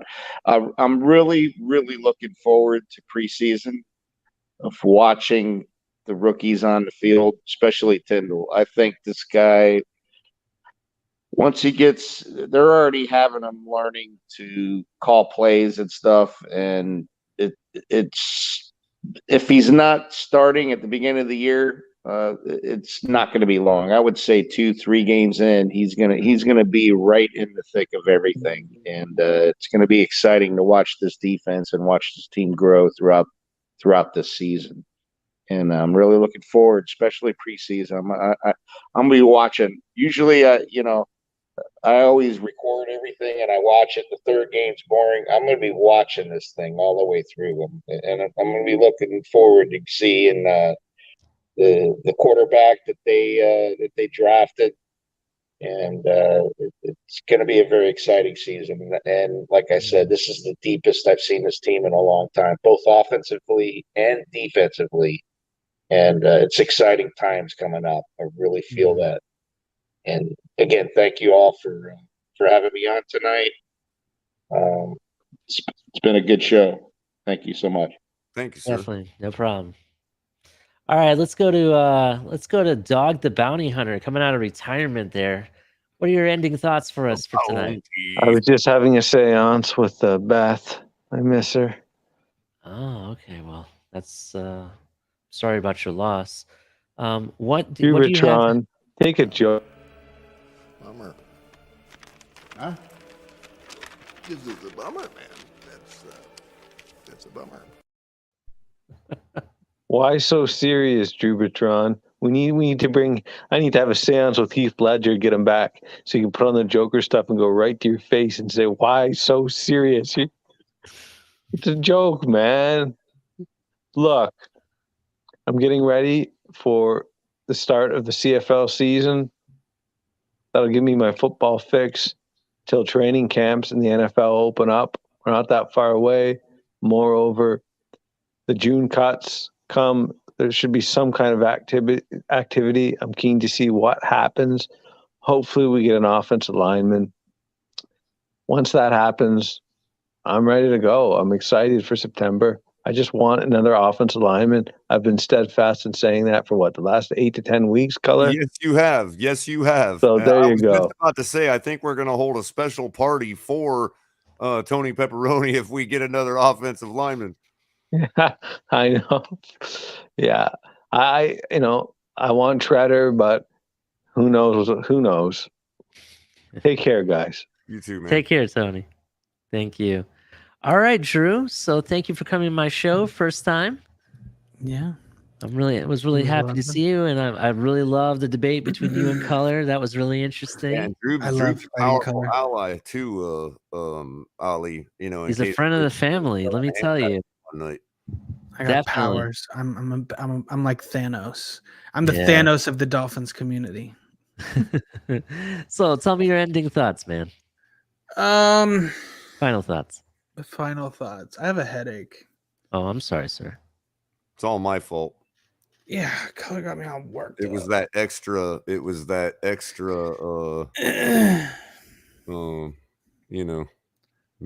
that I did. No, it was a lot of fun. I'm glad I was able to hop in, and you guys were still on. You're always still on, so I know I can always hop in. There's a lot of great stuff. I wanted to ask, but I know we were running short on time. So I'm going to ask myself, and I'm going to answer. I wanted to ask if you guys are buying if you're drinking the Kool-Aid, the off-season Kool-Aid. It depends which Kool-Aid you're talking about. My Kool-Aid's even got a little twist of Tua in it. Listen. I'm not drinking the Kool-Aid. I'm bathing in the Kool-Aid. I'm drowning in my Kool-Aid. I'm the Kool-Aid's getting in places that I didn't even know existed. Look, I'm drinking pineapple flavored Kool-Aid. I'm drinking the Kool-Aid, I'm sniffing the Kool-Aid, I'm lathering the Kool-Aid. I need the season to start tomorrow because No joke. I need to be let down, let down gently if that's going to be the case. And just being, we're in May and I'm all in, and every day that passes just gets me further invested. And this may be my biggest breaking moment of my life if they come out to be pretenders, because I don't know how I'm going to handle it. I'm just I'm too bought in. Yeah. I'm too entrenched in the Kool-Aid, in the Definitely. chalky milk. I'm drinking the chalky milk. I understand that. I'm right there with you, and we like we said, we might be swimming in it, and we might be let down. We might not be let down, but we have that anticipation, and we just want to find out. We want to find out now and just get it over with. I mean, we're so far from. Yeah, I really don't think we're going to be let down, though. I am actually confident we're not going to be let down. I hope so. With what I'm we've not added, confident. I hear you, and I respect that. You can't blame me for not being confident. I've been a Dolphins fan long enough. I've been let down year after year. I thought last year was the year. I thought last year we were sure a playoff team. I thought Flores was the guy. The last 2 seasons, I thought we were playoff teams. Yeah, man, based on what we were doing. It hurts. So It hurts. I understand. It sucks to suck. It does. It does. Well, thank you, Drew. Thank you for coming on my boys. show. If you can stay in the back for me for a little bit, I got a question for you in the back, though. Okay. All right, Culler. Final thoughts. Give them to me. Man, that Kool-Aid is tasting pretty good. Trust me. I know. I'm guzzling it right now. Let me tell you. I'm like in this spot where it's like, I have to recognize reality, but even the reality says that, I don't necessarily have to, like, I have a choice now. Before, when people are like, oh, why are you so negative? Why this? What? Because we didn't have a choice. Well, now we can put aside what we know, what we don't believe in, and focus on the things we do believe in. And there's plenty to believe in. So, that's been refreshing. I don't feel like I'm always having to, focus everything around one person on the team anymore. And I think that the guy is sufficient. I mean, Tua is definitely sufficient enough, a player and a quarterback, as Drew likes to point out. He is an elite person, So I don't think he's lost any potential per se. I know that I myself may not have faith, and a lot of those others say, oh yeah, and he has no potential. I get that, but let's be honest. A guy in this situation, his potential is still there. Whether you believe he can realize it or not is that's your own choice. And I don't have faith. I have hope, and I've always said that hope doesn't require faith. But I am starting to have a little faith in the players that have been there, the players we've brought in that have been other places that have been successful. I mean, there's so much to believe in that I'm able to now focus on a lot more easily. It's more easy to default to positivity. You see what I'm saying? Oh yeah. Oh yeah. Yeah. Oh, I can't believe they got that, bro. That is awesome. Oh, that probably is gonna be the most used meme of all time for me. Oh yeah. So here's the thing. I think the biggest thing is that the moves we've made and all the additions we've made and everything we've done from top to bottom in this offseason has made sense. When was the last time that we had an offseason you could say that? Yeah, it does seem like, other than certain players, most of the time we've had to be convinced that we made the right move. Like this time around, we've all been convincing them along the process of what moves to make, and they've been making those moves. They listen to our channel. That's right. Well, whether they are, it might just be coincidence. Just kidding. It might just be coincidence. But my point is, it's different from us than it always has been. Yeah. It seems more like they're doing what we want them to do instead of doing something similar and saying, oh, well, and then making us happy about it. You know what I mean? I understand. Definitely. You Well, know? thank you, Culler. Yeah, man. Appreciate the show. You do a great job. Thanks.